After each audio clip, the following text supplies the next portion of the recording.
Step into the world of Elisabeth Sanxay Holding's Angelica, a tale woven with subtle tension, human frailty, and the quiet struggles that shape destiny. Holding, known for her sharp psychological insights, brings us a story that examines the delicate balance between vulnerability and strength. As Angelica navigates the complexities of her world, readers are invited to explore themes of identity, resilience, and the hidden conflicts that often define our lives. Prepare to enter a narrative both intimate and compelling, where the heart of one character reflects the challenges of many. Chapter 1. In spite of an air of complete self-assurance, Angelica was very nervous the next morning. She lingered over her breakfast with a sort of languor well known to her mother, for hadn't that always been? Her air of desperation and defiance. She saw that Angelica had no idea of changing her mind, and also that, upon thinking it over, she had realized to some extent how daring was her project, and was frightened. Mrs. Kennedy had to put in a day washing for one of the tenants and was in a hurry. She stooped over the table to print on a piece of wrapping paper the usual note to be pinned on her door: "Janitress will be found inapt." 12 then, straightening up, she looked anxiously at her child. "Well, dearie, if you've made up your mind, good luck to you." Angelica smiled faintly. When the door had closed after her mother, she rose herself and went into the black little bedroom, where a small jet of gas showed her a shadowy face in a broken mirror. She put on her hat very carefully, and her jacket, but lingered still, until ringing across the cement floor of the cellar came a heavy and familiar step. Oscar, the furnace man, going out for his morning beer. That meant 9 o'clock. She had to go. Once in the street, her self-confidence returned. She was always best in a crowd, in any position where she had to fight her way.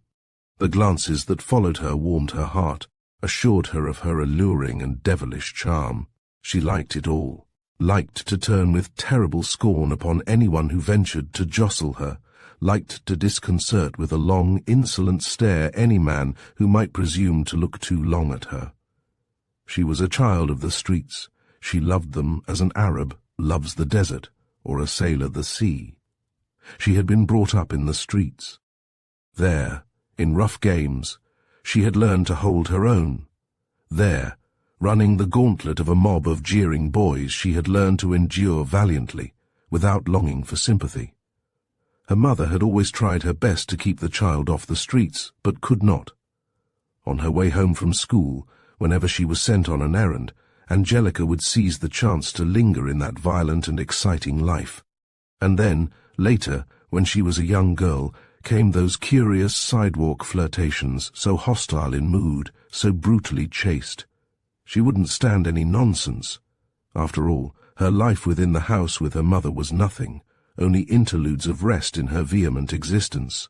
It was out there, in the streets, that she had become Angelica.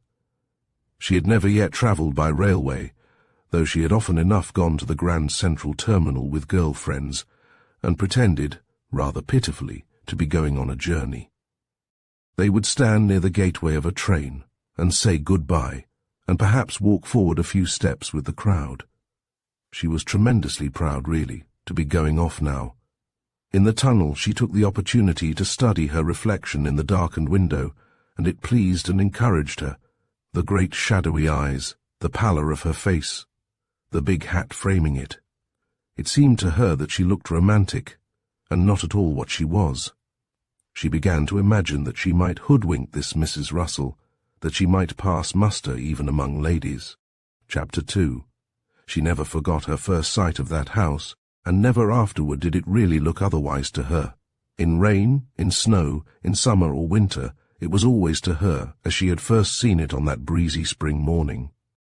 It was a big stone house on a wide, sunny hill, and it had somehow a festive air, with its striped awnings, the white curtains fluttering at open windows, and a flag flying on a pole on the summit of the hill. It put her in mind of a picture she had seen in an old-school copy of Ivanhoe, of a medieval castle on the day of a tournament. She was profoundly impressed. The complacency she had felt on the train melted away, and she began to realize how preposterous her idea was. She entered the iron gate and began walking up the long gravel path which led up the hill to the house, a solitary figure, with bare, sunny lawns on either side of her. Behind her, the high road, where motor cars were spinning past. Before her, the August, the unknown house. Altogether an alien world, where she felt mean and pitiful in her cheap clothes, her worn, shapeless boots. I look like a factory girl, she reflected bitterly. Anyone would know. Perhaps they won't even let me in. The maid who opened the door was certainly not encouraging. She looked Angelica up and down. I don't know whether Mrs. Russell will see any more of you, she said. Such a crowd all morning. Come in, though. Angelica followed her into a large hall with a polished floor, where upon chairs ranged along the wall sat a row of women, beginning in darkness at the farther end of the hall and ending in sunshine near the door, where Angelica took her seat. She sat for some minutes in a frozen quiet, until her awe of the great house and the severe servant and the unknown women ebbed away, and her natural curiosity came flowing back. Then she turned her head a little and saw them all, the whole row staring at her.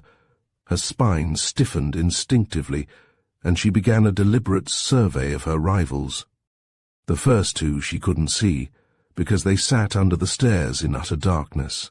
Then came a portly old lady with an immense alligator skin bag, then a very composed, handsome woman in black. She got no further, for the servant came hurrying back across the slippery floor to let in still another applicant. Angelica now joined with the others in staring at this new one, a blonde, superior young person, tightly corseted. She sat down next to Angelica, and once more the line composed itself to waiting. A quarter of an hour went by. Then the old lady with the alligator bag began whispering to her neighbour in the dark, and that started a sort of general conversation in whispers. The information was passed along the line that she, the first one, under the stairs, had been there 2 hours. I came here before about a month ago, whispered the one before Angelica. She advertised, but she changed her mind and sent us all away. Angelica was surprised at the timidity of this person, who was so obviously a lady, if a rather faded one. It gave her courage. Being a lady wasn't the whole thing then, after all. She was on the point of answering, when once more the parlour-maid hurried past to admit an extraordinary object. She was a tall, bony woman of perhaps 50, dressed in a checked coat and riding breeches, with a derby hat jammed down over her face and a confusion of red hair streaming from under it. As she crossed the hall, the last pin seemed to give way, and it all fell down about her shoulders. She made a helpless sort of gesture to put it right, found she couldn't, and went on with a long stride. Her face was overshadowed by her hat, but there were visible a sharp nose and a pointed chin. Her voice was unexpectedly soft and agreeable. "Good morning," she said. "Who's first?" The young blonde jumped up. "I please," she said. They were all struck dumb for a minute. Then Angelica said boldly, "You're not." The lady in breeches turned her head briskly. "Never mind," she said pleasantly. "I'll see you first anyway. You'll each have your turn, don't worry." The young woman followed her into a room across the hall, and the door was closed. "Well, I never!" cried a voice from the darkness. It was the woman who had waited 2 hours. An indignant and subdued chorus began, which ended only when the blonde young lady reappeared, smiling falsely, and walked past them all to the front door. She had failure written upon her face, and she knew it, and was very anxious to be gone. But the front door would not open. She was obliged to stand there, fumbling with the lock, raked by the eyes of those whom she had defrauded. "She didn't stay long," observed the old lady. "Well, I didn't think she'd suit." "Of course not," said another. "Such tricks never bring any good luck," said the old lady. "After all, there is such a thing as justice in this world, and no—" The red-haired lady returned and opened the front door. "Now then," she said, beckoning to Angelica. Angelica shook her head. "No, I'm the last," she replied.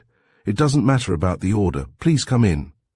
So Angelica followed her into a dark little panelled room, where an orange-shaded lamp glowed from the top of a piano, showing carved chairs, a soft, dull rug, a harp, and a suit of armor that glistened from a corner. It seemed an enchanted room, like a scene from a play or a dream. Angelica really didn't worry now about getting the position. It was worthwhile having come, just to have got inside of this house and this room.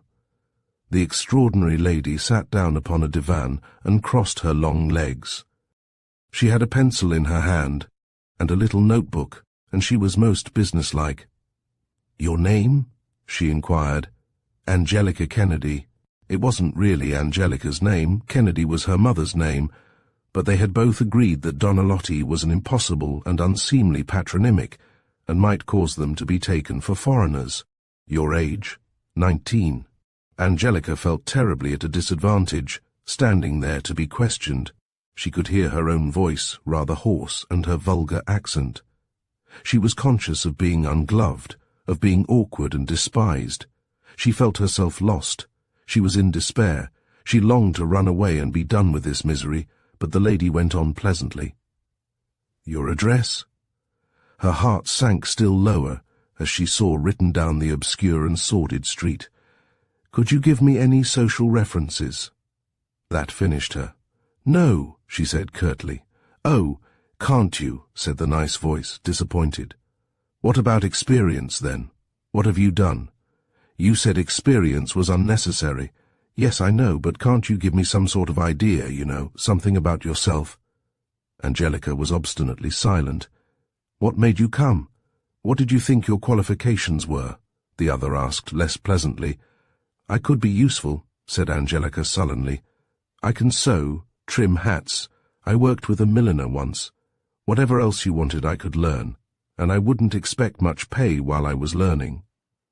The lady interrupted her. "How much would you expect?" she asked, with sudden interest. "I don't care. Just enough to help, Mother. And I'm real quick to learn. There isn't anything to learn, my dear," said the red-haired one. With an astounding change of manner, she suddenly became confidential and garrulous. "You see, it's for my daughter-in-law, Mrs. Geraldine. She must have someone with her.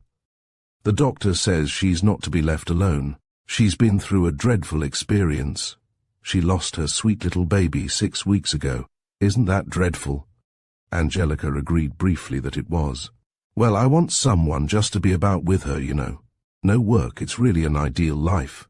I said to my husband, I'd absolutely love to do it myself, if I had the time. She's the dearest soul. A little depressed now, naturally. How much would you expect? What do you want to give?" "You see, it has to come out of my own pocket. I'm doing it for her, to make her happy. I'll pay, but she'll have the benefit, and of course I'm not able to. I'll give you $20. "A week? A month?" Angelica was quiet for a moment. It was perfectly apparent to her that cheapness was her only asset, that if she didn't come cheap and very cheap, she wouldn't be considered. She reflected, and grew more and more convinced that here was a stepping stone. "All right," she said. "That's not much pay, but I'll take it." "And what about references?" asked Mrs. Russell. This was an attempt to regain a lost advantage. If she was getting Angelica cheap, she must make her feel and see that she was cheap. "I haven't any." "Oh, but you must have some," said Mrs. Russell. She was determined that Angelica should give her references, even if they were obviously false ones. She knew she would be questioned in regard to this, and she preferred to say that she had been deceived. That would absolve her from blame. It would even add to her merit, showing her to be trusting and kindly. "The rector of your church, perhaps?" she suggested. "Haven't any church. Didn't you say that you'd worked for a milliner? Wouldn't she? Not on your life. My lord. I don't know what she wouldn't say about me. She hated the sight of me. Jealous? No, there's no one. But if you want to know more about me, you could go and see my mother." "I might do that," said Mrs. Russell slowly. It was a good idea. She would certainly be praised for going to all this trouble in investigating the character of Polly's companion. "Yes, I will. I'll go down to the city and fetch you tomorrow morning. And be ready for me early, won't you? For I have so very little time." She went to the door, followed by Angelica, then out into the hall, where the patient Rose still sat, waiting for the turns she had promised them. "I'm sorry," she told them, with an affable smile, "but the place is taken. Good morning." They all stared at her incredulously for a moment. Then, as she held open the front door, they got up, surged out together, and went down the hill in a straggling parade, all so shabby in the sunlight. The one who had been waiting so very long, in the dark under the stairs, a wan little thing in a befeathered hat, turned upon Angelica a dreadful look. Chapter 3. Chapter 3. Angelica was ready by 9 o'clock the next morning, with a bag in which was packed every decent thing she owned.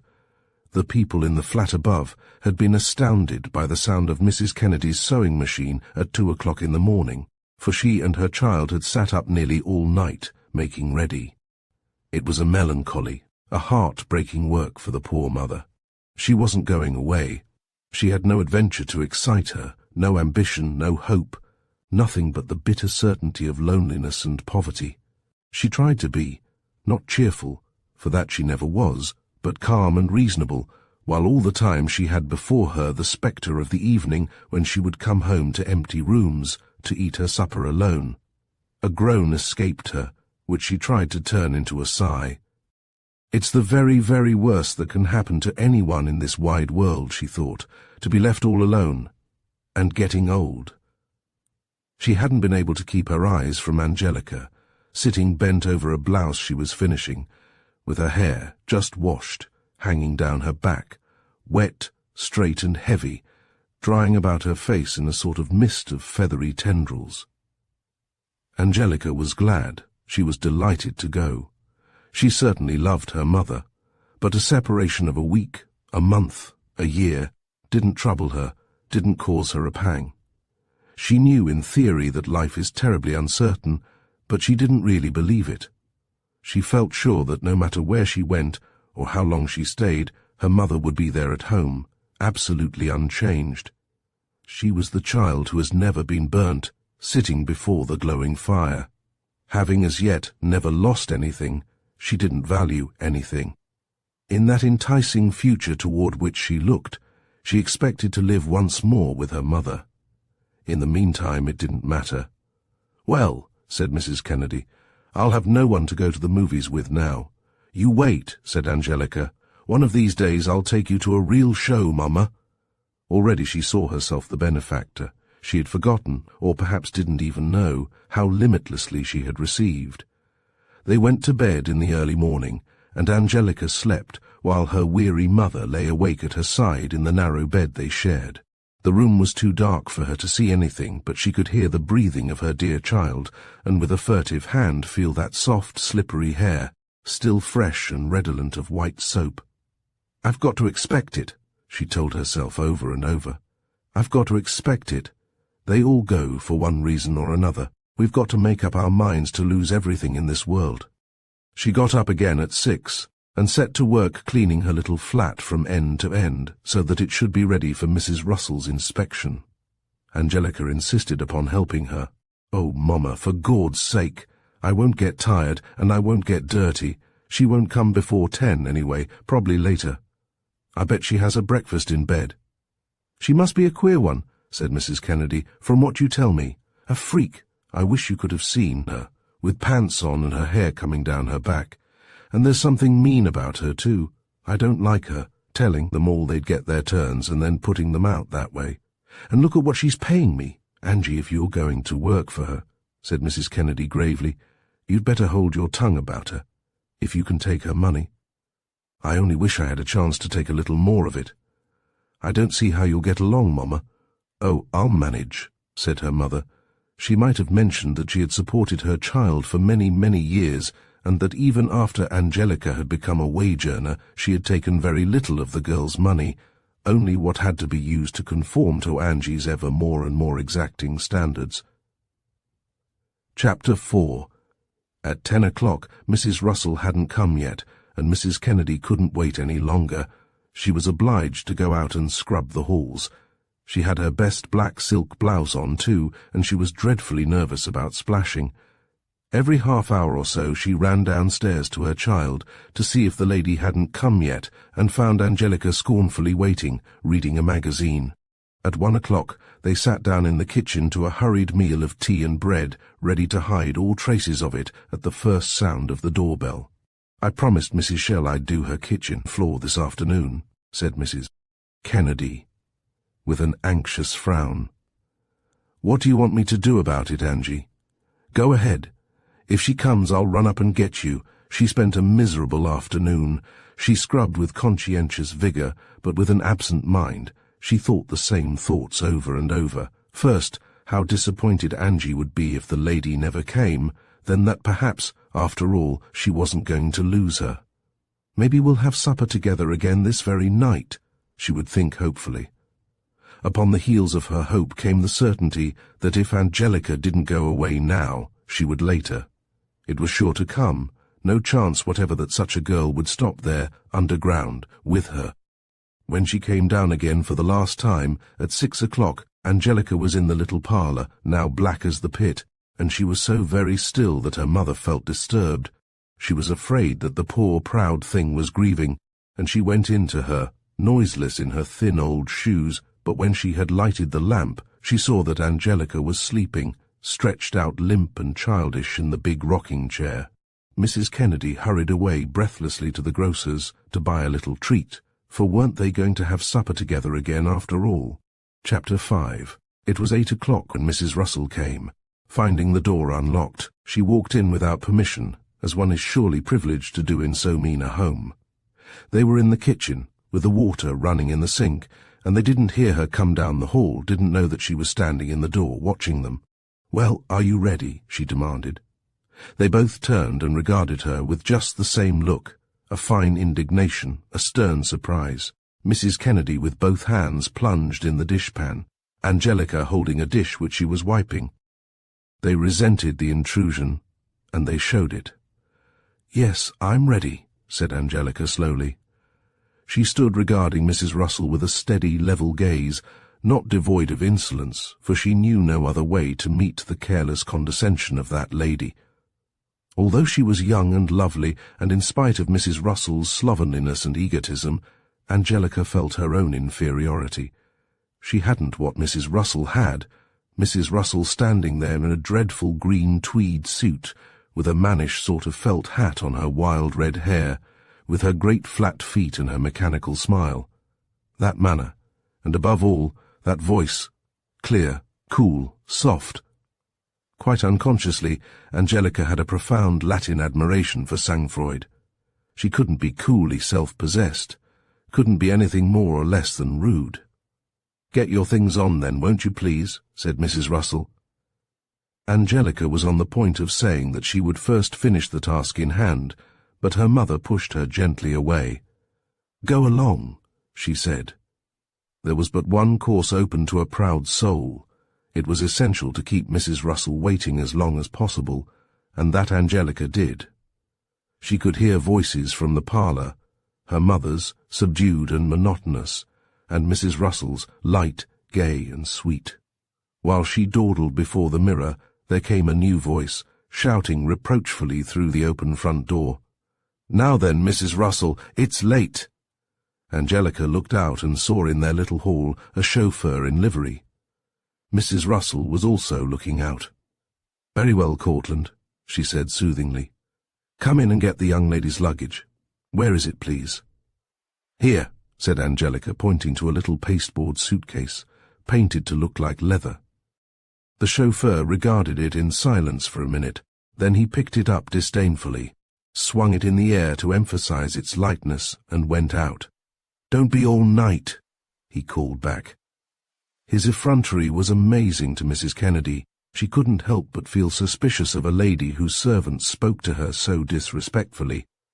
Mrs. Russell, instead of being angry, seemed alarmed. "Make haste, please," she said. "It's late." She beckoned to Angelica, who followed at her heels. They went out, and the front door closed after them. Mrs. Kennedy sank into the rocking chair and put her head down on her folded arms on the table. She had an odd and horrible sensation, such as a fast-walking man might feel at coming suddenly up against a high wall. She was at the end of something. She was like a tired, mercilessly driven horse whose rider has jumped off. Those 20 years of drudgery, the struggle to keep up a home, the debts so painfully met, the persecutions and indignities endured, all for that girl who had gone off with only a smile over her shoulder. She groaned, a sound which startled even herself. It was all so wasted, so utterly done with now. Then like a whirlwind came Angelica back again, seized the little woman in her arms and strained her against her thin body. "Mamma!" she cried with a sob. "Dear, dear, darling old Mamma, I had to come, just to say good-bye alone. Don't be sad, dearie Mamma, please. It's only for a little while, you know." "No," said her mother's heart. "You will never come back. I have lost you." Chapter 4, Chapter 6. "It can't be the same night," said Angelica to herself. "It can't be only an hour ago that I was in the kitchen at home," for here she was now, in a soft little nest of a room, furnished in mahogany and dull blue, with every sort of convenience and luxury, with a gleaming white bathroom of its own, with long mirrors, shaded lamps, easy chairs. It amazed her. She had locked the door and got undressed, but she couldn't persuade herself to go to bed. Barefooted, in a sturdy cotton nightdress her mother had made, she wandered about, examining everything like a happy child. Then, not for the first time, she sat down before the dressing table and studied her own reflection in the triple mirror. The profile with the long, delicate nose, the narrow cheek, the soft fullness of the chin. Then she looked straight before her, at her dark and solemn face, her long black hair parted in the middle, making her more than ever like a Madonna, sorrowful, spiritual. She was vaguely aware of the rare and exotic quality of her charm, and she was dissatisfied with herself, because her thoughts were so incongruous. She couldn't help wondering how much the lace bedspread cost, and where it had been bought. She had seen furnishings like these in the shops, and she began to compute how much the whole thing must have cost. "For Gord's sake," she cried impatiently, "why can't I just enjoy it, and not be so—" She had no word for her meaning. She got up, and from behind the curtains looked out upon the clear and chilly May night, down below, across the road, over a woodland of delicate young trees, scarcely stirring in a faint wind. That august loveliness disturbed her. She turned away, back to the shelter of the dainty room, puzzled and angry because she couldn't enjoy it with simplicity, because there was something in the night outside, or was it within herself? That distressed and hurt her. Undine, waiting for a soul. Chapter 7. There was a knock at the door, and she flew across the room, alarmed. Who knew what customs these rich people had? A little clock told her that it was just 10. She was sure they didn't go to bed then. She knew, indeed, from the Sunday papers, that they turned night into day. Perhaps they had a meal now, and she was expected to be ready for it. "What is it?" she asked, through the closed door. "Mrs. Russell wants you at once in her room," said a sharp voice, so she put on her shrunken, faded little kimono and went out into the hall. A light burned there, showing a double row of closed doors. In what possible way was she to know Mrs. Russell's? She was daunted. She didn't even know who composed the household, couldn't imagine who might be behind those closed doors. There wasn't a sound in the house. She advanced a little and stopped again, frowning at her own distress, her own fast-beating heart. "I'm only doing what I'm paid to do," she reassured herself. "If I can't find her, I'm a fool. I will. I'll knock at every single door." She began with a firm rap on the door next her own. There was no response, so she tried the next, and at once that agreeable voice called out, "Come in." Mrs. Russell lay in bed with her eyes closed, in a lace cap and negligee. Her little rose-shaded lamp gave only a dim light, by which she looked oddly young and pretty. Even her tousled hair was charming. The rest of the big room was shadowy, with here and there a glint from glass or silver. There was absolute silence. Mrs. Russell didn't stir. Angelica felt herself at a great disadvantage in her kimono, standing at the bedside waiting for orders. It nettled her. "Well," she demanded with a boldness that surprised even herself. But Mrs. Russell didn't notice it, or at least didn't appear to notice it. She opened her eyes and smiled affably. I'm horribly selfish, aren't I? But I'm such a miserable sleeper, and I felt, won't you read to me a bit? All right, said Angelica, but though she spoke so carelessly, she felt suddenly quite sick. What shall I read? Here's my book. I suppose you don't read French, do you? Angelica reddened. Yes, of course, she answered. Nothing but French spoken in the factory, you know. We'll stick to English then, said Mrs. Russell, with just the same smile. And hand me my cigarette case, won't you? Angelica did so, and nervously opened the book at a marked page, but Mrs. Russell stopped her. Just a minute, please. I want to ask you something. I'll have to explain things a little. I told you, didn't I, that I really engaged you for my daughter-in-law. She's in a terrible state, poor soul. She lost her little boy. He died of pneumonia 6 weeks ago. Do you know, I've always thought that that poor little creature caught the disease from a friend of Polly's, whose husband was just getting over it when she came here. My husband insists that it's awfully contagious, or infectious, or whichever it is. And this woman, my dear, was so heartless about that poor man. She said when I asked after him, oh, nothing will ever kill him, do you ever? But as far as that goes, she's never made the slightest pretense of caring for him.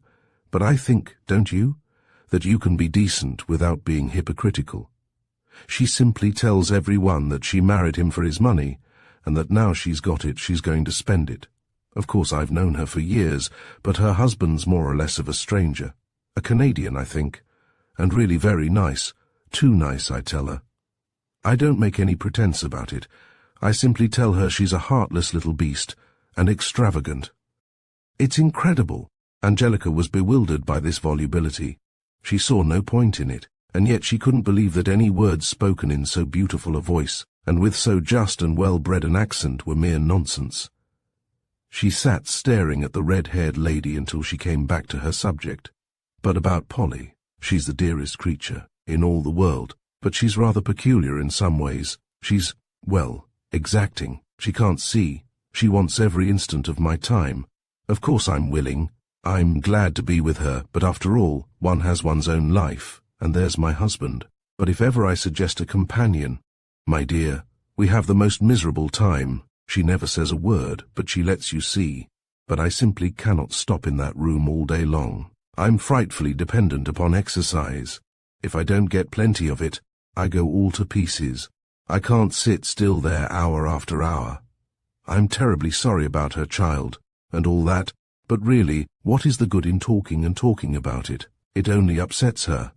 And yet, if you try to talk of anything else, you can see she considers you cruel and unfeeling. She simply broods over the thing. She's so morbidly sensitive that it's painful to be with her. And I'm not particularly good with sick people myself. I'm too nervous. My dear, you'll remember all this, won't you? And be tactful with the poor soul. When will I see her? That's the point. You see, it would never do to bring you in as a companion. She says she couldn't stand a hired companion when she's in such a state. She doesn't seem to understand that I've got to have some sort of relief. That's why I'm paying you out of my own pocket. But it won't do to let her know. That's why I've given you that little guest room. I want to tell her you're the daughter of an old friend, and that you've come to visit me until she gets used to you. Do you see? Yes, said Angelica. But do you think she'll believe it? Don't worry, my dear. I understand Polly. All you've got to do is to sit with her and listen to her if she wants to talk. She won't ask you any questions. She's too indifferent. That's really the trouble with the poor girl. She's so self-centered. She lies there, brooding. Of course, it's hard for her, but after all, we all have our troubles to bear. Now, tomorrow morning I'll take you in there and introduce you to her, and you must— She stopped abruptly and yawned. It was a disconcerting habit she had, as if her incredibly frivolous mind wore itself down by its own erratic movements. Now read, won't you? She asked. Angelica began, took up the book, and plunged into it, concentrating her mind fiercely on the words alone. She had no idea what the book was about. What she read conveyed no impression to her mind. Her sole thought was not to expose herself, not to make mistakes, and of course she did. There came words upon words, which she couldn't pronounce. What? Mrs. Russell would ask with an amused frown, and Angelica would have to stop and spell the word and be corrected. For days they stayed in her head to torment her, those words, those sounds which she repeated after Mrs. Russell. They danced before her eyes, rang in her ears at night. It was a horrible hour. Angelica couldn't make any sort of counterattack, couldn't assert herself, could only go on, and make outrageous blunders, and humbly repeat the corrections. Came a long French phrase, not one word of which she could manage. She stopped short. "Go on," said Mrs. Russell. Angelica flew at the thing, desperately and recklessly. Mrs. Russell couldn't stop laughing. She lay back on her pillows and covered her eyes with her hands. "Oh, my dear, that's really... You mustn't mind my laughing, will you?" "I don't," said Angelica. But she did. She hated and dreaded that laughter with all her heart. If she had planned it carefully, Mrs. Russell couldn't have devised a better method for subduing her. Yet all her recollections of this nightmare of shame and distress were permeated by the mystic atmosphere that so enthralled her. The rose-shaded light, the nonchalant, red-haired lady in bed, the sweet smoke of the cigarettes, all the softness, the seclusion, the luxury, all the amazing fascination of a dream come true, except, of course, that she should have been in Mrs. Russell's place. Chapter 8. "All right, never mind, don't bother any more," murmured Mrs. Russell at last. "It's a stupid story anyway, and I suppose you're getting sleepy. If you'll go downstairs and fetch me another book, I'll read myself to sleep. There's a package of new books Eddie brought home. Pick out something that looks bright and jolly, will you? They're on the table in the library. I'll have to get dressed first. No, you won't. Put on my slippers and run down as you are. There's not a soul in the house but Polly and you and me and the servants, and they're all women. It's just at the foot of the stairs." So Angelica, shamefaced in her kimono and with her hanging hair, went softly down the stairs. The halls were brightly lighted, but there was no one about, and not a sound. She went into the library, which she remembered having passed. It was fascinating to her at this hour, silent and warm, with little glowing lamps in the corners and rows of orderly books. On the long table in the centre of the room lay the package she had been told of. The paper was opened, and showed 5 or 6 fresh, brightly bound books. Angelica inspected them with profound attention, for with all her heart she desired to make an intelligent choice. At last she picked out 3, and was about to go upstairs with them when a voice addressed her, a man's voice. "Are they for Mrs. Russell?" it said. She started violently, dismayed at being seen by masculine eyes in such a costume. He was standing in the doorway. Evidently he had just come in, for he carried his hat and stick. He wore a dinner jacket, and it was the first time Angelica had ever been spoken to by a man in a dinner jacket. "Yes," she answered. "All those books are good," he said. "I know she'll like them all. I picked them out for her." She gave him a quick and stealthy look, and her heart beat faster. He might, she thought, very well be the hero for whom she was waiting. He was a tall, blond fellow with a little fair moustache, very boyish-looking, very serious, not exactly handsome, but unquestionably possessed of a certain distinction. She looked at him again, but this time she met his eyes squarely, his shrewd grey eyes, and she saw quite plainly that he was displeased, that he didn't like to see girls in kimonos in that library. "Who are you?" he asked Angelica. "A new maid?" "No," she replied indignantly, "not a maid. I'm I don't know what her name is, her companion." He raised his eyebrows. "I'll take up the books," he said. "I want to speak to Mrs. Russell. You needn't trouble. Good night." He waved her out of the room ahead of him.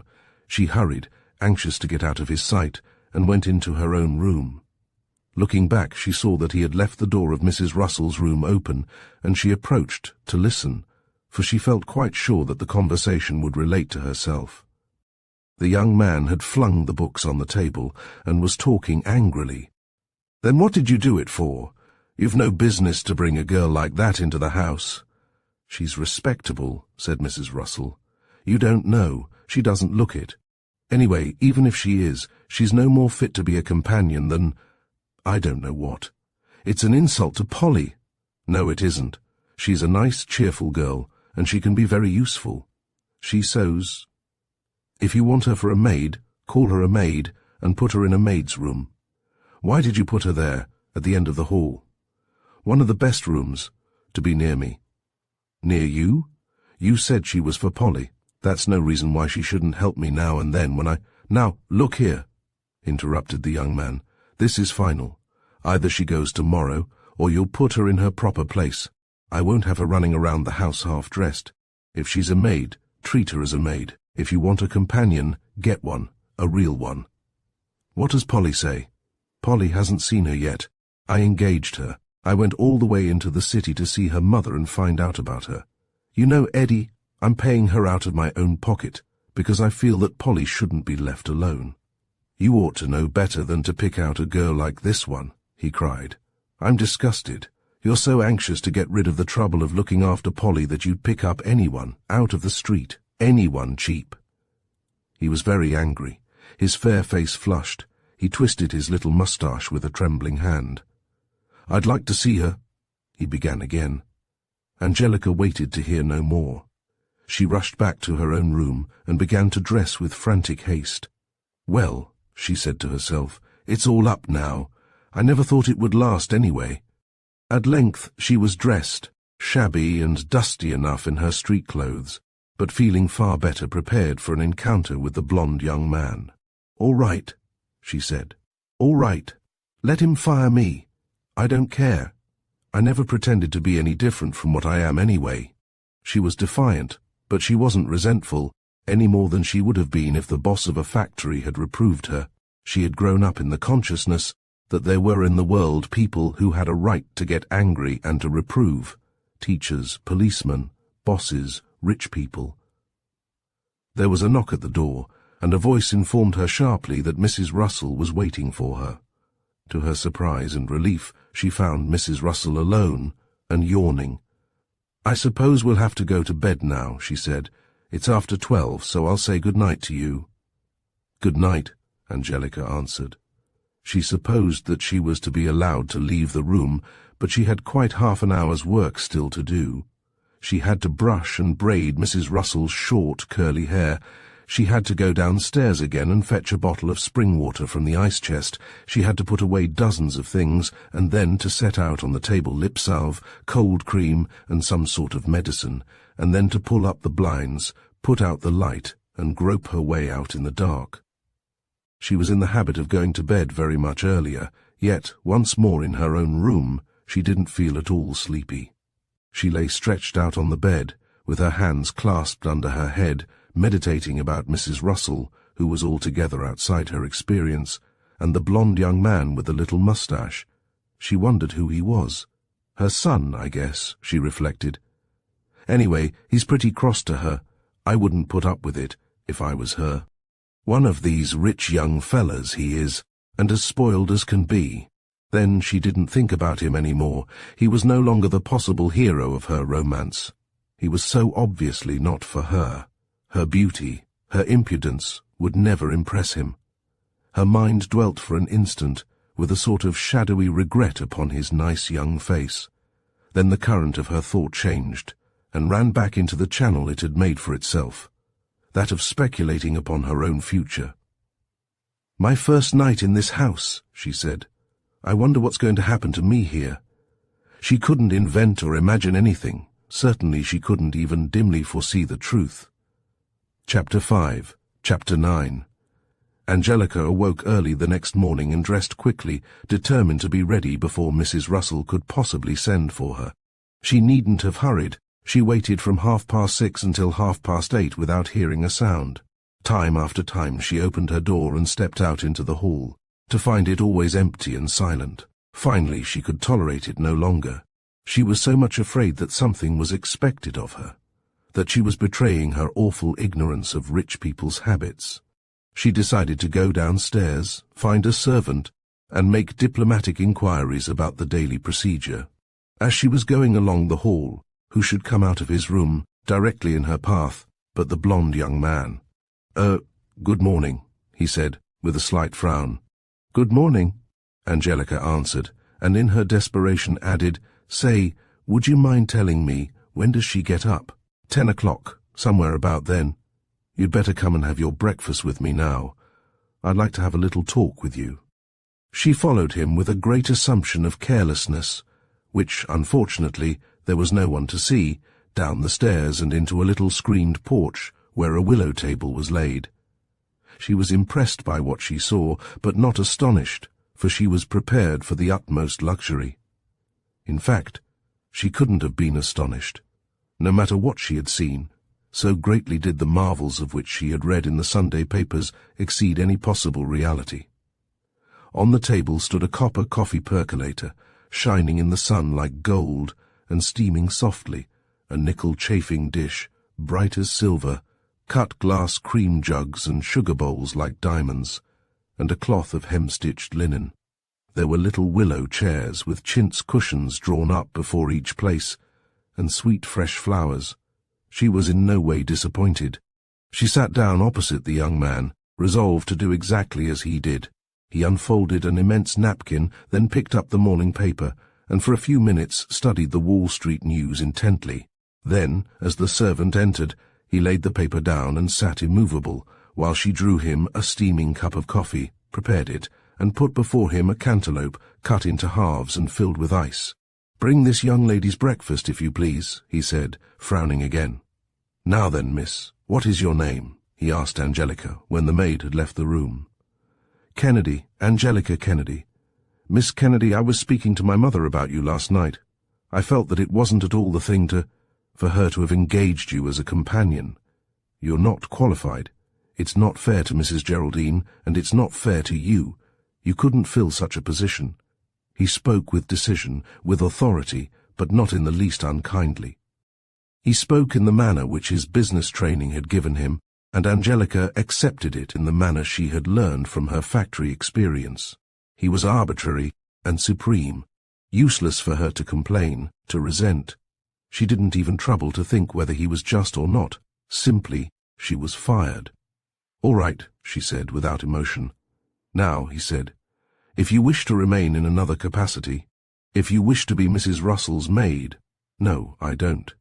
That's for you to decide, of course, but it's a pleasant, easy position, and the pay is better. I'm not thinking so much about pay. I could have got plenty of jobs that would have paid twice as much as this." "Only, why did you want this?" he asked with interest. "Well, I thought I'd—" Her dark face flushed. "I want to learn nice ways. I want to get on. I don't want to be like I am all my life." "You're perfectly right," he said, looking at her. "I'm glad to see you're ambitious, but why choose this sort of way to get on? Why don't you try to get into a good office?" She shook her head. "No, it wouldn't do me a bit of good to get ahead in business if I didn't have nice ways. No, I watched the papers a long time for something I could have a try at, and then I saw Mrs. Russell's ad, with experience unnecessary. I knew I wasn't the kind of girl that they want for a companion, but I thought if I could show 'em that I could be more useful than anyone else, I might stand a chance." He was silent for a time, while the servant re-entered with a cantaloupe for Angelica and porridge for him. Then he looked up and studied her face. "I think, if I'd understood the case better perhaps," he said. "But anyway, why don't you stay as my mother's maid? There's no use having a silly pride about such things. There always has to be a beginning." "No," she said again. "There's no sense in that. If I can't be, right in the family kind of, it won't help me. I'll go." I couldn't stand being a servant. He didn't say any more, but continued his breakfast with hearty appetite, and with a dexterity which she found herself quite unable to copy. At last he had finished, and pushed back his chair. "I've been thinking," he said. "You're evidently out of the ordinary. I don't see why you shouldn't be given a chance, if you're really anxious to improve yourself." He rose. "I'll speak to Mrs. Geraldine this evening, when I get home," he said. "If she agrees, you shall stay. Good morning." He went out abruptly, leaving Angelica alone at the table. She jumped up in a violent hurry, before the servant could return and find her defenceless, and went out into the hall. She had no idea where to go, what to do. She was bewildered and rather miserable. The young man hadn't made any effort to spare her feelings, suggesting that she should be a servant. "He's got a nerve all right," she said to herself, but half-heartedly. Really, she thought that he was right in all that he had said, and that, in spite of his uncompromising frankness, he had been friendly. She liked him. But she's different, she reflected. I won't let her trample all over me. She recalled the previous evening with burning shame. Those French words! She felt that Mrs. Russell had been unfair and unkind, and she went upstairs to find her with deep reluctance. She was determined not to be meek and not to be frightened. You've got to act like you were somebody, she said to herself. You've got to show 'em you won't stand any of their nonsense. People take you at your own valuation. That was a favourite phrase of hers. She had read it often, and it quite fell in with her cheap and pitiful philosophy. It was true enough, too, among the people she knew, people who weren't capable of judging or analysing a fellow being. She herself took others at their own valuation because of an unconscious conviction that she was incapable of making an original appraisement. So, resolutely looking as if she were somebody, she knocked at Mrs. Russell's door. "Come in," said that suave and charming voice, and she entered. She had expected to find Mrs. Russell still in bed, lazy and fascinating, and she was more or less surprised at finding her up and dressed and scribbling away at a little desk. All her charm had vanished. She looked quite her 55 years. She was bony, sallow, horribly untidy in a green sweater and a short plaid skirt that showed her knob-like ankles and her great feet. It was rather surprising to see her hair coming down so early in the morning, a coil of it slipping out under her jaunty little hat. It gave her a most unpleasant, hag-like look. "Golf this morning," she cried cheerfully. "Expletive, these letters. They'll have to wait. Now, my dear, I'll take you to Polly, because I'm in a hurry to be off. Mind what you say, won't you? She's so exacting. Make friends with her and stay near her. I've absolutely got to be gone all day. I've promised so many people at the country club, and I've got to get in a lot of practice before the big match. It's a wonderful game, but it makes a perfect slave of you. It's so fatally easy to lose your form. I take it so seriously. I worry myself ill over it. Come on." Angelica came after her slowly. She didn't know whether she ought to say anything about her talk with the blonde young man, whether he expected her to do so. Before she had decided, Mrs. Russell was knocking on a half-open door, and a voice bade them come in. Angelica had had a preconceived idea that this daughter-in-law would be young and beautiful, a pampered darling. She was somewhat taken aback by the reality. There was a woman lying in bed, reading a newspaper, which she politely put down when they entered. A woman of 40, dark, sallow, with heavy eyes. She was apathetic and weary, but she was not dull. There was a quiet intelligence in her glance. She was indifferent without being uninterested. She was like a very tired but pleased spectator at a play. There was a charm about her lassitude, a lingering handsomeness which she made no effort to retain. "Good morning," she said, with a smile. "Good morning, Polly. Did you have a good night?" "I don't believe you did, you poor soul. I couldn't get you out of my mind. I couldn't sleep thinking about you. I would have come in 6 times, only that I was afraid of disturbing you, if you had dropped off. And it worried me so to think that I had to leave you today. But it couldn't be helped. I've absolutely got to go to the dentist." "Like that?" asked Polly, glancing at the other's costume. "My dear, of course not. I just put these on to do a little gardening. I was up so early I thought I'd look after your beloved plants a bit." Now, why does she tell such lies? Thought Angelica. Can't she see that that woman doesn't believe her? "You're going out again, then?" asked Polly, with just a shade of reproachfulness in her voice. "My dear, I'm obliged to go to the dentist's." "You won't be home to lunch then, I suppose?" "But you shan't be alone," cried Mrs. Russell brightly. "I've got Miss Kennedy here, the daughter of an old friend of mine." And then began a new series of the most preposterous lies, flowing in a bland, untroubled stream.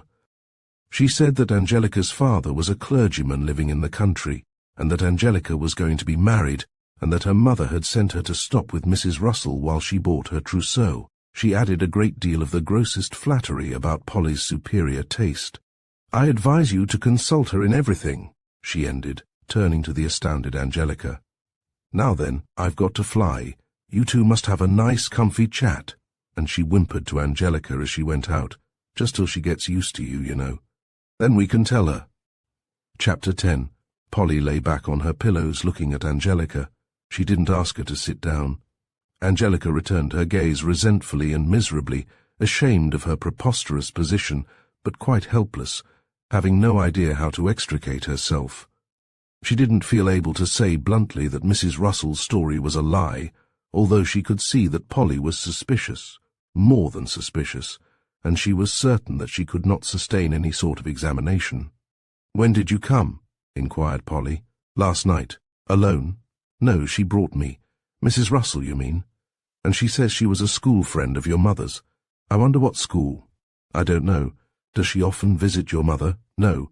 "Then, as a matter of fact, you don't know her very well?" "Never saw her till the day before yesterday." Polly smiled. "Aren't you afraid you'll feel rather strange here? How long do you expect to stay?" "I don't know." "You don't know? I've forgotten. Where did Mrs. Russell say you lived?" "In New York." "That's odd. Very odd. I certainly understood her to say you lived in the country." Angelica was dumb. "Where in New York? I know the city so well." "At the Ritz," said Angelica boldly. She was quite desperate now.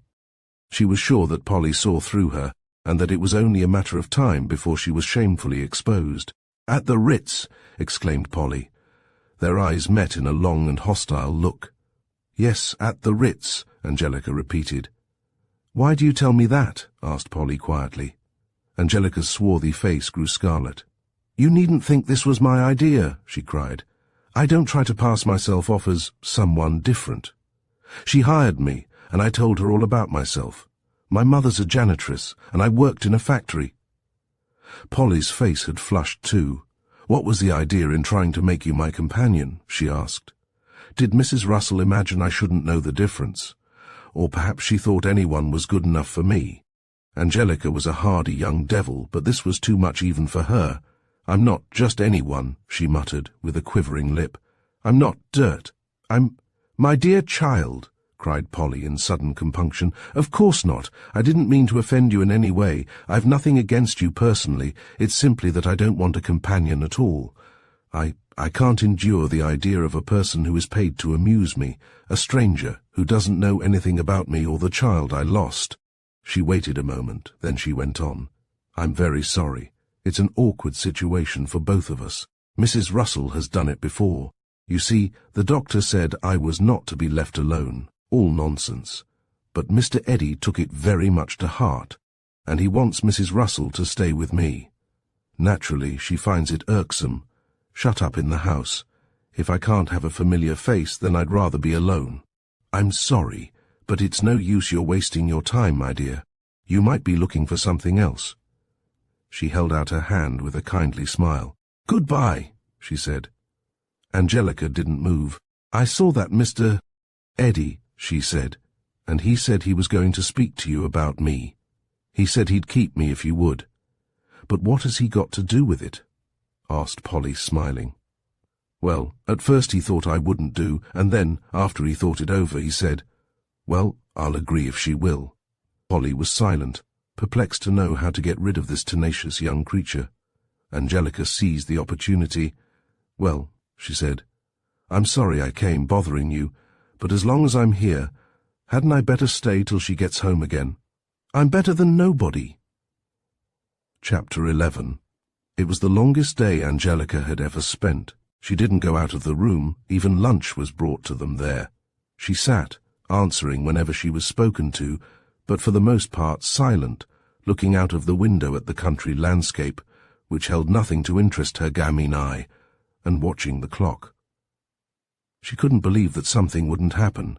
She tried, in her very crude way, to study Polly, but she had no success. She watched her lying for long stretches of time with her eyes closed. Whether asleep or awake it was impossible to divine. Her face in repose was profoundly mournful, and, unrelieved by the fine black eyes, looked older and more worn. Her mouth had a kindly line, but it was the disillusioned, cynical kindness of one who expects no gratitude. "I suppose she's Mr. Eddy's wife," reflected Angelica. Well, she's certainly a lot older than he is. 10 years, I'd say. I wonder why they called her Mrs. Geraldine when her name's Polly. This detail puzzled her greatly. She fancied it must be some custom of rich people. Perhaps Polly was a nickname for Geraldine among them. It didn't occur to her that it was a surname. She took it for granted that Polly was young Mrs. Russell. Little by little, as always, her thoughts drifted off to her own future. I wonder how it'll be when I'm married. Anyway, I bet you'd never catch me moping around like she does. If I was rich like her and got sick, I'd have lots of flowers and friends coming in all the time. Everything nice and pretty and bright, and a trained nurse too, I guess. It must be admitted that Angelica had little sympathy. She had a certain amount of facile generosity. She had moods when she was willing to do a great deal for anyone she liked, but it was impossible for her to put herself in the place of another, to compassionate any pain which she had not actually felt herself. Losing a baby seemed to her a grief of small significance. She had seen very little of babies, and wasn't interested in them. To her, at 19, the only comprehensible sorrow was that of losing a lover. She regarded Polly with irritation. She was rich, not too old, not too bad-looking. Why didn't she try to throw off this lethargy of grief and take some advantage of her opportunities? The life of a rich person, as seen by Angelica, was a very fantasy of gaiety. It might be gaiety covering a broken heart if you wished, but always gaiety. The proper course for such as Polly would be to plunge into a whirlpool of excitement and just reveal, from time to time, by a shadow stealing over her face, that her heart was broken. No, decidedly she could not comprehend this woman lying there with closed eyes, brooding over her immeasurable loss. Polly, however, through her greater sophistication and experience, and through her native shrewdness, found Angelica no puzzle. Now and then she asked her a well-calculated question, and she soon learned that Angelica had apparently spent all her 19 years in learning, quite unconsciously, whatever would be useful in a lady's service. She had spent innumerable Saturday afternoons sauntering through the big shops with girl-friends, until her mind was richly stored with information. She knew just which place was best for any given article. She had compared styles and prices, and, with the amazing discernment of her sort, she had even distinguished among the various grades of customers. She knew who the really best people were, where they went for things, what they wanted, and what they paid.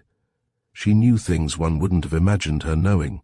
Smart, out-of-the-way little shops for perfumes, for sweets, for lingerie. Of equal or perhaps superior value was her deftness. She could manicure, she could dress hair, she had picked up, God knows how or where, an almost professional knowledge of make-up.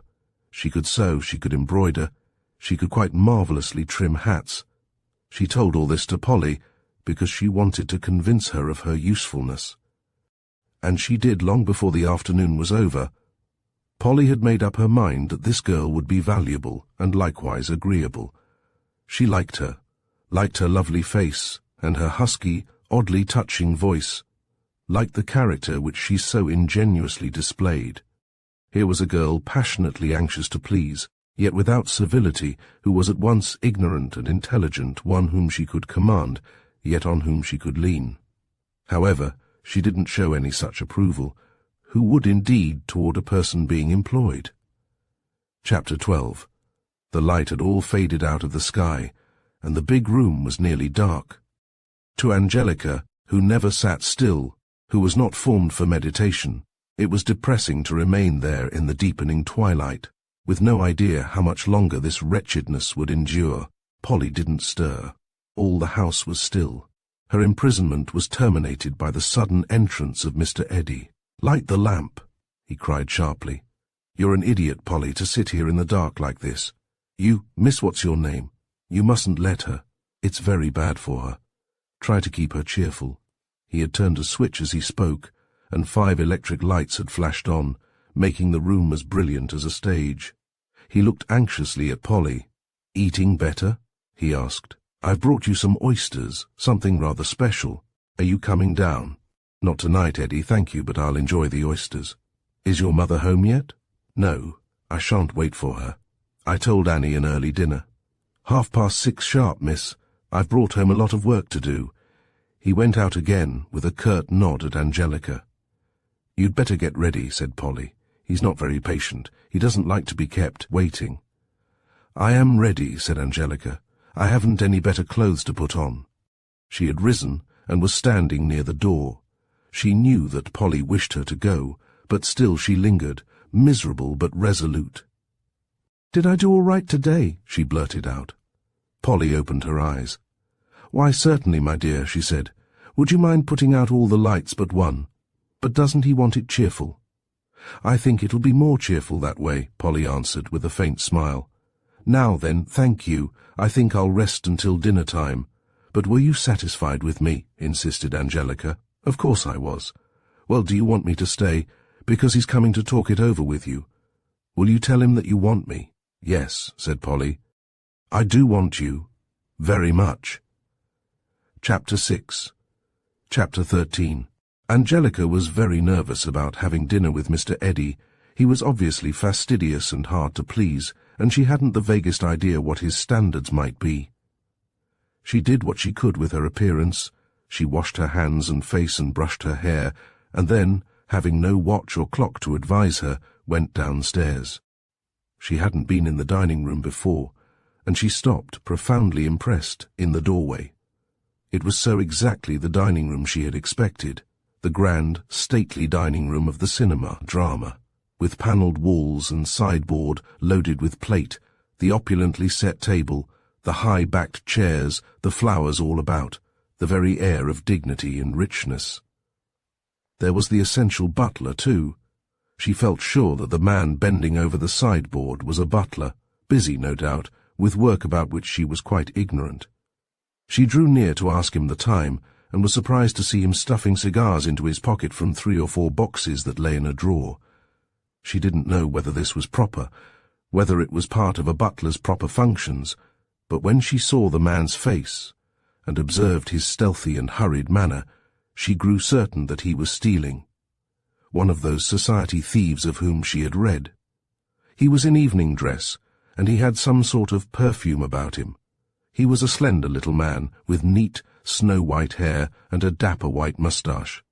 His face was bland, with a long upper lip that gave it a humorous look, and intelligent blue eyes. He turned suddenly and saw her. "Well," he cried, "upon my word, and who are you?" "That's my business," said Angelica. This was her idea of a non-committal answer. She could not decide whether he was a servant, a member of the family, or merely an outside thief who had dropped in, and she was anxious to make no avoidable mistakes. "Of course it is," he replied cheerfully. "No doubt I'll learn in the course of time. But perhaps you'll enlighten me as to your status." She didn't understand him, and she scowled. "Perhaps you'll tell me what you're doing here," he inquired. "Well, what are you doing here?" she returned. "Waiting," he answered imperturbably. "Waiting for dinner and Mr. Eddy." "Oh, him! Well, he's in. I saw him upstairs. But do, for pity's sake, tell me who you are. We don't take pretty girls wandering about this house as a matter of course. You're quite a startling vision, you know." She didn't like his airy gallantry, but she was sure now that he wasn't an outside thief or a servant, and that he must therefore be a member of the family, entitled to answers for questions. "I'm her companion," she said. "Aha! And what is your name, if you please?" "It's Kennedy." "Oh, Scotch, are you? You don't look Scotch. You look like a French girl, I should say, one of these dark, passionate creatures." "All right," she interrupted, scowling more heavily. "That'll do about me. What's the time?" He pulled out his watch. 6:30. "Do you dine with us, Miss Kennedy?" "I hope so. I feel—" Just then Eddy came in, also in a dinner jacket and incredibly neat, the very model of a correct young man. He bowed ceremoniously, if somewhat severely, to Angelica. "Good evening, Doctor," he said to the white-haired man. He touched an electric bell with his foot. The parlour-maid came hastening in. "I said 6:30, said Mr. Eddy. "Yes, sir, I know, but cook—" "No excuses. You can certainly get some sort of dinner ready for me when I ask for it. Now hurry up. Never mind about what's ready and what isn't. Just bring me something at once." He pulled out a chair for Angelica, and they all sat down in silence. "Good Lord," said Eddy suddenly. What a life! I'm tired as a dog, and I've got to work all evening. Too bad, said the doctor. Anything I could do, my boy? No, thanks. There was silence again. The soup had come in, and Mr. Eddy gave it his undivided attention. He ate with amazing rapidity, one course after the other, and he expected to be served without an instant's delay. Neither the doctor nor Angelica had ever finished when he had, and their plates were always whisked away with choice and coveted morsels on them. There was no sort of conversation, nothing more than Mr. Eddy muttering, with his mouth full, "All right, Annie," and having one plate replaced by another. But this was as Angelica liked it. She didn't wish to talk or to be talked to. She wanted to sit at that table with two men in evening dress, to contemplate the silver and china and linen, and to reflect with amazed delight upon her situation. A dream fulfilled. Cautiously she surveyed her two companions, Mr. Eddy, looking rather harassed, and as oblivious of her as if she were invisible to him, and the dapper little white-haired man, whose eye often met hers with a glance stealthy and curious. She decided that he must be Polly's physician, and a man who must be given no leeway. She had seen his kind, standing outside stage entrances with walking stick and boutonniere and a smirk, or on corners where working girls passed on their way home. Instantly he had finished, Mr. Eddy got up and went over to the sideboard, from the drawer of which he took the 3 rifled boxes. He didn't seem to notice that they had been tampered with, but passed 2 to the doctor. "Help yourself," he said. "I got these from a chap who imports them for private consumption. Put a couple in your pocket, they're good." The doctor helped himself modestly from both boxes and sniffed at them. "Ah," he said, "I can tell. My boy, you can afford to indulge yourself, you're one of the lucky ones." "Yes," said Eddy, "nothing but luck, of course. I didn't mean to disparage you," cried the doctor. "No one appreciates what you've done and how hard you've worked better than I. Just a little joke, Eddy." He pushed back his chair and rose. "I'll have to run out and fetch your mother home from the club," he said. "Au revoir." Mr. Eddy followed him so quickly that before she knew it, Angelica found herself left alone at the table. She, too, hastened out of the room and upstairs, and in a sort of panic knocked at Polly's door. "Who is it?" inquired Polly's voice, languidly. "Angelica," she answered, forgetting, and hastily added, "Kennedy, I don't need anything this evening, thank you. Good night." She turned away, completely at a loss. It was only 7:30, hours before bedtime. What was she to do? She went into her room. It was as charming and comfortable as she had remembered it, but it offered no prospect of amusement. She didn't know whether she ought to go into the library or any of the rooms downstairs. She wanted to, but she had a dread of being spoken to by a servant. "Well, I'll take a walk then," she said. "No one can say a word against that." She put on her jacket and her rakish big black hat and went sauntering down the hall. She had to pass the open door of a room, and in it she saw Mr. Eddy writing. He saw her too. "Hello," he cried. "Where are you going?" "Out for a walk, better not. It's dark and lonely around here." Angelica had paused. "I've got to do something," she said. "Sit down and read," he said, rather impatiently. "I don't like to read." "Nonsense. Here, come in. Sit down. I'll give you something you'll like." But she hesitated. His bedroom. Surely he didn't expect her to go in there. He did, though. "Come in," he cried, and she obeyed. She couldn't really believe that there was anything evil or dangerous about this worried young man sitting before a desk covered with papers. He tapped the back of a big armchair. "Better take off your hat," he said. "It keeps off all the light." She turned over the pages of the book he gave her, pleased to see that it had a great many pictures, and began dutifully to read. In spite of herself, she became interested. It was the 3rd volume of a series, Magnificent Women of the Past, and it contained sketches of the lives of the Empress Josephine, Madame Barry, Madame Montespan, Mary Stuart, Lady Hamilton, and many others. It was sensational, impossible stuff, but Angelica was neither a well-informed nor a discriminating reader. She was enthralled by this description of courts, of gallantry, of balls, fetes and levees, of kings, emperors, and princes, above all, by the radiant women who ruled over this amazing world. She went on, page after page, stopping only to study the portraits of the dazzling beauties. She had never imagined anything like this.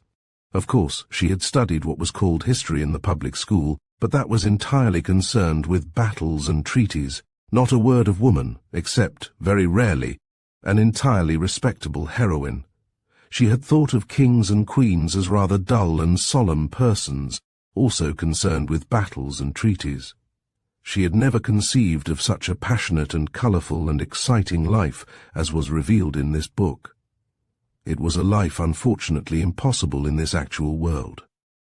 She came to the end of the life of Mabé de Montespan, as imagined by the author, and closed the book, the better to reflect upon it. She sighed. She was disturbed by dim longings for an existence of this sort. She was full of dissatisfaction and preposterous ambitions.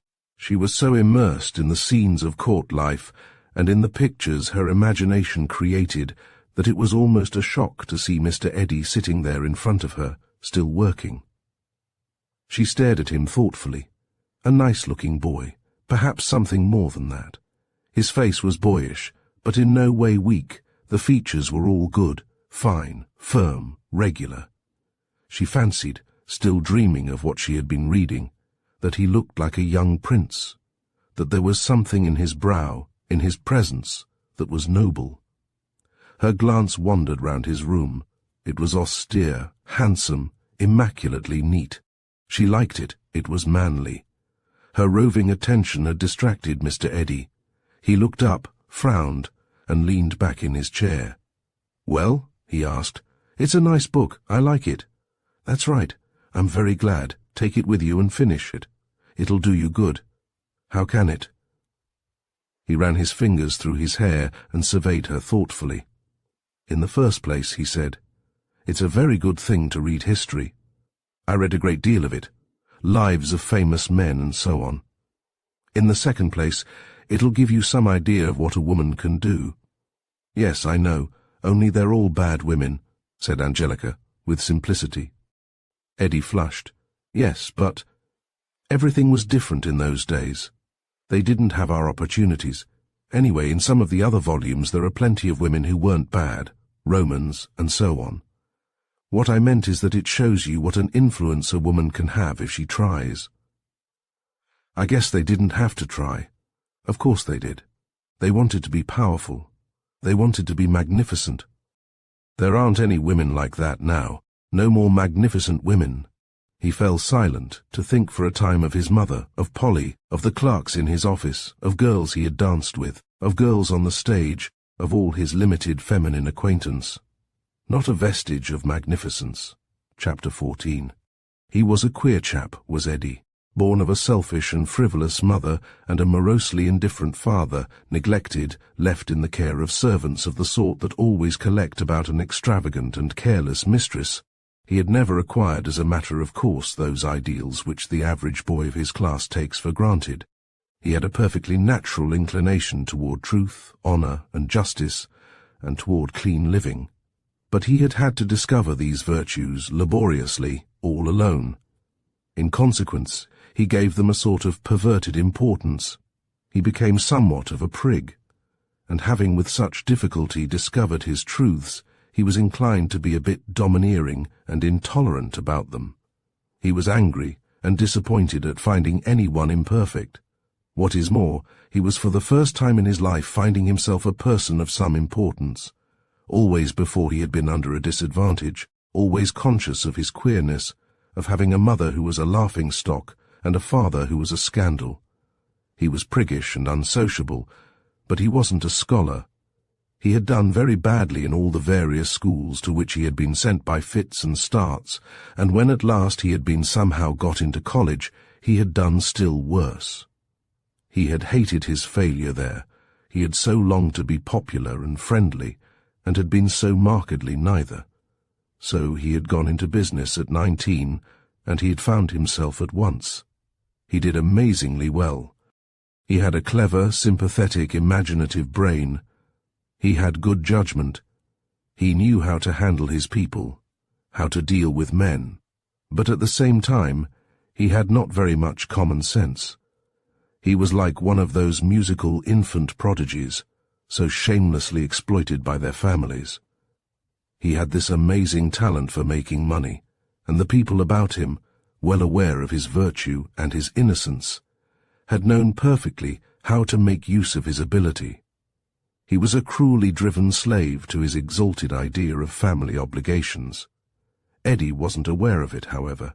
He was willing to spend all his youth in acquiring money for other people to spend. He took a sort of pride in exhausting himself. He was young enough and strong enough to enjoy affronting his health. It seemed to him a noble thing to support one's family. This was one of his pet ideas. Ideas which he had got from books or from other people's talk, none of which had developed quietly and wholesomely from childhood or from experience. His instincts were sound and admirable. He practically never had a base impulse, but his ideas were grotesque. He was, in some respects, a fool, and he was treated as fools must always be treated by the self-seeking. There was truth in Angelica's fancy. There was something in this boy that was what men chose to call kingly, a generosity, a fine force, a self-forgetfulness, a profound sense of his obligations, even toward this waif, so recently brought to his attention. He believed it his duty to help her. "Why don't you go into business?" he asked her abruptly. "Why? I think you'd do well. You seem level-headed, and there'd be some sort of future in it, instead of pottering about here like an old woman. But I don't like business. I like to be here, with nice people, where I can learn something." "That's quite right, of course, but what will you do later?" "Well, I don't know exactly. I just think that if I can sort of improve myself, some sort of chance will come some day." She reflected a moment.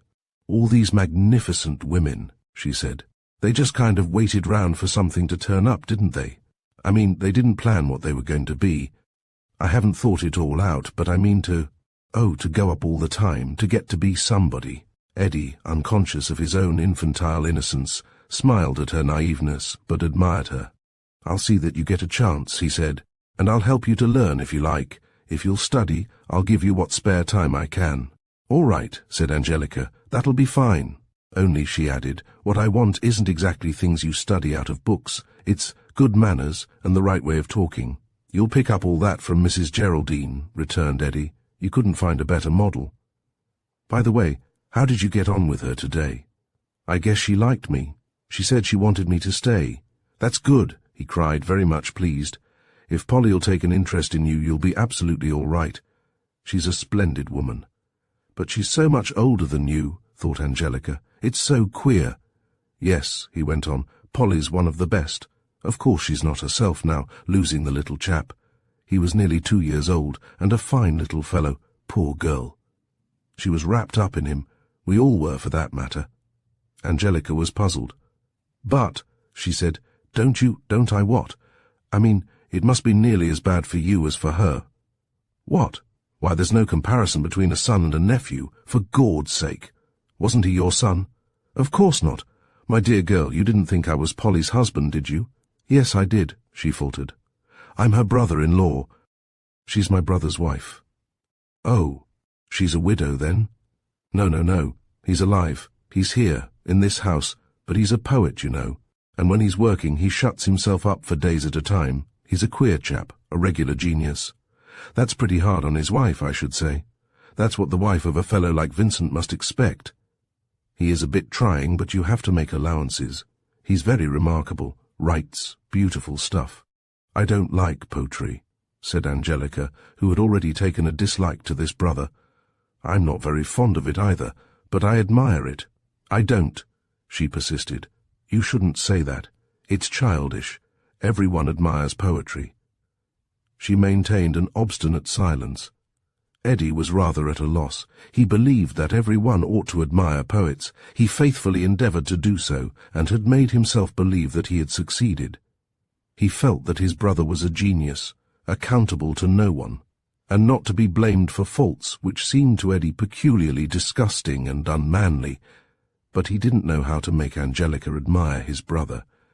Even the fact of Vincent's genius was by no means established, and could not be demonstrated to an outsider, for he had never published anything yet, nor attempted to do so.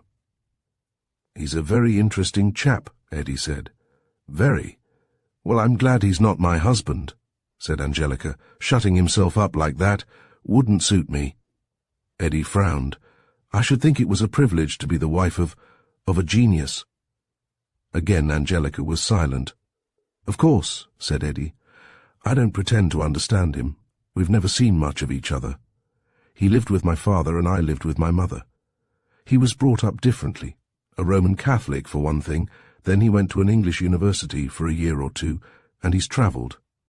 Very well-educated chap, altogether different from me. A scholar, and very artistic." "What does he do for a living?" Angelica asked. "He's just beginning his career," said Eddie. "It is very hard to get started with that sort of thing." Angelica's silence was eloquent. "Then who's this fellow you call Doctor?" she asked abruptly.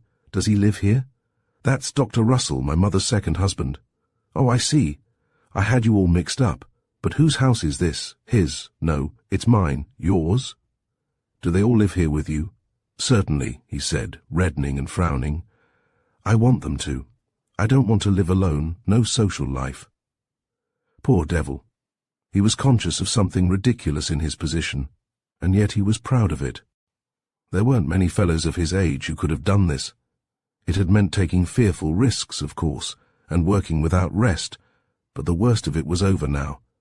He was really prominent in his world. He was a sort of financial prodigy, admired and watched. He called himself, on his office door, a stockbroker. He was on the road to becoming a millionaire. He had made up his mind to do it, and there was nothing to stop him.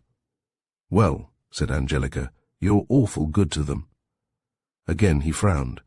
They had both grown suddenly ill at ease, at a loss for words. Angelica got up.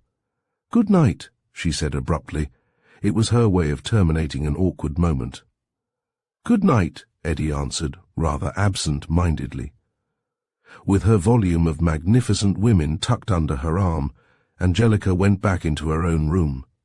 "He's a fool," she said to herself, keeping all those people, "but there is something about him. I don't know. I guess he's kind of magnificent himself." Chapter 7, Chapter 15. Sharp at 10 o'clock. The next morning Angelica knocked at Polly's door. Her eyes were dancing. She was filled with an exhilarating sense of mischief, for she had been having breakfast with the doctor, and a regular rowdy breakfast it had been, the old delightful badinage of the street and the factory. When she had come down, the dining-room was deserted, and she had lingered about waiting for anyone who might come. Presently, in had come the dapper little doctor. His face had lighted up marvellously when he saw her there alone, and he had told her archly that she was welcome as the flowers in the spring. "That's all right," Angelica had retorted belligerently. "Never you mind about me." And so the conversation had proceeded, flowery compliments on his side, and a continuous show of resentment on hers, all as it should be. "You're a regular old devil," she had told him. "You ought to be ashamed of yourself." "You're a devil yourself," he had answered. "A young devil, and a dangerous one, too. You could teach me a trick or two, I dare say." Then she had thrown a piece of bread at him, and he had sprung up and smothered her in a napkin, almost upsetting her chair backward, and she had given his necktie a terrific pull. She did so like this sort of thing.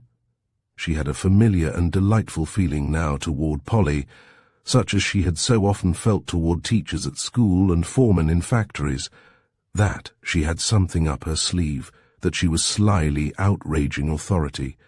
"Come in," said Polly. She was still in bed, her breakfast, untouched, on a tray beside her. She looked stale, broken, weary in body and in spirit, miserably inferior to the sparkling girl who stood waiting for her orders. "Good morning. Sit down," she said, politely enough. She could say nothing further.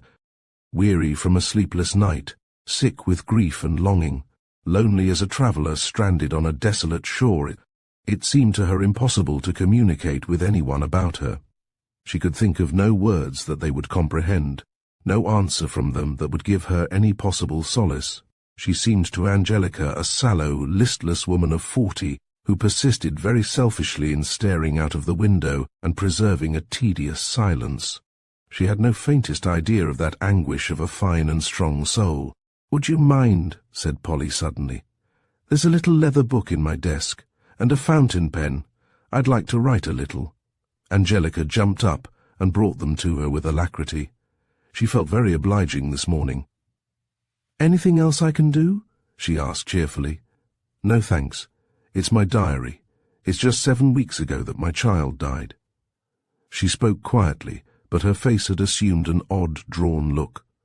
"Oh, Lord," thought Angelica. "Now I suppose there'll be a scene." And me feeling so happy. But there was no scene, not even a tear. Polly had long ago got past that consolation. She put down her little book. "Will you go and ask Mrs. Russell, please, when she wants to use the car? I think I'll go out this afternoon." Angelica sped off, glad to be released from this terrible ennui, and knocked upon Mrs. Russell's door. She found her engaged in a surprising occupation. She was carefully rouging her cheeks, that tough, weather-beaten brown skin. Her hair was carefully dressed, and she wore a handsome embroidered white linen frock. She was tall and straight, with good shoulders and a fine, free play of limb. From the back she wasn't bad. She looked like a muscular and athletic young woman until she turned and one saw her face. With the rouge and the blackened eyebrows, it had an indescribably repulsive look of dissipation. It was as if a man had rouged and bedecked himself. "Well," she said, "how do I look?" "All right," said Angelica dubiously. "Tell me frankly if there's the least thing. I must be very nice today. We're giving a lunch to a young Englishwoman, a tennis champion, and I'm on the reception committee. Do I really look nice?" "Yes," said Angelica, in a still more doubtful tone. "You don't think so?" cried Mrs. Russell. "I can see that. But, my dear, I don't suppose a woman of my age ever can look very nice." However, the glance she gave to her reflection in the mirror was quite a complacent one. She began covering her face with pink powder while she talked, and grimacing as she carefully avoided the blackened eyebrows. "How did you get on with Mrs. Geraldine?" she asked. "All right, she's not so bad," said Angelica. "Only sort of dopey." "Dopey? What's that?" Angelica flushed. "Oh, like people that take dope, morphine and opium and all that. But my dear girl, Polly doesn't—" "I know. I only said she acted like people that do. It's just a word people use about anyone that's quiet, and Mrs. Geraldine's very reserved, quite different from me. I'm obliged to say everything that comes into my head, but I dare say her life has made her like that." "Why has it? What kind of life has she had?" asked Angelica, with naked curiosity. "My dear, you see, she was married before to a perfectly dreadful sort of man. He drank, and I don't know what else, absolutely no good at all. You see, she used to be a concert singer when she was young.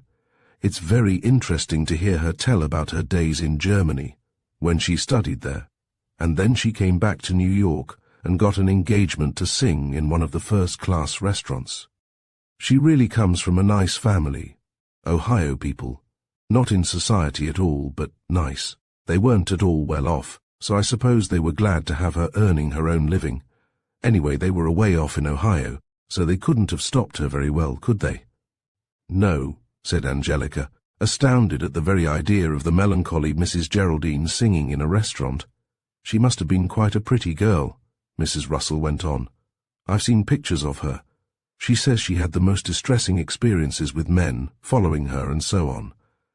She says she was really just about to give up the restaurant singing, when one night this tremendously handsome man was waiting for her when she came out.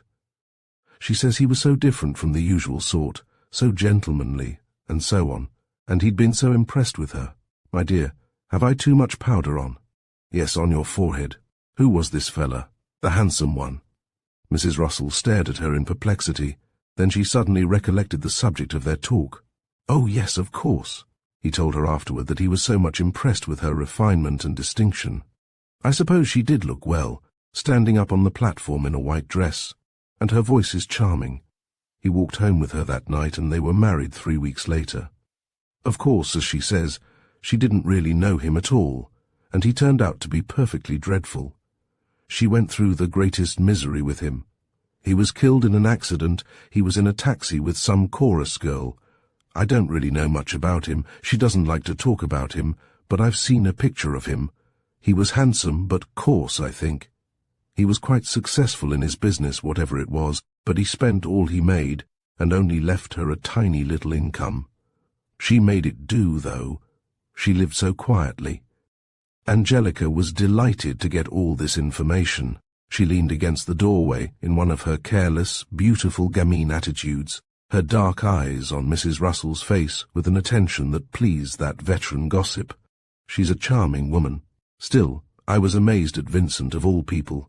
She's so much older than he, years, and she shows it. Of course, when they were first married 3 years ago, she was quite different, much nicer looking. Poor soul, she really had a wretched time with Vincent. He's frightfully trying. I really think she's been wonderfully patient with him. I'll never forget the day he came into my room and told me he was married. I couldn't believe it. He's so fickle and erratic. I never expected him to settle down. I don't suppose he really has. And when I saw her, simply a plainly dressed woman of 35. Of course, she has a certain sort of charm about her. She's restful. I like being with her, but not all the time. I can't understand why she clings to me so. She's so self-reliant. How indeed was Mrs. Russell to understand all this? She, with her thistledown heart, her life of infantile amusement-seeking, to understand the solitude of this woman from a small town, accustomed to the friendly faces of neighbours, of people who had known her all her life and were interested in all that concerned her. This woman, who had twice given her love with simplicity and generosity, to have it twice despised, a wife without a husband, a mother bereft of her child. Polly hadn't a soul near her who took the least interest in her, no one to talk to. That was what made her so silent. She couldn't utter flippancies. She longed for one of her own good, earnest, kindly small-town women who would wish to listen and know how to console. And in default of this, then she must have Mrs. Russell, who could at least talk about her lost child. She could say to her, "Do you remember this day and that day, this that he said, and how he looked?" She had loved her child with a passion tiresome to all those about her. She had been absorbed in him. She had seen in this little boy not alone her only child, but her only friend, a fellow countryman in a hostile land. And now he was gone. "She's charming," Mrs. Russell repeated, "but I should never have picked her out for Vincent. She's not the sort of woman to hold him. He's so odd, you know. He always used to say that he'd never marry, and that he was looking for the perfect woman, whatever he fancied a perfect woman was. I don't know what it was he saw in Polly. She's not beautiful, or fascinating as far as I can see. Of course, there's her voice. It's lovely, but still. He met her at some sort of tea, he told me, and he said that he was enchanted by the sight of her, sitting there in her plain dark blue suit, with her hands folded, so quiet and clever, you know, in comparison with all the other women. I must admit I was disappointed." She paused for a few minutes to rub her big square nails with pink paste. When she began to talk again, she had unaccountably changed her point of view. Instead of her bland contempt for Polly, she had somehow, within her queer soul, developed a great indignation against her son. "He has behaved abominably," she said with a frown. "I can't understand him. For days at a time he doesn't speak to her, doesn't even see her. And all for nothing. He took her up in a caprice, and he's dropped her in another caprice. Do you know, my dear, all the time their child was so ill he wouldn't see it. He said he could do nothing to help it, and he couldn't bear to look at suffering. And at last, when it died, the thing became so scandalous that Eddie had to go and actually force him to come into its room. So he came sauntering in, and what do you think he said? 'Thank God I really hadn't had time to grow attached to it yet.' That was pretty bad," said Angelica, but she was more curious than shocked. She was eager to hear more about this atrocious Vincent. "And now," went on Mrs. Russell, "whenever the poor soul begins to practice, he comes stamping out of his room and shouts down the stairs, 'Stop! Stop, for God's sake, stop!' He must be pretty selfish." "Selfish? That's not the word. He squeezes everyone dry. He bothered me a while ago until I sold one of my rings to get money for him, and as soon as I'd handed him the money, he walked out of the room without even saying, "Thank you." And when I tried to speak to him, he didn't even stop, just called back to me, "I'm not in the mood for your conversation today. I couldn't endure it." He's a devil, thought Angelica. I wish I could get at him. I bet I could handle him. I'd like to see him anyway. I'd devil him. And maybe if he had a wife with more fight in her, more spirit, he'd be different. He'd be different to me, her secret heart cried. No man could ever neglect or hurt me. No man could ever really win me. I shall be loved, adored, obeyed, but I shall not give much. I am Angelica, the beautiful, the proud, the free. She was very ready to hear more, but that was not to be. The aggrieved voice of Cortland, the chauffeur, was heard in the hall. "Now then, do you want to be late?" he called. That reminded Angelica of her errand. "Oh, Mrs. Geraldine said to ask you when did you want to use the car. She thought she'd go out." Mrs. Russell stared at her in distress. "Oh, sure. I never imagined she'd want it." "Tell her, please. I'll send Cortland back with it in an hour." "I don't think," said Cortland. She better not hold her breath waiting. Even Angelica was aware that this was not the proper way for a chauffeur to address his lady. She was surprised that he wasn't rebuked. She looked at him with an indignant glance, which he returned with one of the greatest scorn. "Wait in the car, Cortland," was all that Mrs. Russell said. "I'll be down directly." "He's a nice boy," she told Angelica, after he had gone. "I think a great deal of him. I'm sorry for him. He's very bright and intelligent, but he hasn't had any opportunities." "He's mighty fresh," said Angelica. "You mean disrespectful?" "I know it, but it seems to me that in this country, you know, a republic, we should expect that sort of thing. We're all more or less equals, I suppose, aren't we?" Angelica said yes, but she didn't think so, and she knew that Mrs. Russell didn't think so. A game of exploitation, simply, but in a country where every one had the pleasing possibility of becoming one of the exploiters.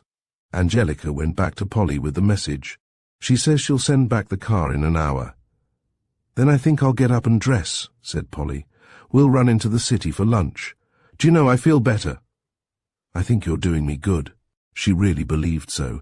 It seemed to her that the fierce and careless vitality of this girl charged all the atmosphere, penetrated and invigorated even her jaded and sorrowful heart. It was not the sort of vitality that fatigues and irritates, like the ceaseless activities of a little child. Angelica was quiet for the most part. She didn't speak much. She sat quietly in her chair with the sort of cool steadiness that one notices in cats. When you spoke to her, it required no effort for her to attend, to concentrate her thought on you. At once her dark face was alert, her ready mind in action. With Polly, although she wasn't aware of it, her manner was exactly what was needed. She was generally quite indifferent, thinking her own thoughts, absorbed in her own affairs, but she was instantly willing to perform any service, or to talk, or to listen. "Mr. Eddy spoke to me about you," Polly went on. "I have a very high opinion of his judgment, and he seems to think you're just the person for me." Angelica was delighted. "Well," she said, in her pitifully ungracious way, "it's kinda hard, not knowing your ways or anything, but I guess I'll be useful." Polly smiled. "Help me to get ready, won't you? I haven't been out for such a long time, and the doctor seems to think I should." "This doctor, is it? Her husband?" "Oh, no, he's not exactly a doctor. He invented a patent medicine called Dr. Russell's Old-Time Rejuvenator. That's why they call him Doctor." "I see. But those things are mostly fakes, aren't they?" Polly didn't answer. Angelica enjoyed helping her to dress. She liked to open bureau drawers and wardrobes and see the well-ordered and dainty things, all faintly fragrant. She liked fetching the silk stockings, the fine little handkerchiefs, the gloves, all the accessories of a woman of excellent taste and a decent income. Very plain Polly's things were, but with a most refined and fastidious plainness. Angelica, seeing and handling them, gained a quite new idea of a lady's requirements. Chapter 16. "And there we sat," she told her mother later, "all the morning, like a couple of fools, waiting for the car. It got to be lunchtime, and still it hadn't showed up. I couldn't help feeling sorry for her, waiting there with her hat on and all. "I guess she's decided to keep her automobile for herself today," I said. "It isn't hers," she said. "It's Mr. Eddie's, for us both to use. He's a generous fella, I think." The excursion was given up. They had lunch downstairs together, and in the afternoon they went out for a little walk, a tiresome walk for them both. Polly said scarcely a word. Angelica believed her to be angry, and at 5 o'clock, when at length the motor came back, with Mrs. Russell in it, she looked forward to a row. She received another lesson, for Polly said nothing. She had tea in the library with her mother-in-law, and she was as agreeable and polite as if nothing at all had occurred to vex her. At first this conduct appeared to Angelica cowardly and shockingly hypocritical, but as she watched Polly, she changed her opinion. No, it wasn't hypocrisy. She didn't pretend to be pleased and friendly. Her attitude said to Mrs. Russell, in effect, "Do as you please. You can't annoy me. I remain absolutely undisturbed." And as Angelica observed them, first to see how tea was to be drunk, and later to ponder, a new idea struggled to life in her mind. It began to dawn upon her that there were grades among ladies and varieties. Mrs. Russell was a lady, and Mrs. Geraldine was a lady, but they were of quite different sorts, and Polly's sort was the better. So there wasn't simply a set of rules to follow, or a definite standard to attain. There wasn't even one absolutely correct manner. How was one to learn? How was one to imitate? My God, she reflected, there's more to this than I thought. Chapter 8. Perhaps, if Polly had imagined that she was serving as a model, or even that she was being shrewdly observed by Angelica, she would not have done what she did. She would have maintained the aristocratic imperturbability that had so impressed her companion, and she would have concealed her malice. For Polly had malice, that, agreeable feminine malice, so much more attractive than a forgiving heart. She had a quiet relish for vengeance, and a long, long memory for affronts. For 3 years there had been war between herself and her mother-in-law, in which Polly had had to struggle desperately to avoid extermination. The ruthless selfishness of Mrs. Russell would have destroyed her, would have made her an instrument, to serve her in her pleasure hunt. She was not to be reasoned with. She was too heedless and indifferent to weigh consequences, too insolent to be hurt by defeat, too slippery for any sort of compromise. Polly had adopted a policy of implacability toward her. She let nothing slip, forgave nothing, forgot nothing. They were all at the dinner table that evening, Eddie in evening dress, and the doctor also, in order to please his punctilious and severe son-in-law. Polly was an altogether pleasant object for contemplation in a brown voile frock, while Mrs. Russell had come forth in an astounding thing of orange and blue. It was shockingly expensive, very unbecoming, and badly put on. Taken with her straggling hair and a pair of dusty and shapeless black velvet slippers, it formed an exterior not likely to enlist her son's support in the coming encounter. "Eddie," said Polly, "what was that man's name? The one we had for the day when the car was broken. Do you remember? He was such a good, careful driver, and his car was so nice and clean." "Why do you want to know?" asked Eddie suspiciously. "I thought today I should have liked to get him." "What's the matter with Cortland and your own car?" Eddie persisted sharply. "But it's not my own car, Eddie." "Where was it?" "It was in use." "I can't expect to have it all the time," she said sweetly. "You haven't been out for 7 or 8 weeks, have you?" he demanded. "No, but still, that's not exactly all the time." His face had flushed. "Did you have the car, Mother?" he asked. "Yes," she answered with perfect indifference. "Now look here," he said, "can't you arrange better? Can't you talk with Polly in the morning and find out what she intends to do?" "Oh, Eddie, it doesn't matter," cried Polly in distress. Eddie saw the distress and grew more angry. Angelica saw it also, and understood it. "It seems to me," he said, "that when Polly goes out so seldom, she might have the benefit of her own car. She's not well. You must remember that." Mrs. Russell was smiling her mechanical smile. "She shall have the car," she said, "whenever she wants it. If I'd known today, I shouldn't have taken it. I meant to ask Angelica to ask you," said Polly. "I did ask her too," said Angelica. No, said Mrs. Russell, still smiling. You didn't. You forgot, I suppose. Were you out in it all day, then? Demanded Eddie. My dear boy, I was. And now, if you please, we won't have any more of this. You can do your scolding in private. Polly shall have the car all the time. Tommy, she said, turning to her husband, who do you think I had lunch with at the country club but Horace and Julie Naylor? Poor Horace! She is such a dreadful, vulgar little minx. And yet she's so amusing. I must have her down here again. Not when I'm home, said Eddie. I think she's disgusting. Pretty little woman, though, said the doctor. Plenty of them, said Eddie. Mrs. Russell had got away from the subject of the motor car and rested satisfied. It was a question with Angelica whether, after all, she hadn't triumphed. It was a drawn battle, at the best. But before the evening was over, the combatants were obliged to forget their hostility and to ally themselves against their common tyrant. All very well for them to quarrel together, but they didn't forget that Eddie was the source of all good, and that, to placate him, all private feuds must be ignored. They were still sitting at the table when a telegram arrived, which Eddie opened and read with a frown. Confound it, he said. Here's a nice row. Vincent's getting a bit too bad. This really puts me in a very awkward position. I gave him a letter to give to a man, and apparently he never did. I'll have to get hold of him now and find out what he did do with it. He rose from the table, and so did Polly and Mrs. Russell. What's the matter? Cried Polly, with an anxiety that seemed to Angelica extreme. What has Vincent done? I gave him a letter to deliver to a man who was leaving for San Francisco, an important letter, and now the fellow telegraphs that he's reached there, and that the letter hasn't reached him yet. He should have got it a week ago before he left. But don't bother Vincent tonight, implored his mother. You can't do anything now. Wait till morning. Why shouldn't I bother him?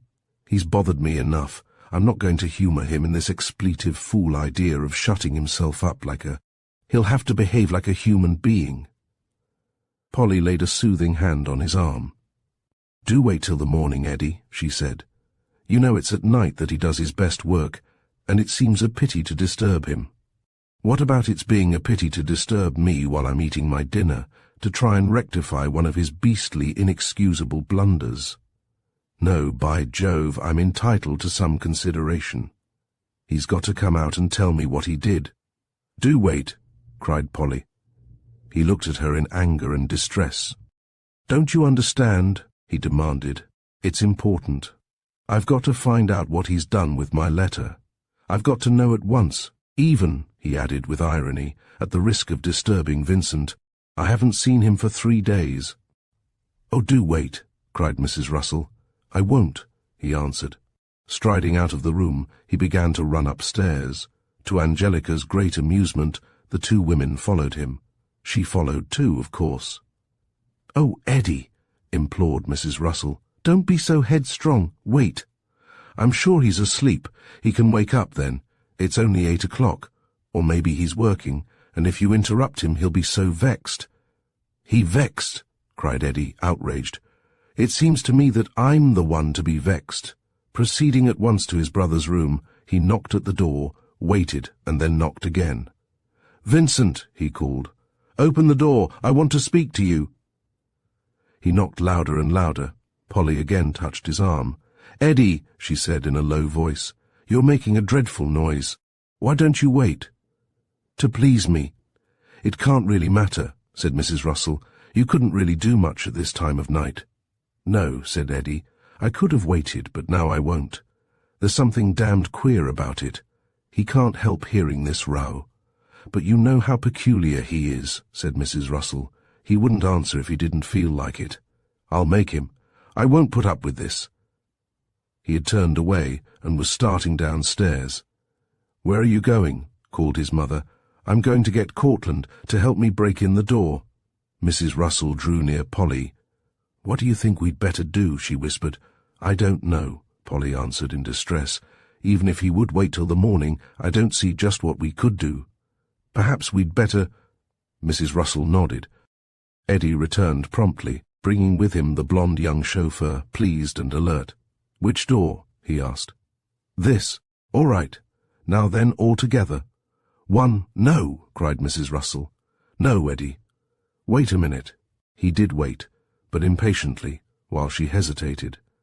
Finally she said to him in a half-whisper, Eddie, he's not there. Not there, he shouted. Do hush. No, he's been away for 3 days. Why the devil didn't you tell me? Because I didn't want to upset you. Did Polly know? Yes, and you both stood there and let me make a fool of myself. I couldn't bear to upset you, Eddie, and neither could Polly. And you let me knock and call and bring up Cortland. Oh, by Jove, it's too much. I'm very sorry, said Polly gently. Eddie didn't even look at her. I'm sick of this, he cried. Sick of being made a fool of like this. It's always the way in this house. Every hand's against me. Nothing but deceit and trickery. Eddie, said Polly firmly. You forget yourself. The poor chap, recalled by her tone to his standard of propriety, the very fount of his exploitation, became a little quieter. No, he said, I don't. Where did he go?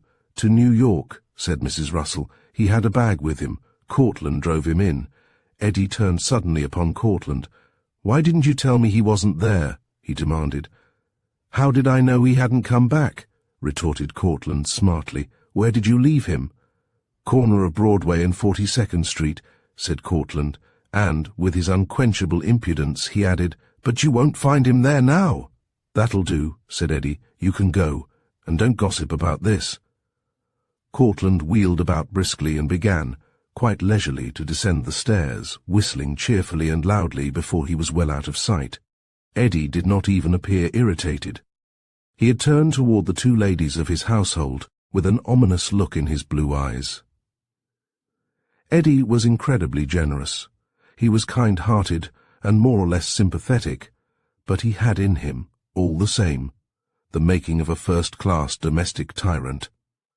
He desired, almost morbidly, to be respected, and he was ready to force respect by bullying, if necessary. He knew what everyone else knows, moral precepts to the contrary notwithstanding, that the bully is almost universally respected. Like all domestic tyrants, he was shamelessly deceived and managed by the women of his establishment. They managed him clumsily. Neither of them had learned what the doctor had learned at once, that Eddie could be manipulated with ridiculous ease by the employment of either of 2 means. One was to appeal to his sense of justice, the other was deferentially to ask his advice. He liked to argue, to discuss, to weigh, to do finally, not without pompousness, whatever he saw to be right, but the women never addressed this vulnerable side. They treated him still as if he were a primitive man, to be coaxed, hoodwinked, pampered.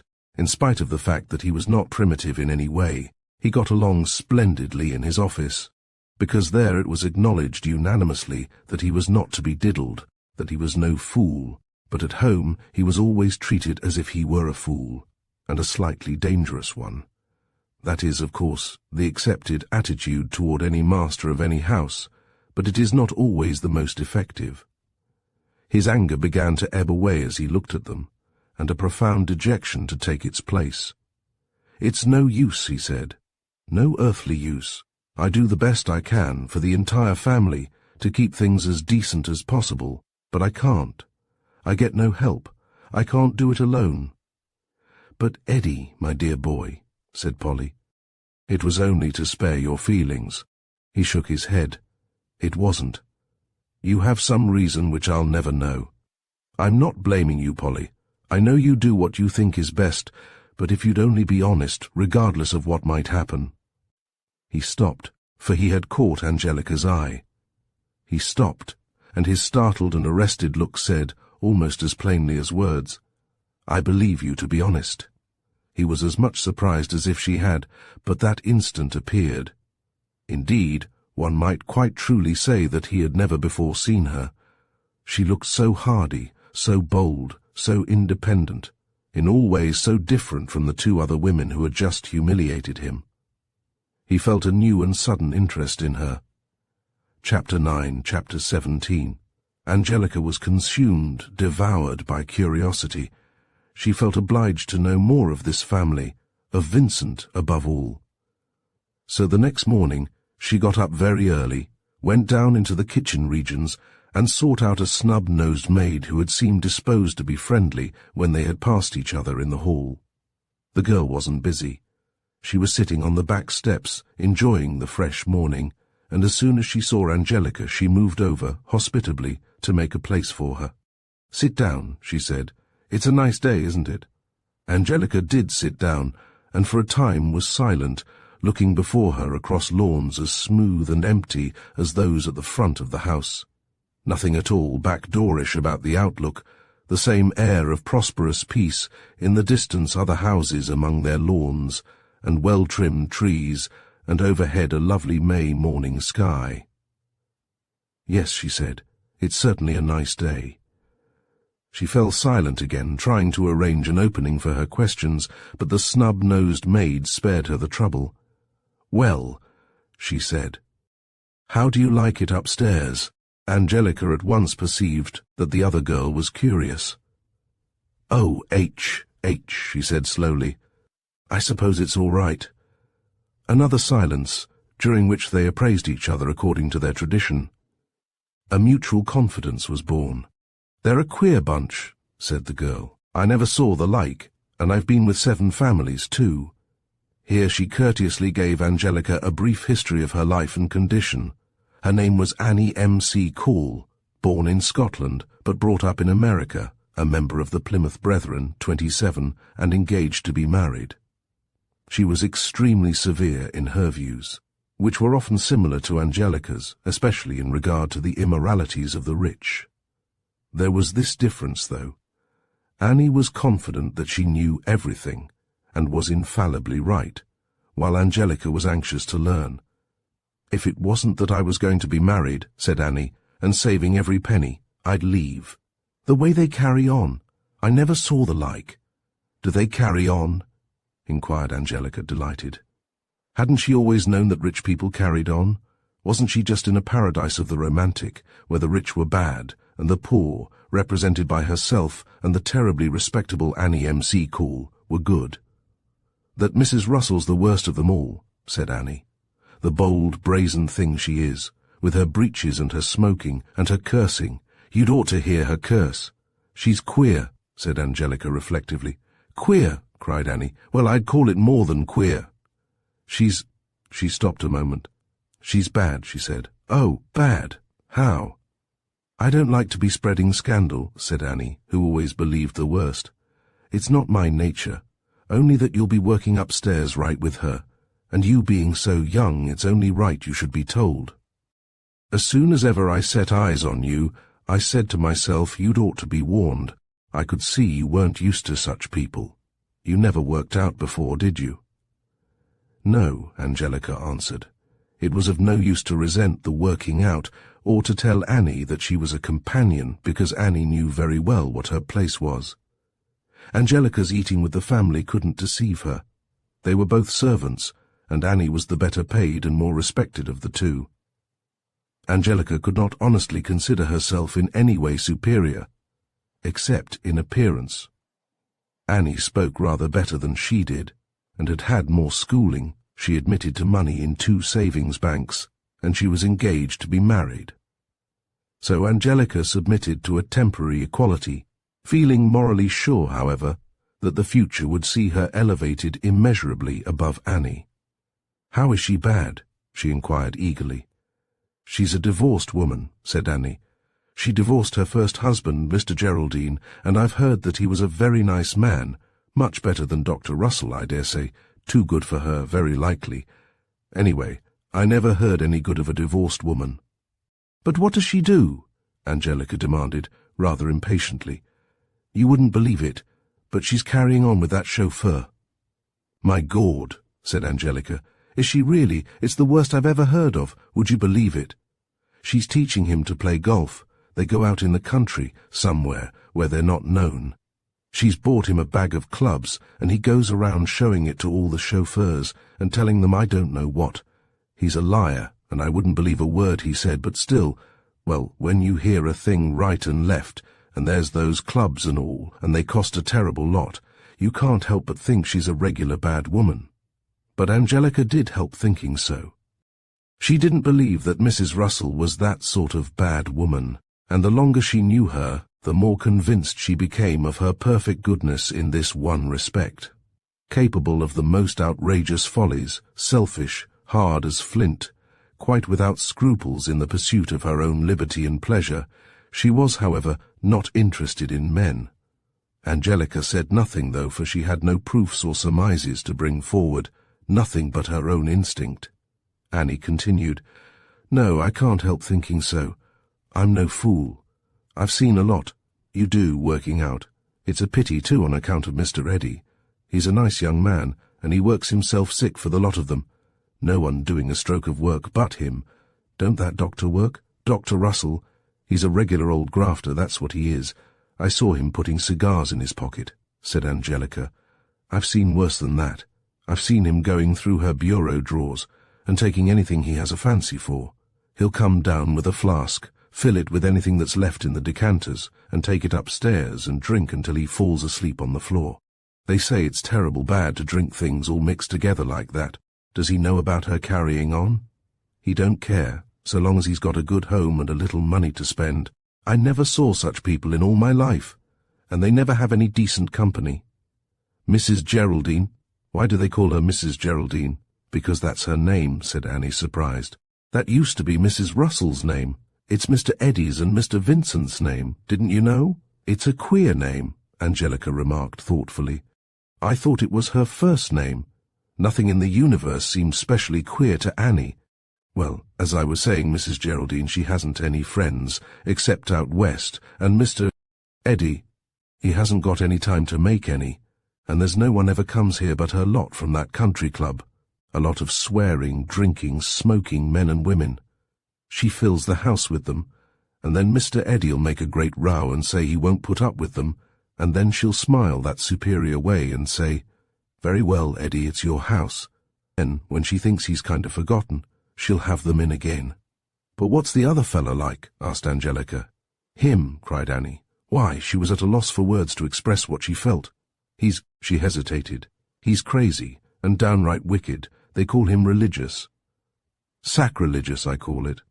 Every once in a while he'll get a fit of feeling sorry for his wickedness, and he'll be moaning and groaning about his soul, and working himself up to write his religious poems." "Why," she cried, "it's as different from the real repentance of a sinner, such as I've seen many and many a time in our meetings, as can be. He's never seen the light, and he never will. He's lost. What does he do that's wicked?" asked Angelica, avid for details of rich people's sins. "Everything, drink and women and blasphemy. Why, right now he's gone off with a girl. Cortland saw him meet her." But no further questions on the part of Angelica could elicit any more details. Annie didn't want to talk about him. He was what she called a hardened sinner, and she considered him best ignored. She began to talk of Polly. "She's the best of the lot," she said. "She's a real lady, she's reasonable. She'll never ask you for all sorts of outlandish things, all hours of the day and night, like the other one. She's stingy, I must confess. She never gives you a penny, nor even an old dress or a hat, but at least she's nice and polite. I'm sorry for her, too, losing that little boy. He was a sweet little thing, even if—" The cook appeared on the porch, an untidy, bedraggled old Irishwoman. "Come in, the two of ye," she said.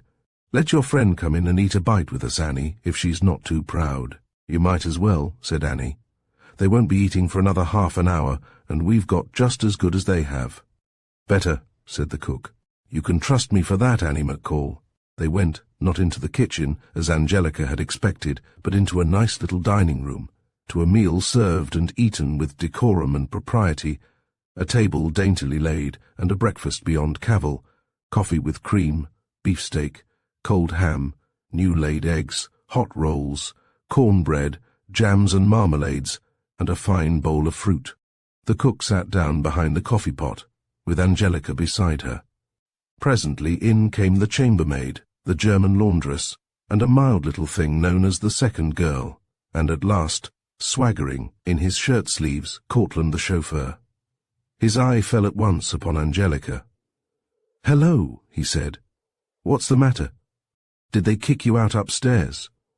"They sent me down to see how you behaved yourself," she answered promptly. She was quite able to hold her own with this young bully, and though her manner was too free and easy to suit Annie, the others were delighted, especially the cook. "Now will he be good?" she would cry to the worsted Cortland. "Now you've met your match, me lad." Angelica enjoyed all this beyond measure. This homely simplicity, combined with the greatest comfort, this atmosphere in which she lost her painful consciousness of inferiority, in which she was among equals and able to breathe freely, invigorated and satisfied her. She grew more and more assured, her sallies more and more outrageous, in a violent badinage that continued until the bell rang and Annie ran off upstairs. She returned to tell Cortland that he was wanted in 15 minutes. "Oh, Gord," he groaned. "It's a tennis tournament today. Me sitting out in a blame country road in the hot sun all the afternoon. My lord, don't I wish that old fool'd learn enough to stay home, or go to the city, to the theatres and stores, and give you the chance to see your sweetheart?" asked the laundress coyly. "Which one?" he demanded boldly. "You'll need a lot of thim," said the cook, "for there's no one girl could put up with you long. Why are you not playing your golf today, me lord?" "She makes me sick," he answered angrily. "There she goes and gets me interested in the game and all, and then she drops it. Why, you know, she promised me at the start she'd train me good, and I could go in a tournament. She said she'd introduce me as a friend of hers. She said I was built to be a first-class player, and maybe I'd get to be a professional. Don't believe everything she'll be telling you," said the cook. "Expletive old fool," he muttered. Annie reproved him. "You've got no right to speak like that about a lady," she said. "Shut up," he said briefly. "Go along with you," cried the cook. "She'll be waiting. Leave her wait. She makes me wait enough. If she don't like waiting for me, leave her say so. I can get plenty of jobs. Better than this one, too. I don't have to put up with nothing from her." Chapter 18. It was only 8:30, and Angelica didn't know what to do with herself. She was in a rebellious and malicious mood. She had been fired by Cortland's attitude, and she, too, wished to keep some rich person waiting. It was the attitude which is the despair of employers, the spirit in which the young workman comes sauntering in, insolently late, not because he wishes to lose his job, or because he is, as they put it, looking for trouble, but because, for this one day, this 1 hour, he must assert himself, must be a man, must delude himself that he is not inferior, not helpless, not driven. So Angelica, this morning, was ready to assert that servants were in all ways better than those they served, that poor people were all good and rich ones all bad. She felt a warm glow of friendliness toward the subordinate class, and a profound hostility toward their oppressors. She wanted to swagger about it, to tell Mrs. Russell loudly that those jolly, comprehensible people in the kitchen were vastly superior to her in every respect. She went defiantly about the lower floor, into the library, into the breakfast room, where the remains of Mr. Eddy's meal still stood, into the music room, even into the august drawing room, where she had never before set foot. "I don't care," she said. "If they don't like it, they can tell me." But she met no one. Thwarted of a victim, she went out upon the veranda and sat down in a rocking chair, facing the prospect already so monotonous to her, the neat, smooth lawns, the orderly trees, the dignified houses. "Makes me sick," she said aloud. "Nothing to look at, nothing to do." Suddenly her chair was tilted back, and a hand laid over her eyes, a soft, cool hand. She pushed at it, roughly, and it was lifted, and she saw bending over her the bland, smiling face of the doctor. He was in flannels, well cut, quite correct, but with an air obnoxiously dapper. His white head was bare, and he wore a flower in his coat. "You let me alone," said Angelica. "I can't." "I guess you can," she observed grimly. "But you're so pretty. You've no business to be so pretty. I dare say I'll get over that in the course of time." "Seriously," he said, "I don't think I've ever seen finer eyes. Have you ever thought of going on the stage? And as far as I can judge, you have a beautiful figure." "Of course I don't know." "None of that now," she cried, flushing angrily. "Get away from the back of my chair. I don't want you hanging around me anyway." "You're very hard," he said. "Very. Don't you like me, Miss Angelica?" "Not much." "But why?" "Go and look in the glass, Grandpa," she answered. He reddened. I suppose I do seem old. In your eyes, he said, but after all, it's only a question of how you feel, and I feel as young as you do. It takes a man of experience and maturity to appreciate a woman. Boys can't understand, but a man of my age has learned how a woman likes to be treated. Well, he's learned too late then, said Angelica. They'll never give him a chance to show off what he knows. Oh yes, they do, he retorted, preening himself. I could tell you of more than one little girl who doesn't think I'm too old. You too, when you know me better, you'll find me just as— Now, look here, Grandpa, said Angelica. What are you leading up to? Because if you think you can get fresh with me, you've made a big mistake. Guess again, Grandpa. Don't call me that, he protested. It's vulgar. She looked at him scornfully, then turned her back upon him, and once more regarded the tiresome view. The doctor, after a glance at her severe profile, gave up his attempt and changed his attitude. He sat down jauntily astride of a chair and began joking. She never tired of that, and although he grew painfully weary of this rough and silly jesting, he was compensated by the sight of her brilliant face. But inevitably he began to grow bolder again. "My dear, your shoe's untied," he said suddenly. He threw himself on his knees before her and clasped her ankle in his hand. She gave him a vigorous push with her foot that sent him rolling over backward, knocking his white head against a chair. She laughed immoderately, with abandon, all the more because he was so furious, her head thrown back, her eyes closed. And it was just at this minute that Eddie came out, to see his father-in-law struggling to his feet, while Angelica shrieked with laughter. "What's this?" he demanded severely. No one answered, but Angelica's mirth was checked. "What has happened?" he asked again, with still greater displeasure. "I slipped," said the doctor. "Where's your mother, my boy?"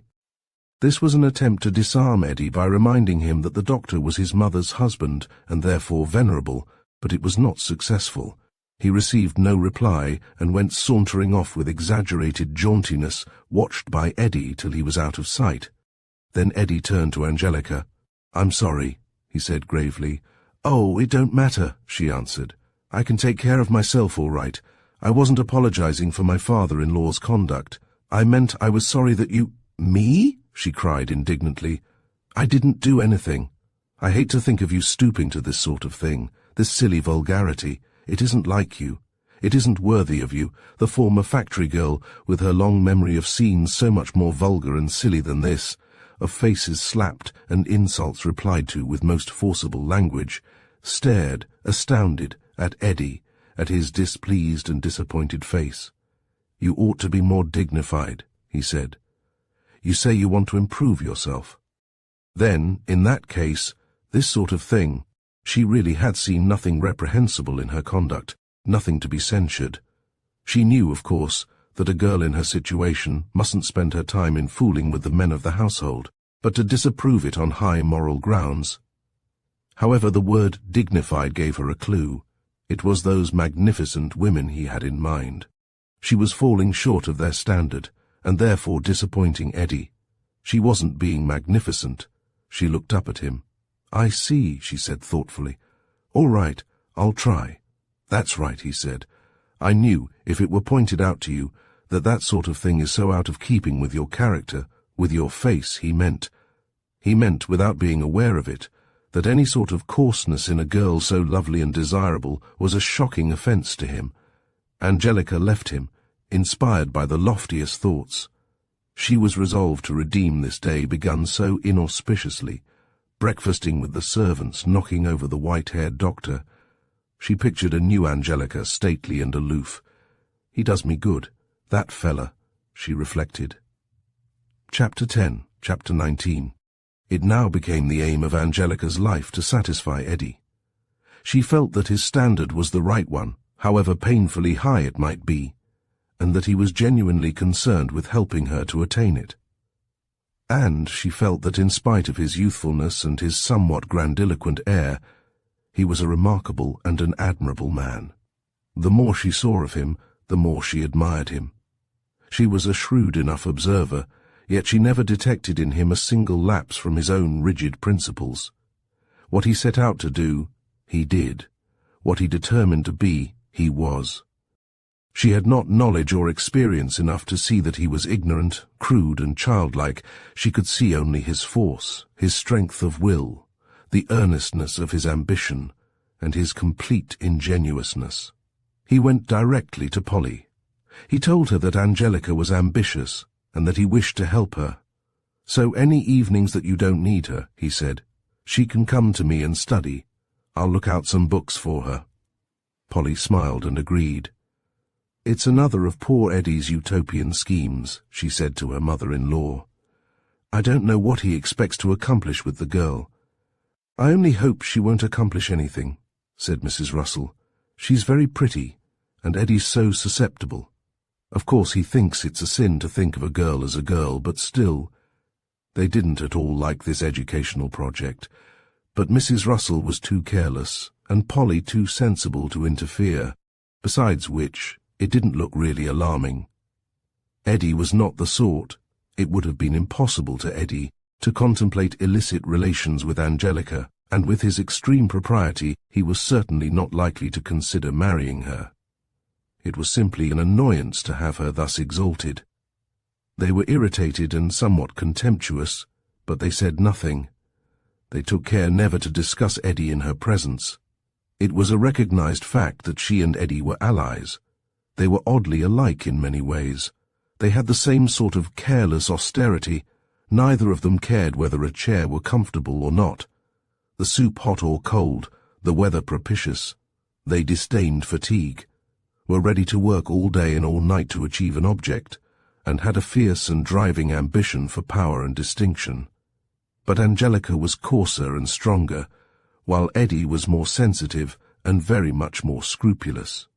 He was ruled by ideas, she was ruled by her vigorous impulses. Polly very rarely wanted Angelica in the evening, and Mrs. Russell dared not summon her, so that it became quite a usual thing for her to go upstairs with Eddie directly after dinner and settle down with some valuable book of his selection. He didn't make any attempt, really, to teach her.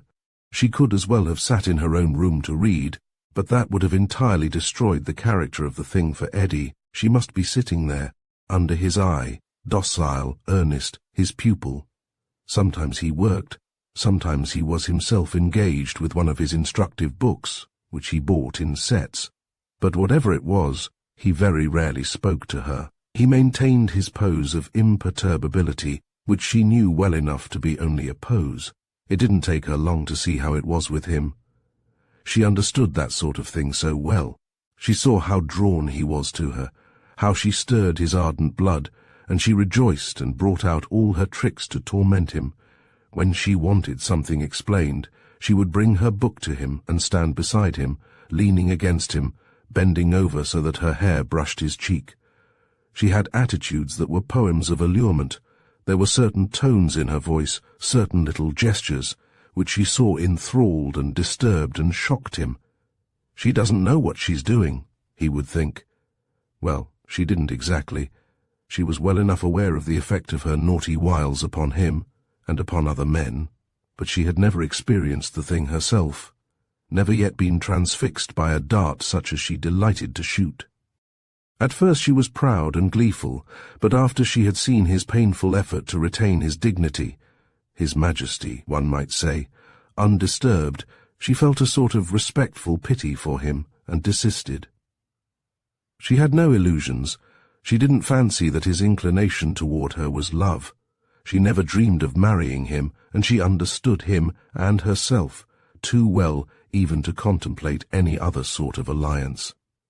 She ceased her tricks, became honest and sober with him, and sat at his feet to learn what she could. The knowledge that she was desirable in his eyes did good to Angelica, for it gave her more confidence, more hope of attaining ultimate magnificence.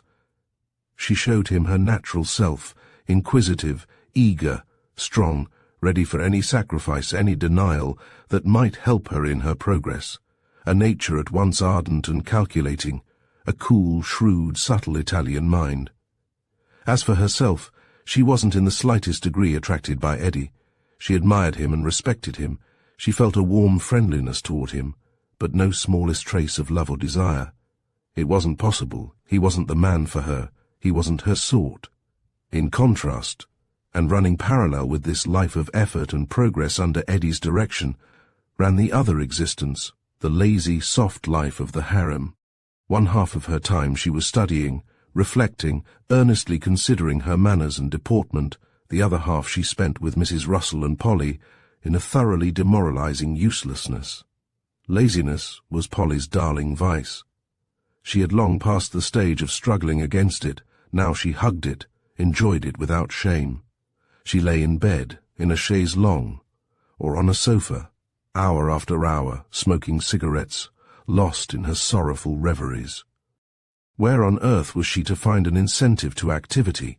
There was no one whom she might love and serve. No effort was necessary to obtain all the luxuries possible. Her old love of her art lay buried beneath her grief. She felt that she had all that she could ever expect in life. She had got quite used to Angelica now, and more or less fond of her. She liked to have the girl near, sitting with one of Eddie's books, absorbed in it, yet instantly ready for any service required. "Do you know, Angelica," Polly said to her one day, "the very nicest thing about you is that you never fidget." Angelica considered that. "No," she said, "I know I don't. I see other people squirming and wriggling all the time, and I wonder, I don't know. I am quiet, but I've got lots of life in me." "I should say you had. Just my antithesis, aren't you? I'm quiet too, but it's because I haven't any life in me at all." "Well," said Angelica, displaying no interest in Polly's state of mind, and reverting, as she generally did, to herself, "I'm always kind of expecting something to happen. So I just wait." Her naive egoism never affronted Polly. Disillusioned, she would have been rendered uneasy by affection or great interest. She liked it this way, with no pretense on either side, nothing to keep up. She never affected any interest in Angelica, although she couldn't attain her companion's supreme self-absorption. She was obliged, now and then, to ask a question. In fact, she couldn't help being curious about Angelica, who was not at all curious about her. She was sometimes a little piqued by the young creature's cool assumption that she was of no interest. She knew, as all other people know, what lay within herself, how different she was from everyone else who had ever lived, how interesting she was, both in her qualities and her experiences, a thing true of every one, and yet how impossible it is to make others see it. Polly was a woman of curious temperament, intense, sensitive, flexible, and yet protected, and perhaps isolated by a certain cool good sense. She was an artist, a musician, a woman who had twice loved and twice been most cruelly deceived and rebuffed, who had suffered and thought very much and very bitterly, if not very profoundly. But she was also the simple daughter of a small town, a woman who liked a long and leisurely gossip, who had sane and healthy blood flowing beneath her idle hypochondria, woman of the world, smoker of cigarettes, reader of the most astounding books, seasoned as she was, disillusioned, heart-sick, a bit theatrical, perhaps, in her utter indifference. She was nevertheless the same Polly who would have heartily enjoyed a day spent in jelly-making, or nut-gathering, or sewing with a friendly and talkative group of her own Ohio women. She had very little in common with Mrs. Russell. They didn't really like each other, but being unoccupied, and in somewhat similar circumstances, they got on well enough together. The whole household got on together, in fact.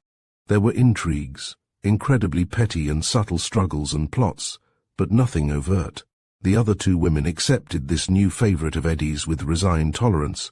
They made use of her, but they were quite kind. They, too, had an influence on Angelica. They taught her something, a little of the compromise that must be made with life. You didn't have to love people or to hate them. You had only to get on with them. She could not but admire their charming good humour, their complete lack of the aggressiveness which the people she had known before had been obliged to cultivate. They were all three so comfortable together. Chapter 20. It was one of those summer afternoons which had such an indescribable charm for Angelica. She wasn't used to idleness, and it delighted her, this sitting about, with a long stretch of empty hours ahead to fill as one pleased. They were all in Mrs. Russell's big airy room, with the green blinds drawn down and flapping in a steady little breeze. It was very hot, and, As was their custom when Eddie was not home, they were in undress. Polly hated the hot weather, and didn't care to move. She lay on a rattan couch, smoking, with her eyes closed, and with an electric fan blowing across her. Mrs. Russell was stretched out in a deck chair. Beside her stood a small table with a bottle of whiskey and a siphon of soda, of which she partook from time to time, very small drinks, but tolerably frequent. Her face was crimson, her hair, for greater coolness, was pulled back into a tight knot. She wore very little but a lace combing jacket and a short silk petticoat, which, as she sat with her long legs crossed, showed a great expanse of grey silk stocking. She was a freak, a fright, whatever you like, but she had a certain ineffaceable distinction. Her voice, her gestures. Angelica watched her with interest. She was telling jokes, outrageous stories that convulsed the other two with laughter. "My dear, where do you hear such things?" Polly protested after each one, and lay waiting for more. Angelica rejoiced in a lovely cast-off garment of Mrs. Russell's, light as gossamer, pale yellow with taffeta bows. Its coquetry was incongruous with her dark and sombre face, but it was bewitching, nevertheless. She sat in a low rocking-chair opposite a mirror, content to look now and then, and to speculate endlessly upon the destiny of that thin, languorous figure, dressed like a rich person, lounging like one, beautiful, mysterious, alluring. Her bare arms were clasped behind her head, in that attitude which so well reveals the line of neck and bust. Seen from the door, in profile, she would have been an exquisite picture. And she was seen from the door. Mrs. Russell, facing in that direction, gave a start of surprise, so that Angelica turned and saw a man standing there. He was a big, heavy, swaggering fellow, in baggy knickerbockers and an old shooting jacket hanging loosely from his powerful shoulders, with a fierce, hawk-like face and bright grey eyes. He looked at them with a sort of contemptuous amusement. "Vincent!" cried Mrs. Russell. "Well?" he asked, smiling. "Eddie's been so— Eddie be damned! How are you, Polly?" "Quite well, thank you, Vincent," she answered with simplicity. "You're looking better," he assured her in friendly manner. "And Mamma?" "Don't be so provoking," she cried, trying to be angry, but at heart, as one could plainly see, filled with idiotic admiration for this big, impudent son. "Don't pretend to be so calm and cool. What are you going to tell Eddie?" Angelica jumped up from her chair, and then sat down again. Vincent took no notice of her. "Let's have a drink," he said, and sat down beside his mother. "Ah!" And now another. He was certainly theatrical, playing to his little audience the part of the idolized conqueror, the man to whom everything is permitted, but he did it well. He could carry it off. It was evident that he had them both in his pocket. He talked to them with conscious mastery. His mother was silly and adoring. Polly, in spite of all her reserve and her deep and hidden resentment against him, couldn't hide a sort of charmed interest. They listened to him and looked at him, while he, sprawled out in his chair, smoked a pipe and stared at the ceiling. And then, suddenly, just for an instant, his falcon glance rested upon Angelica, upon the swarthy face that turned pale beneath it. Her heart stood still. She stared at his bold, careless face with a feeling that was almost like terror. She had never seen his like before, never seen so free and strong a spirit in any human creature. She had met her match, and she knew it. She could never conquer him. It was a sensation unique in her life, never imagined before, never to be experienced again. She forgot herself completely, didn't give a thought to the impression she might be making upon this man. She thought only of him, watched him, listened to him in a sort of stupor. He didn't look at her again, but she knew that he was conscious of her, and that he included her among his audience. He went on, always like an adored actor secure of rapt attention, telling them things, painting vivid pictures for them. In the midst of his finest phrases, he would use the coarsest and bluntest of old words, abruptly, like a gross insult in a love sonnet. He aimed deliberately to startle and amaze, and he succeeded. The three women listened spellbound, Angelica above all, quite caught in his net. He told them about a play he had seen the night before, and an actress in it who had caught his fancy. "That woman," he said, "good God, a fair thin virgin, inviting with her troubled eyes the fiercest lusts, still innocent, still trembling on the threshold of her life. What an actress! Polly, you would have enjoyed her work." "I don't doubt it, Vincent. I'll take you some evening soon. But no, I forgot, I'm going away." "Oh, Vincent again?" cried his mother. He looked at her with a strange smile. "Yes," he said, "and for a long time." Polly, so many times hurt, so long ignored, remained quite still and indifferent. Only Angelica saw her thin fingers clench and then open listlessly. She didn't open her eyes or speak. "Where?" asked his mother. "You ask me," he demanded. "I am a man. Pray, where should I go?" No one was able to answer, and he frowned again. "There's only one destination possible," he said, "one spot on earth that draws toward it all of us who are men, a place of blood and destruction, of utter loneliness and frightful agony, where we rush to embrace that most maddening and most tender of mistresses." "Oh, Vincent!" cried Mrs. Russell, distressed. "Don't talk that way before Polly." He threw back his head and laughed. "A mistress who breaks all hearts, of whom all loving souls are mad with jealousy, a mistress to whom no man is unfaithful, beautiful death," he cried. His mother gave a sort of shriek. "Vincent, you're not going to kill yourself?" "No," he cried, "no, to kill my brother, kill Eddie. Don't be such a damned fool," he said irritably, annoyed that she had misunderstood and cheapened his climax. "I'm going to the war." Until that moment they had, to tell the truth, taken very little notice of this war. It had been going on for some weeks, with great headlines in the papers, but in their isolated group it had very little significance. Their routine was in no way interrupted. Eddie worried over it, but then he worried over everything. He said it was disastrous for the market. However, they were quite sure that he would bring home money for them, if not in one way, then in another, and they weren't really disturbed. And now suddenly the war and Vincent came bursting in upon them with violence. Chapter 11.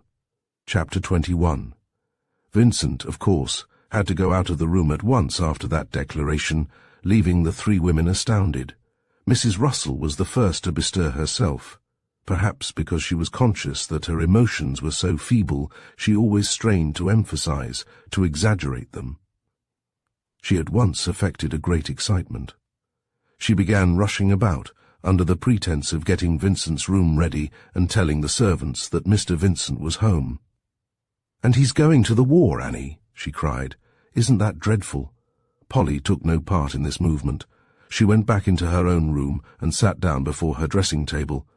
"I'll do my own hair, Angelica," she said, with a new frigidity in her manner that surprised her companion. "All right," Angelica answered, with a trace of sulkiness. "You can go if you like," Polly went on. "I won't need you any more tonight. I think, Angelica, you'd better have your dinner in your room. Mr. Geraldine might not like a stranger at the table the first evening he's home." "All right," said Angelica again, turning obediently to the door. But she did not attempt to conceal a most provoking smile, to show Polly that she knew the cause of all this.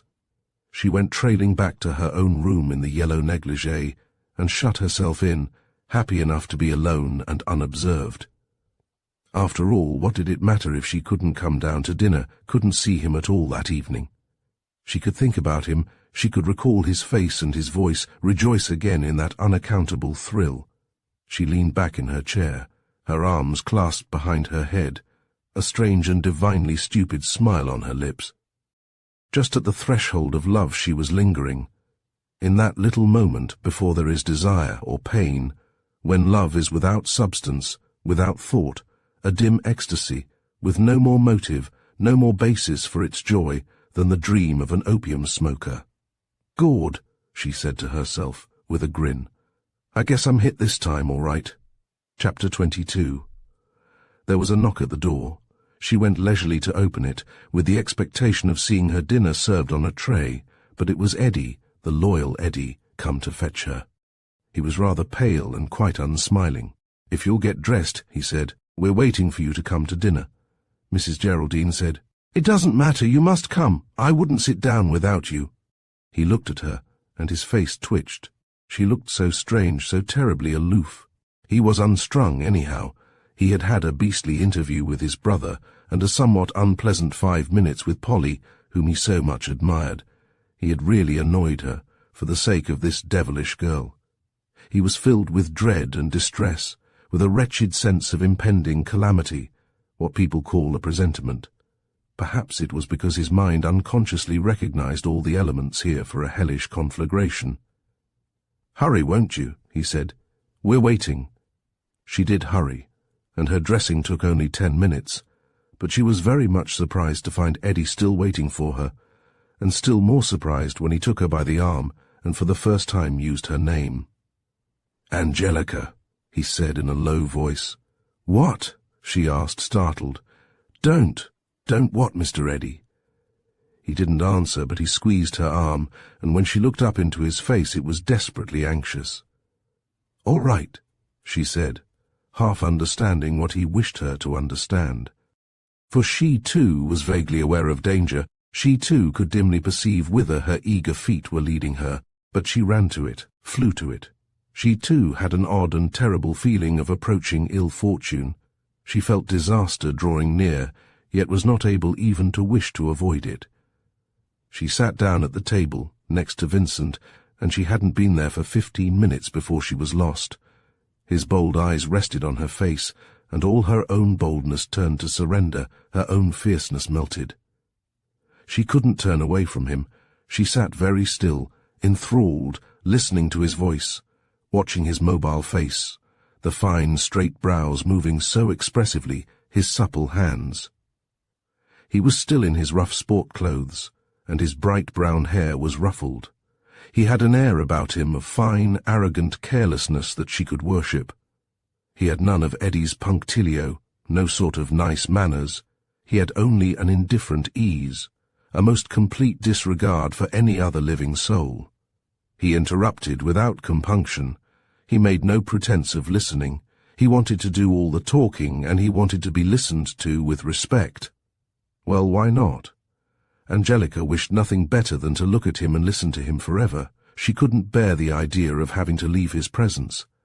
Every time she looked at him, he was looking at her, at those curious eyes not quite alike.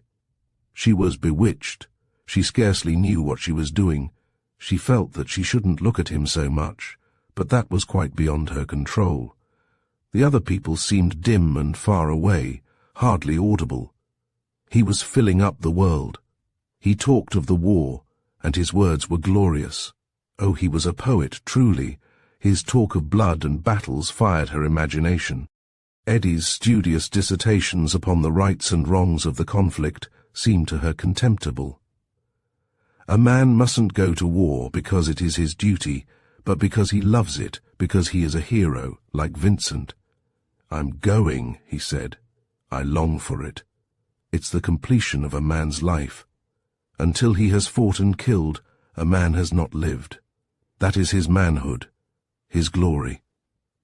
Think of all Europe rushing, blood-mad, to the Flanders battlefields, all the young and the fine and the strong herded there, to kill or to die. My God, the very pinnacle of life. Or the lowest depth," said Eddie. Vincent laughed. "You're no warrior, my dear boy," he said. "Well, we don't expect it of you." Eddie grew red. "I dare say I'm as much of a warrior as the next man," he said. "I dare say I'd like it, this fighting and killing, but I don't see anything fine about it. I don't glorify it. I think it's beastly. There are plenty of things that I'd enjoy, that I don't by any means admire. This fighting is a filthy relic of our old barbarous days. Then so are all our splendid passions, my boy. God keep us barbarous, and men, you chilly, cowering little pen-drivers." "That's enough," said Eddie.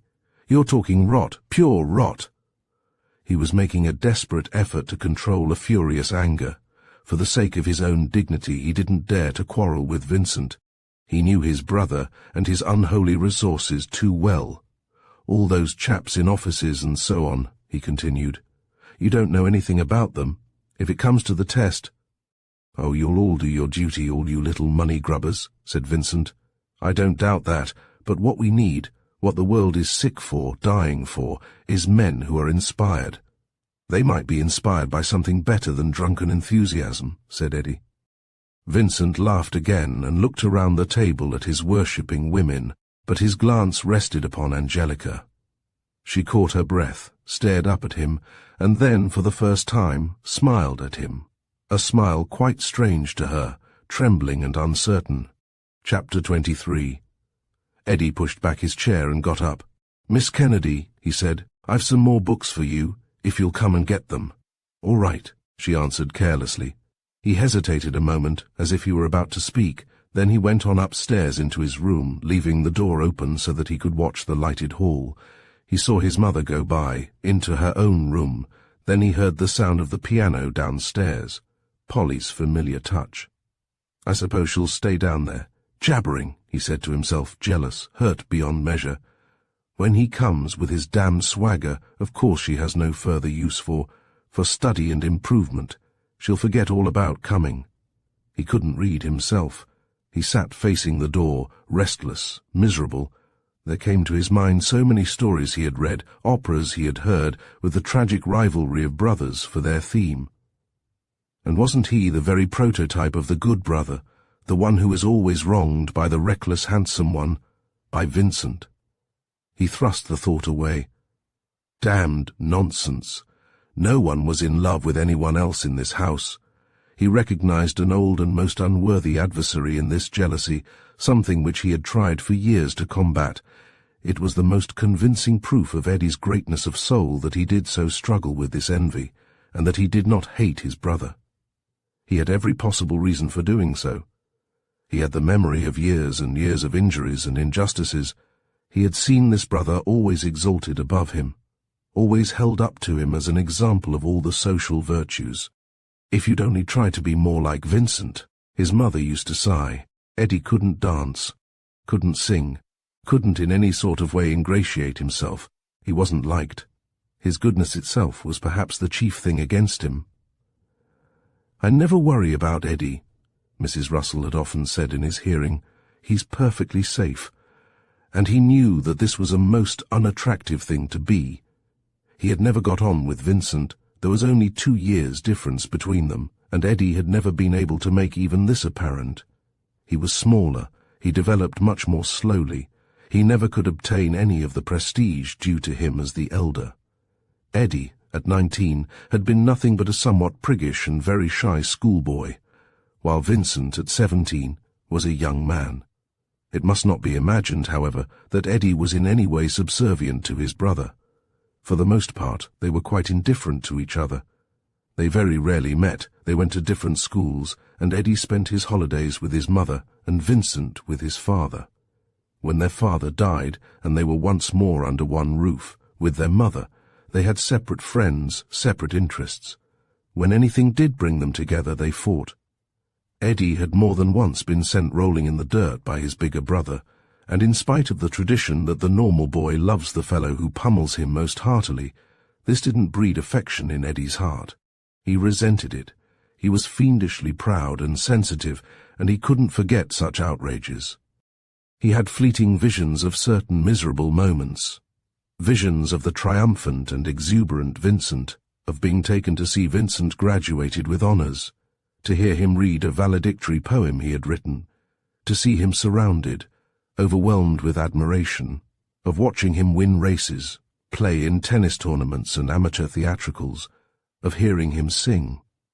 It seemed to him that he had spent a great part of his youth sitting beside his mother and watching Vincent show off.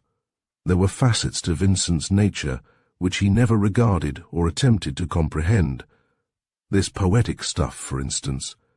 He had heard Vincent recite from his work, but he hadn't seen much in it for admiration. He had simply taken for granted what everyone told him, that his brother was a poet. It had never occurred to him that there were grades of poets. There was something mysterious at which he merely guessed, a side to his brother too amazing and unpleasant to contemplate.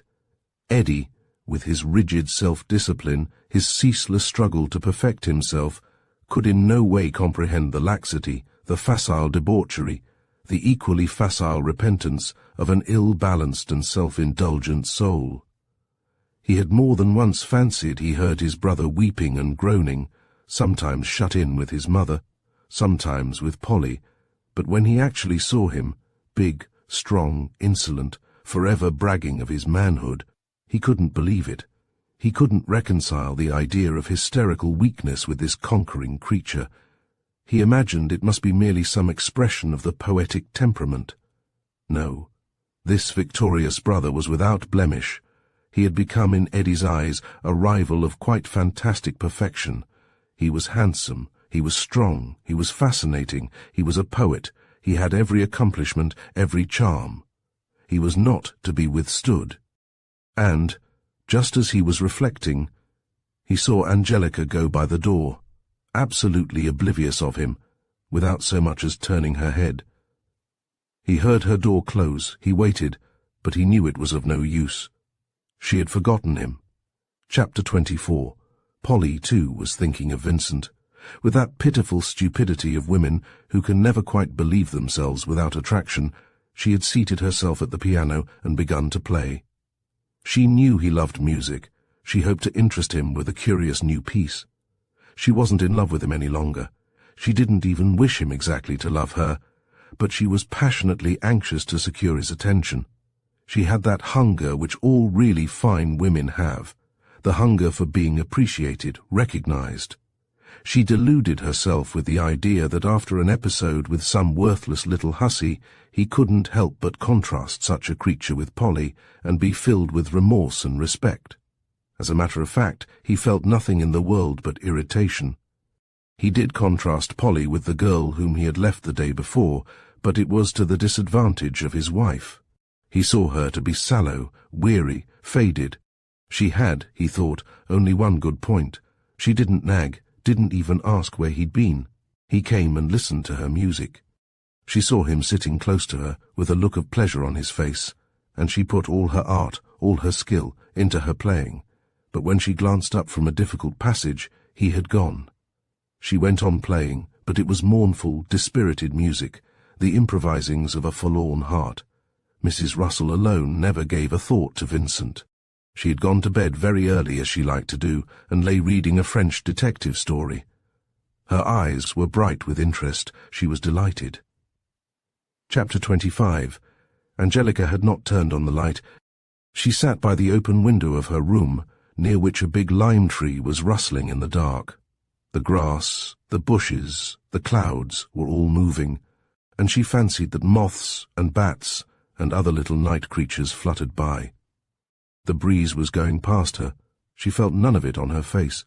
She had an impression of being spectator of a mighty procession, forever passing her window in dim, dark shapes. She was excited and exultant. In the dark her lips were smiling. She wasn't thinking, she was drifting, lost in an endless reverie, upon the strength and beauty of this man. She was like poor Polly, playing uncounted variations on one sole theme. I never felt this way before, she reflected, with wonder. I never thought I could. But then she had never expected to meet a man like this, so entirely the hero of her dreams. With her sad worldly wisdom, she had expected so little of love or of men. She had expected to be satisfied with someone who would love her. She had never, in her pride, imagined a man whom she could love. This noble and poetic soul was a shock to her, an amazement. Her fancy dwelt upon his splendid figure, his bold face. She smiled again, and then grew suddenly uneasy. No, she said, I don't like it. I wish I didn't. Him being married, and all. For a moment she had an inchoate perception of life going by like that wind outside, only not passing her, but bearing her with it. She knew that this thing could not be stopped. Maybe I'd better go home, she thought. I don't want to get mixed up in anything queer. Maybe I'll go. But that wasn't genuine. Retreat wasn't in her soul. Her vague uneasiness increased. She began thinking of Eddie and his books, and those magnificent women. But all of them, she thought, just went for the man they wanted, I guess, and didn't give a darn for anything else. Maybe that's the best way. She dallied with the idea of reckless, overwhelming passion, but she could not wholly accept it. There was something humiliating in caring so much for a man. There was a quiet little knock at the door. Angelica's hand flew to her heart. She didn't stir. There was another knock, and still she didn't answer. Then, fancying she heard a footstep departing, she was seized with an unreasonable panic, and flew across the dark room and stood close beside the door. "Who is it?" she asked. "It's I," said the voice she had longed for and dreaded. "Well, what do you want?" she asked flippantly. "I thought you'd like to take a walk in the garden," he said. "Why? It's too late," she cried. "Can't we have a little talk?" he asked plaintively. "Can't I come in?" She hesitated. "I guess you'd better not. I'll see you in the morning. It's so late now." "I didn't think you'd care about such things," he said. She saw that he was disappointed, that he found her tame, cowardly. She unlocked the door and flung it open. "But what on earth is there to talk about?" she asked, laughing nervously. And then, and there, and forever, she lost her advantage over Vincent. For that moment she was triumphant, indulgently amused by his eagerness, mistress of the situation and of him, elated by the knowledge that she was beloved and desired. But no sooner had Vincent really entered than he dominated the situation. His big hand closed over hers. He bent over her and whispered in the darkness, "I couldn't sleep till I'd seen you again." "Well," she said, with the same forced little laugh, "here I am." He seemed in the dark to tower above her. His bigness, the resonance of his deep voice, confused her. "I couldn't sleep without seeing you," he said again. "I had to know that you were real. After you had gone, I thought I must have dreamed you. You were so lovely, so wonderful. You came upon me so suddenly. You are real, aren't you?" Again she gave a stupid laugh. "Tell me," he said. "Are you the girl that I saw at the dinner table, the houri in yellow that I saw in my mother's room?" "Yes." "And only to think," he said, "I've been looking for you all my life long, all over the world, and I find you here, under my own roof, when I come home. Were you waiting for me?" "I didn't know there was any you," she said simply. "I knew there was you, though. I knew I should find you," he cried. "Oh, I've hungered for you and thirsted for you. I've been so restless and unsatisfied. I couldn't believe my eyes. I've found you, dear beloved girl." "But you don't know me," she protested with an almost painful anxiety. "Perhaps I'm not as nice as you think. I do know you. I know all your soul. I was born to know you and to comprehend you. You are my sovereign, my most beautiful and adored lady. I am your knight and your servant forever. I think I could faint with joy for a touch of your dear hand." Tears sprang to her eyes. She was so moved by his words, by his ardent and touching voice. She stood motionless, still with her hand in his, but some tremor, some sign which his agile heart at once detected, must have told him that his moment had come. He drew her close to him and clasped her in a strong and tender embrace, her heart beating close to his while he stroked her soft hair. "My little one," he whispered, "my beloved little one, Madonna, dear glorious angel."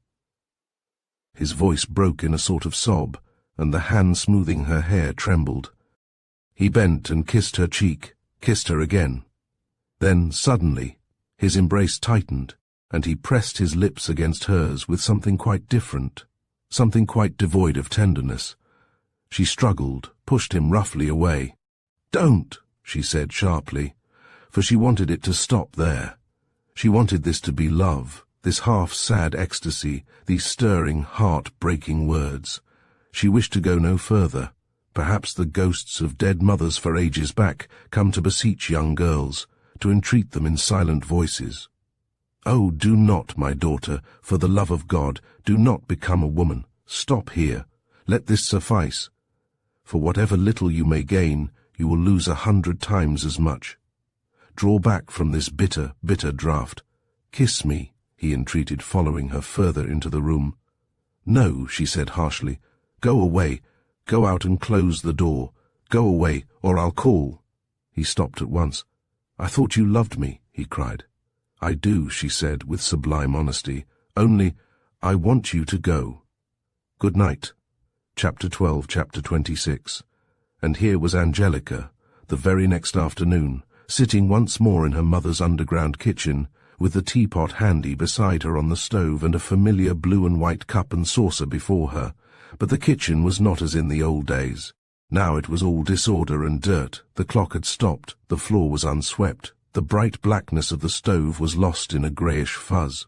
The mistress, or one might better say, the servant, of this little domain, who had worked so valiantly to preserve its decency, was lying ill in the adjoining bedroom. Angelica had got a brief note from her that morning at the breakfast table. "Dear Angelica, I am taken ill, and do not know how ever I shall manage. If you can spare the time, I wish you would come. Your mother." Angelica had shown this to Eddie, and he had at once ordered the motor for her and given her $25 for any urgent expenses. "Get everything that's necessary," he told her. "If she's very ill, be sure to get a nurse. Don't overtax yourself. And here's my office telephone number. I'll expect to hear from you this afternoon." Angelica had got a doctor from the neighborhood.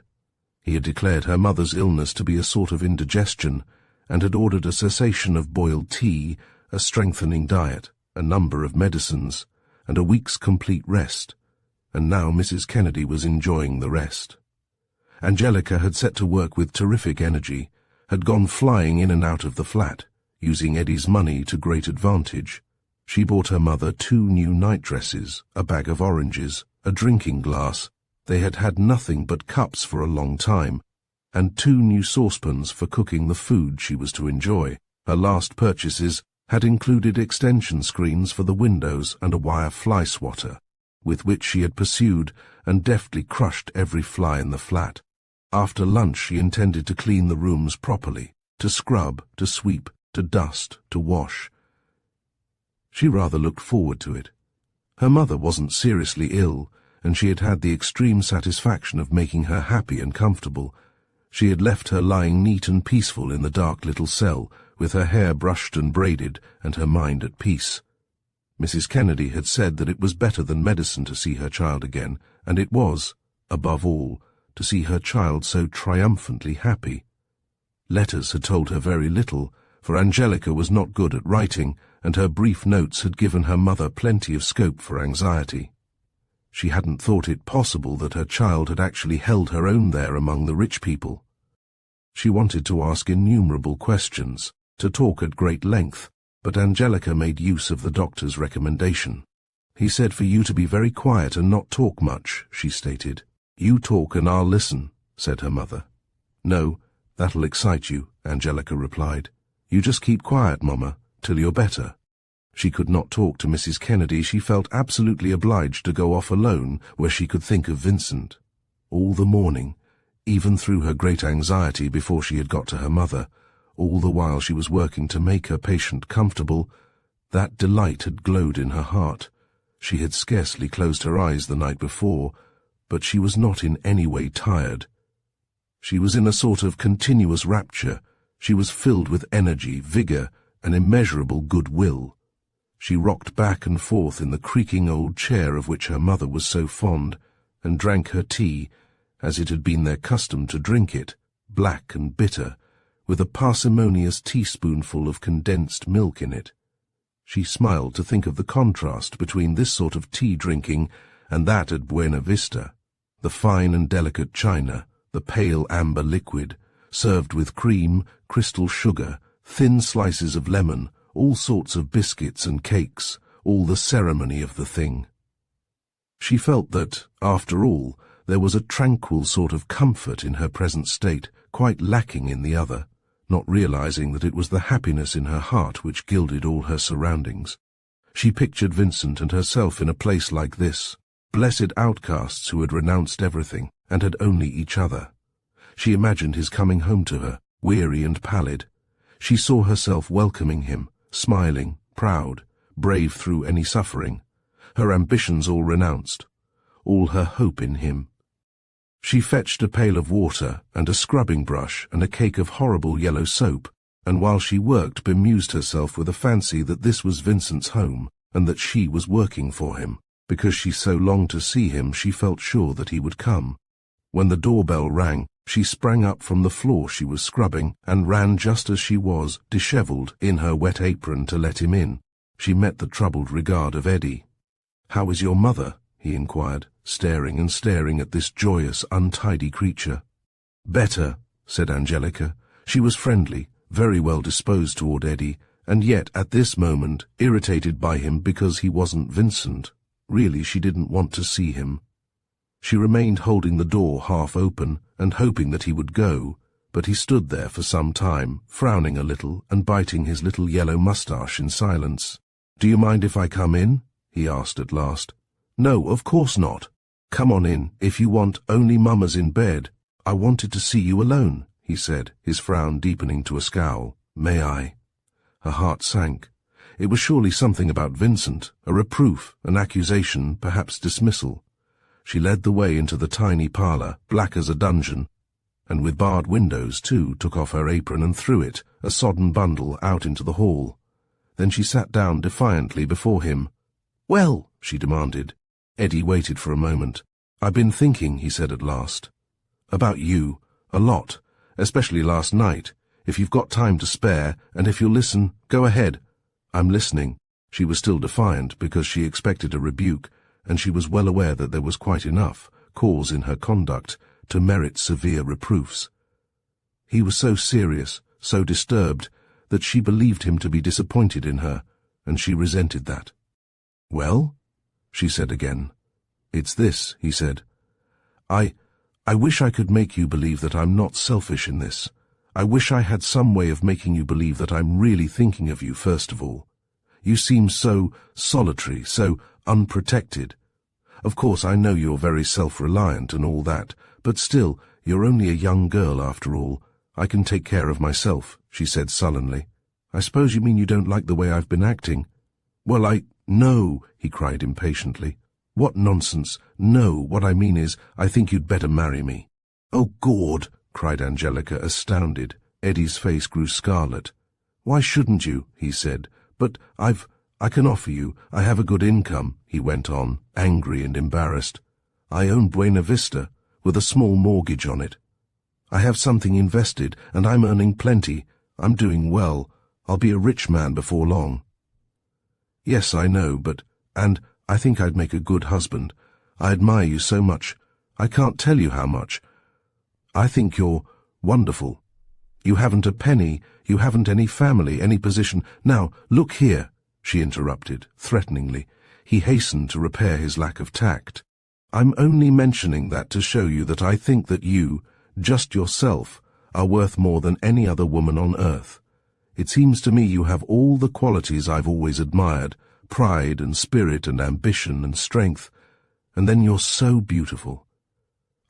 Really, Angelica, if you would marry me, I could do anything. I'm only 29, you know." "Oh, I thought you were much older," said Angelica, glad of any distraction from this awful topic. To her amazement, Eddie sprang to his feet and looked down at her, quite pale with anger. "No doubt," he cried. "No doubt you looked on me as a dull, tiresome, middle-aged man. You're like all women. You must have a handsome man, any fool with a handsome face who'll make you fine speeches. If I go down on my knees and rant and rave like a damned actor. But I won't. I'm not that sort. I tell you in a straightforward way that I ask you to marry me. I've got nothing to be ashamed of, nothing. One or two little things in the past, but nothing serious. I mean, no one can reproach me. I've never harmed anyone." "Oh, I know it," she cried. "It's not that. I know you're good, too good for me. I think an awful lot of you, Mr. Eddie. Only what? I couldn't. Now, see here, Angelica, I haven't much time. I've come away in the very middle of my office hours to settle this. I can't work. I can't do anything until this is off my mind. Don't be unreasonable, please, Angelica. I'm not Mr. Eddie, but I just can't."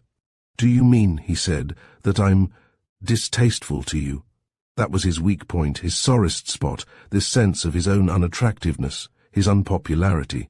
He had laboured too long under disadvantages too crushing.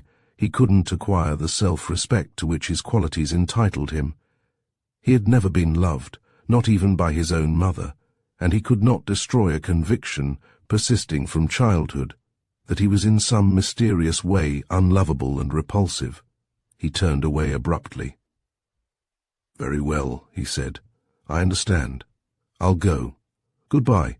"No, don't. It's not that. You're not distasteful," she cried. "Honestly, you're not a bit. I think an awful lot of you. I think you're grand. I do, really, but I'm just not in love with you. I can't help it. It isn't that you're not handsome or anything like that." She was moved by his wretched, pallid face. She wanted very much to reassure him as to his desirability and attractiveness. She wanted him to know of her admiration and her great goodwill, but she knew no way of saying all this. She caught his hand and squeezed it, and when he turned, she looked up at him with those wonderful black eyes, troubled, filled with tears. "But can't we keep on being good friends?" she asked. He forced himself to smile down at her in his old kindly way, or as nearly that as his drawn face would allow. "I'll try," he said. "Good day." Chapter 27. Mrs. Kennedy wished to have all this explained to her. "Who was it, Angie?" she asked. "It was Mr. Eddy, him that owns the house," said Angelica. "What did he want?" "Oh, nothing. Angie, tell your mother, dearie. What made you cry?" "I don't know. I was nervous, I guess." Her mother sighed. "If you've made up your mind not to tell me, you know your own business best, I dare say. Only, Angelica, I hope there's nothing wrong about it. Nothing that's what it shouldn't be?" "No. If you really want to know, he wants to marry me." She couldn't conceal a sort of pride. After all, it was something. Her mother was not garrulous, but this she couldn't stop talking of. She couldn't have enough of Eddy. No detail was too trivial. She wanted to have a complete description of his person and of his life. But Angelica's reception of his proposal she didn't mention. She saw that there was something a bit strained in that quarter, something which talking might make worse, so she held her tongue, confident that it would end right enough. A girl's whim. She knew her daughter. Angelica was far too sensible and shrewd not to take advantage of such an opportunity. She permitted herself to dream of a future for her child glorious beyond all her former hopes. For herself, she expected nothing. She knew, none better, what there is of gratitude in this world. She trusted her child, knew that she would never forget or neglect her, but she knew also that Angelica was likely to rise where she never could follow. There would be a pension, no doubt, but no real share in any future grandeur for Mrs. Kennedy, scrubwoman, janitress and martyr. Her dreaming was disturbed, however, and her happiness turned to uneasiness by the arrival of a second man that night. She heard the bell ring and her daughter hasten to the door, and then come back again. "Mama, do you mind if I go out for a little while?" she asked. "Who with, Angie?" "A fella," said Angelica. "I'll be back inside of an hour, sure. Will you be all right?" "What fellow?" "A new beau," Angelica told her, laughing. "Bye-bye, Mama. Back soon. So joyous, so excited." It didn't look well for Eddy. Now what in the world is that child up to? Mrs. Kennedy thought. In the meantime, Angelica had reached the street with Vincent, and they stood on the corner, irresolute. It was a sultry night. The street was swarming with wretched and vicious life, evil smells, a pandemonium of noise. Angelica, however, might have been standing in the golden streets of paradise, or in the desolation of hell, for all she cared. She didn't notice, she didn't really know where she was. Ever since she had opened the door and seen Vincent standing outside, she had been quite beside herself. She waited on that malodorous corner, looking up into his face with hungry eyes, waiting for his words, for the sound of his voice. So much had she thought about that enchanted love scene in the dark. So long had she dwelt upon Vincent's words, his appearance, that in this brief interlude she had been able to accomplish that amazing and essential transformation of lovers. She had changed the real man into the man she wished him to be. She was dazed, stupid with the splendor of her own creation, of the God whom she had made to worship. She was almost afraid of him. After all her preposterously exaggerated daydreams, it was necessary that she should see in him a marvel, and of course she did see a marvel. He wore a dark suit that fitted closely to his shoulders, and moulded for the delighted eye his splendid figure, his perfectly proportioned height. He was powerful and at the same time graceful, and he carried himself regally.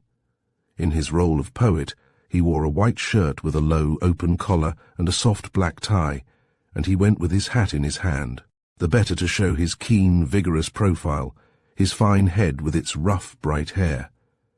Angelica felt that she would never grow tired of looking at him, and yet in less than 5 minutes she grew restless because he didn't look at her. At last he did, and smiled. "Well," he said, "what shall we do, eh? Whatever you like." "God forbid." "Why?" she demanded impudently. "What would you like?" "I'd like to kiss you for one thing, but I won't." "Don't be provoking, naughty Angelica. I won't make love to you." His tone was light and careless, and the smile he gave her she neither understood nor liked. She was puzzled and hurt. What made him so different? What was the matter? "Suppose we walk," he suggested. "This isn't a very appetizing corner to stand on." "How is your mother?" "Better," said Angelica in a surly tone. "And you?" "All right. I don't know who else there is in your household, but I hope they're all quite well." "Brothers and sisters." "Don't be silly," she said roughly. "Angelica," he replied, "I'm not silly. I'm only trying to be decent. You're very young, very inexperienced. It's hard to talk to you.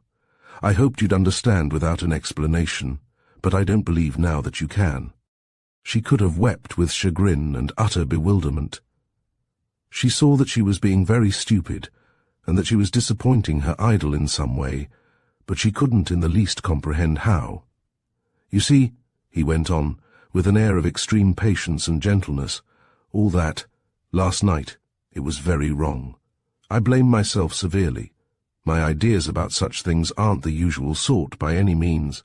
I don't parade it, but I'm a deeply religious man, and when I find myself giving way to temptation as I did last night, I'm ashamed." They went along in silence, down 7th Avenue, to the entrance of the park at 110th Street. They entered here, and proceeded, at the easy pace he had set, side by side, both looking ahead. All about them in the warm dark were lovers, sitting close together on the benches, walking hand in hand. There was a very atmosphere of love. And Angelica must go on beside this man, who didn't even turn his head to look at her, who had nothing to say to her. He only quoted some poetry which she neither liked nor understood, for it had nothing to do with love. It was about the foreign people in the city in the hot weather. She tried to lean upon her pride. Very well, if he didn't mind wasting this precious and beautiful hour together, then neither would she, but she couldn't restrain a hoarse little sob that flew suddenly into her throat. Vincent stopped. "Now, my dear child," he remonstrated. "Don't. You make it so hard for me. It's not kind." She tried to stop weeping, but couldn't at once. He laid a hand on her shoulder and gently patted her. "You mustn't take it like this, my dear, or else I shan't be strong enough. Do you know why I came tonight? I suppose you wanted to see me." "No, I didn't. It's only pain for me to see you. I can't have you. I mustn't even think of you. I've got to give you up. I've got to stop loving you." "Can you?" she asked, with quivering lips. "I must. I came to tell you so. You must forget all I said last night. I shouldn't be fit to live if I were to harm you. Angelica, what do you think I am? Do you think I could harm you? Do you think it's in me to do so brutal a thing, Angelica?" She was effectually checked, her ardour destroyed. Nettled by his assumption that only his nobility saved her, her pride came to the aid. He needn't talk of giving her up when he hadn't got her, and ignorant as Angelica was, a novice in love, she was able to perceive a certain falseness in his attitude. This was not the renunciation of a man who loved her better than himself. It was something different, which she didn't understand, and which displeased her. She had such a feminine longing to be captured and compromised that she couldn't even imagine the motive which just then ruled Vincent, that powerful instinct of the male to escape entanglements, but her fresh and fervent spirit was able by instinct to perceive his staleness. Mystery as he was to her, she nevertheless felt, with perfect justness, that at that moment he cared nothing at all for her. "Let's turn back," she said. "I told Mama I wouldn't be gone long." He made no objection. He took her back to her own door and stood hat in hand to wish her a good night. "Angelica," he said, "I think you will thank me some day." She didn't reply, only turned and left him and went into the flat. Her mother was asleep, and everything was quiet. She sat down in the dark kitchen near the barred window, where a beam of light from a flat overhead, across the court, fell upon her. "Well," she said, "that's over, I guess." An awful sense of frustration swept over her. That all this should stop before it had fairly begun, that this beautiful love should be stamped out. Intolerable. It was not in her nature to submit. There was no resignation in her. She could not bear to be thwarted here, at the threshold of her life, at the very beginning of the adventure to which she had always looked forward. She cried fiercely to God that she didn't love this man, that he wasn't the one for whom she had longed. She wouldn't weep. If she could, she would have torn out of her body that treacherous heart which so belied her pride. "All right, my lad," she said. "All right, you won't find it very hard to give me up." She lighted the gas and sauntered about the kitchen, eating whatever she saw, bread and biscuits, with a little cold tea that was in the teapot.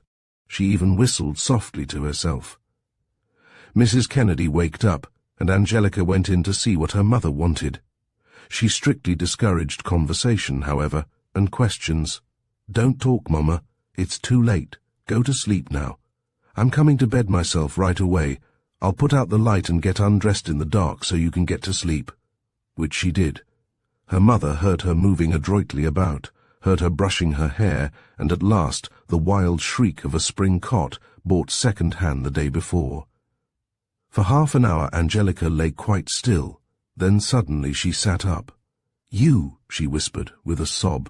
You go to hell. I don't care." Chapter 13. Chapter 28. Angelica was surprised at getting a letter the next morning, for she never got letters. The writing was necessarily unfamiliar, as there was none that would not have been. She opened it. "Angelica, beloved girl," it began, "I can't do it." "Why, my God," she whispered. "It's from him. I can't give you up. I tried. God knows I did, but I can't. I can't think of consequences, of honor, of anything but this heavenly madness that is destroying me. Even if I lose my soul, even if it brings ruin and misery upon you whom I worship, I must have you, Angelica. Oh, come back to me. Come back to me.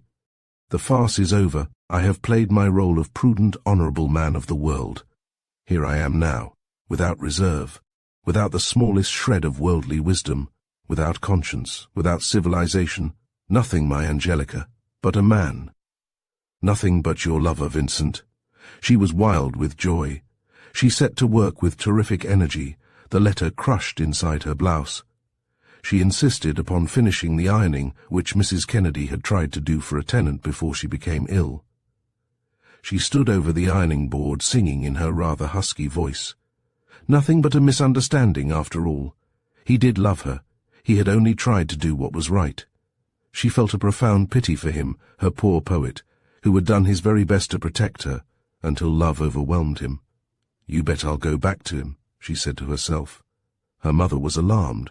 She saw, who could help it, the exultation of her child, and she wished to know the cause. Poor woman! She feared joy with all her soul. "Who was that other man you went out with last night, Angie?" she asked. "Oh, the brother of the other fella," her mother reflected. "You seem to like him better," she said at last. "Yes, I do." "Is he nice?" "Yes, he is." "But you're not—" "I don't know, Mama," she answered, laughing. "Dearie, I wish you'd tell me. There's nothing to tell. But, my dearie, don't be foolish. Don't be hasty. Try to find out if he's a good man before you let yourself think about him." "Is he a good man, Angie? He's a good-looking one, anyway," Angelica answered flippantly. "Now, Mama dear, please don't worry about me. I'm not a fool. But you're young, Angie, and you're very hasty. I do worry about you. You never tell me anything. You won't listen to me." Angelica, with that letter next her heart, was patient. "I do listen to you, Mama. Now, "Do you want a glass of milk?" She was patient because she was indifferent, because for the first time in her life she didn't care about her mother, didn't care what Mrs. Kennedy thought or how she felt. She wanted, in fact, to get away from her, to be quite free and not bothered by questions. "Shall I go back to him now?" she thought.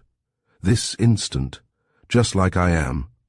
But that, though splendid, wouldn't do, and couldn't be arranged, so she sat down to write him a letter. It took her no more than a minute to finish it, for this was all that she wrote: "I will come back to you. I love you too. Your Angelica." The telephone rang, that hateful telephone in the dark outer hall under the stairs. This was one of the modern conveniences of the apartment house, and it was her mother's duty to attend it, and by screaming, by ringing the downstairs bells, or when they were broken, by toiling up the stairs to apprise the tenant whom it summoned. They both hated the thing.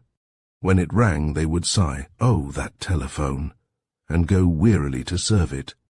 It was a surprise and a great relief to hear Eddie's voice on the telephone, for Angelica had been half afraid that the etiquette, prevailing among rich people, would prevent any further communication.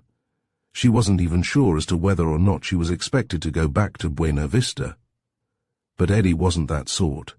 His voice was just as it had always been, official but quite kindly. "Hello," he said. "How's your mother?" "Much better." "That's good. Then have you any idea when you'll come back to us, Angelica?" "In a week. Next Saturday, the doctor says." "Good. I'll call for you next Saturday afternoon when I leave the office.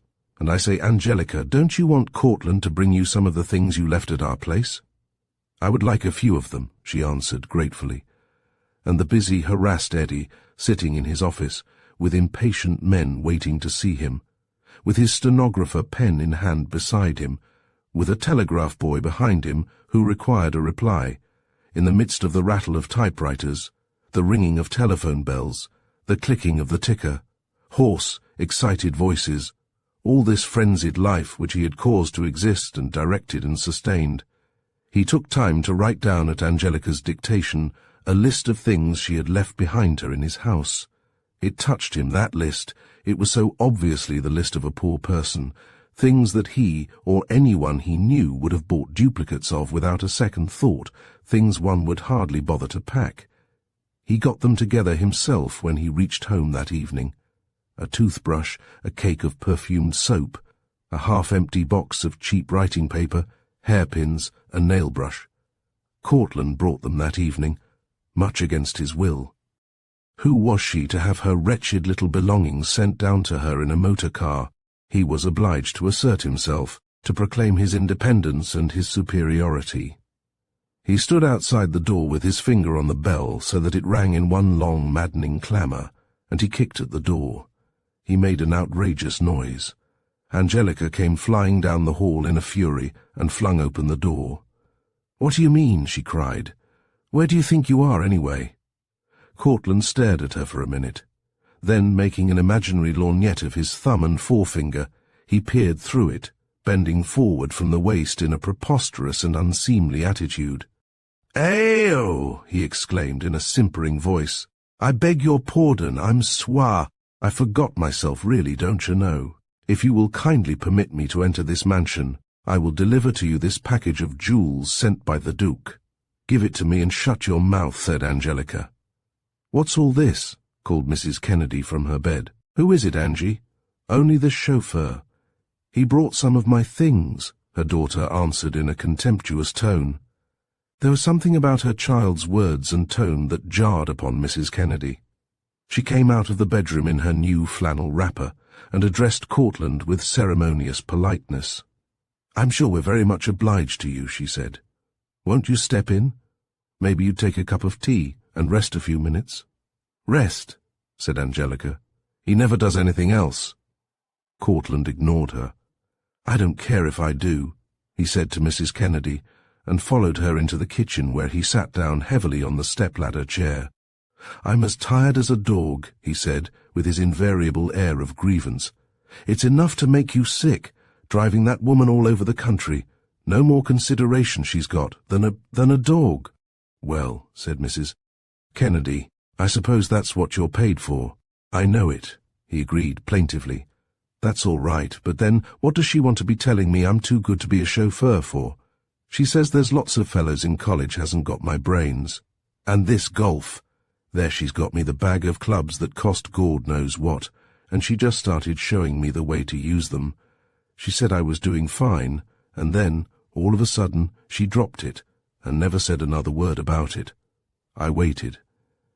After a while I began putting the bag of clubs in the car to remind her. No, not a word. So I says to her today, "What about this here golf?" And she says with that grin of hers, "Oh, I hardly think it's worthwhile going on. I'm afraid it was a mistake," and tells me I can sell the clubs. "What of it?"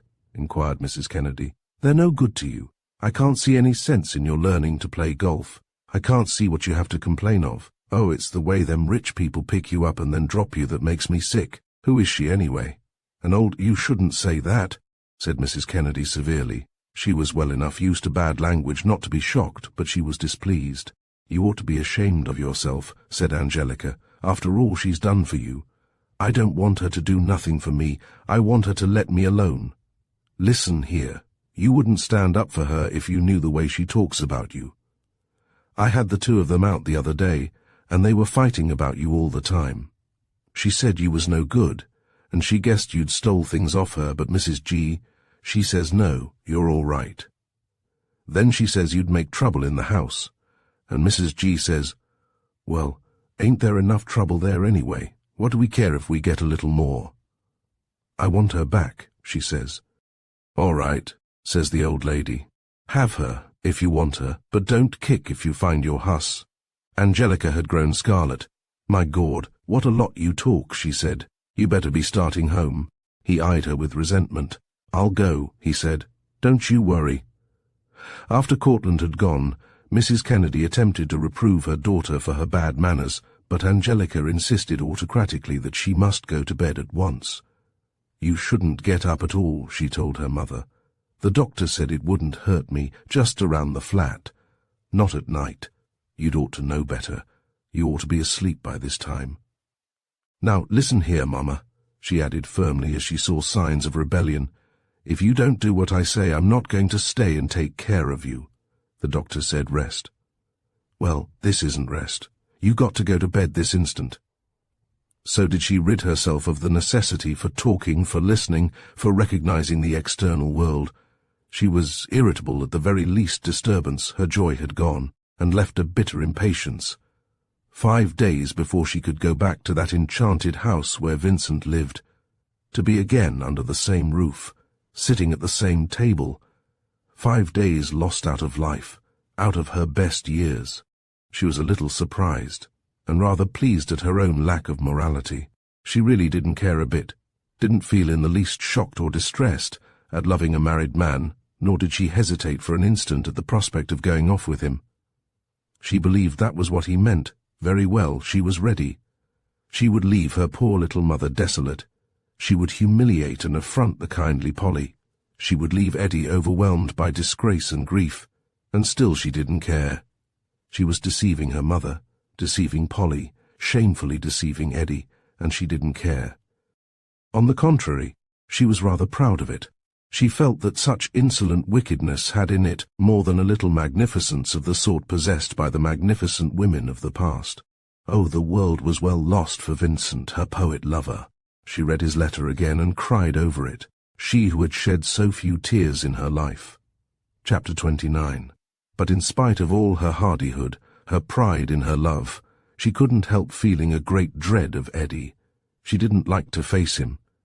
She had a silly idea that by merely looking at her, he might know all that her heart contained, and although he so much admired magnificence, she had no delusion as to his admiring this. She got ready on Saturday afternoon in a state of great nervousness that subdued even her eagerness to be with Vincent again. She hadn't seen either of the brothers for the past 5 days. Eddie had telephoned every day, but there had been no word at all from Vincent. That didn't trouble her, however. She felt that she and Vincent understood each other absolutely, no matter how long or how far apart they were. Just as she thought of him, he thought of her, longed for her. Her only trouble was this dread. If only it were not Eddie who were taking her to him. It seemed to cast a shadow upon the boldness and beauty of their love, to dupe a creature so blameless and so generous as Eddie. He was late. It had grown dark, and the lamp in the parlour was lighted, and she and her mother sat in there talking, a word now and then, and long, long silences. They had nothing to say to each other. Angelica's heart had flown forward to meet her lover, while her mother's brain struggled wearily with the problems of the minute, of the next week, of someone's ironing, someone else's scrubbing, of whether she were going to earn enough to keep herself from getting ill again. They were effectually separated now. Came a brisk ring at the bell, and Mrs. Kennedy went to open the door. "Come in, sir," Angelica heard her say. "Mrs. Kennedy," replied Eddie's voice. "I hope you're better." "Thank you, sir, I'm quite well again. Won't you step in?" Angelica greeted him with an uncertain smile. She didn't know what his attitude would be, but he was certainly not vexed or cold or suspicious. He was simply excited, not himself. "Well," he said, "I've done it." "Done what?" she asked. "I've enlisted." "You're going to the war?" "Yes. But I thought you didn't approve of it. You said it was beastly and everything." "Yes, I do think so, but—" He hesitated, frowning. He didn't know how to explain. Didn't, as a matter of fact, honestly wish to explain. His motive in going was purely selfish. He hoped in battle to make more of a man of himself, to glorify himself. It was the same impulse which sent him to historical books and to tremendous days of work, his earnest, priggish, sublime desire to perfect himself. He believed, like how many others, that he would come back from the war a new man. "I think I ought to go," he said, and was immediately ashamed of this self-righteous phrase. Angelica, to tell the truth, was not much impressed by the war. It never stirred or moved her much at any time. She felt neither belligerent nor pacifist. She simply took it for granted. She was one of those peasant natures for whom it is quite impossible to feel either love or hate in the abstract. She could have hated with royal hatred a German who molested her, but she had no ill will toward a German who invaded Belgium. And as for fine phrases about it, her rough and vigorous mind rejected them all. Ought to go. Why ought he to go? Just what did he expect to accomplish? However, she didn't say this, any more than she allowed the least hint of her great relief to show. That was the first thought that crossed her mind. How much better it would be if Eddie were away. Mrs. Kennedy shook her head. "It's too bad," she said. "Think of your poor mother." Eddie could find nothing to say to that. "Suppose you should be killed?" Mrs. Kennedy went on, with a sort of severity, as if she were speaking to a person who persistently sat in a draught. "It wouldn't matter very much," said Eddie, with a faint smile. "Good night, Mrs. Kennedy. Be sure to take care of yourself." Angelica followed him out and climbed into the car beside him. Those last words of his had hurt her, had brought to her mind the thought of his loneliness and memories of his kindnesses and of his little oddly touching traits. She was pursued by a great remorse and a great regret. "I'm sorry you're going," she said, with a break in her voice. "I know you are, but don't be sentimental about it. I couldn't stand that. Be cheerful." "I'm not sentimental," she said, forcing her voice to be steady. "Only, I think a lot of you. Every one will miss you." "No," replied Eddie. "No one will miss me, except perhaps you." "No one else at all, Angelica." They were spinning along dark country roads now, and he could not see her stealthy tears. She was thinking, wasn't she perhaps a fool to let him go? "Oh, I am sorry," she said again. "I wish I could have—" "I know," he said. "You can't help it. I don't blame you. I'm not lovable." "You are." "No, I'm not. There's nothing about me that a girl like you could fall in love with. I know that with women that's the chief thing, love. But men are made of coarser stuff. Even if you didn't love me, Angelica, I wish you would marry me. I'm not boasting, but I could do a great deal for you.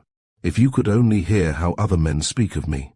I'm doing bigger things in business, all the time. I know I seem like a fool. Maybe I am, at home, but I'm not a fool in finance. I'll be one of the richest men in the country some day, Angelica. I never thought you were a fool. Indeed, I think you're wonderful. I'm sure you'll do whatever you set out to do. but wouldn't you like to help me? Things are so muddled and wasteful at home now. If I had a wife like you, Angelica, to manage there for me while I'm away, I need you so much." "Oh, dearie," she cried. "Please don't. I'm so sorry, but I just can't." He drove silently for a long time, until the lights of that home of his, named with such Eddie-like pomposity, came into view. Then he said, quite serenely and kindly, "I'll be your friend anyway, Angelica. Always." Chapter 14, Chapter 30. Angelica saw no one that night, but when she passed by the library, the door was half open, and she heard voices in there, an unusual thing for that unsociable family. Eddie went with her to the door of her room and wished her a good night, but she did not have one. She slept fitfully, and she had heart-breaking dreams. She felt confused and unhappy, awake or asleep. She couldn't shake off that dull remorse, or a certain sense of great loss which haunted her. She got up early, hoping that she might find Vincent and talk to him, and arrange with him to put an end to this wretched, intolerable situation. She couldn't go on like this, in Eddie's house, meeting him every day. She felt sure that Vincent must feel this as she did, or perhaps still more bitterly. She looked forward to it as an exquisite relief, to pour out her heart to him, sure of his apprehension, sure, too, that he would admire her fine feeling. She was surprised, when she reached the breakfast room, to see them all at the table together. Polly and Mrs. Russell up and dressed hours before their usual time, the doctor serious, Vincent in a neat dark suit and a new air of decorum. He glanced up as Angelica entered, and smiled, casually, the meaningless smile of his mother, then his eyes turned away. It wasn't a ruse. He wasn't pretending to be indifferent. She could see that he really was so. Polly made polite inquiries about Angelica's mother, and then they had finished with her and returned to their own absorbing preoccupation, the war. In this one short week they had plunged into the war with fervour, led by Vincent. They cared for nothing else. Mrs. Russell had organised a tennis tournament for stricken Belgium. Her specialty was getting up entertainments and recounting atrocities of a certain sort. Ordinarily, there were all sorts of fascinating subjects which one couldn't discuss, all sorts of the most interesting semi-medical details which were unhappily taboo. But now, provided one told of it as done by a German, one might say anything. Nothing was too degenerate, too shocking. Polly spent much of her time in the Red Cross workrooms, rolling bandages. She could do this with all her heart, without betraying a secret pity she felt for Germany. She had lived there so long, and had been so happy in her student days. She was convinced that the Germans were very wicked, and that it was necessary to conquer them, but all the same she was sorry for them, and she persisted in her firm hope that her own country would never enter the war. "Yes," she said, "I do sympathize with the Allies. I hope they'll win. I'm glad and willing to help them, but I'd rather see them lose than to see any of our own boys killed." She kept to herself the horror she felt at the idea of some nice American boy killing one of those magnificent, insolent German officers she had always so admired. Moreover, she didn't like the English. She had all the resentment, all the prejudices of her little Ohio town against that lordly race. It wasn't Vincent's fantastic Irish hate. It wasn't really hate at all, simply a stubborn dislike. She found a compromise, as he did, by a preposterous worship of all things French. They were apparently fighting the war alone against overwhelming numbers of Germans, somewhat hindered by a small and very stupid British army. Vincent gave a sort of inspired dissertation upon the French, which deeply moved his family, but failed to move Angelica. She was too stunned by this change of atmosphere. She was of no significance now. She wasn't useful. She wasn't interesting. No one, not even Vincent, gave her another glance, and Eddie, her steadfast friend, wasn't there. But the greatest blow of all was Vincent's attitude toward Polly, his friendly deference, their air of complete harmony. She watched them, saw them exchange smiles and glances, listened to their familiar talk. He left directly the meal was finished, and Polly went upstairs to put on her hat. "I'm going to work all morning," she said. You can come with me and roll bandages, or if you'd rather, you can stay at home and trim that hat for me." "I'll stay home," said Angelica. But Polly lingered inexcusably to talk about Vincent, how Vincent and she went to this meeting, how Vincent and she said this, how Vincent and she thought that. They both knew that this was nothing more or less than crowing. Polly had vanquished Angelica. She had got him back. Of course, she had no actual information as to his philandering with her companion, but she had observed, she had put two and two together. She had never suspected actual wrongdoing. She didn't imagine, somehow, that there was anything in Angelica's conduct to blame.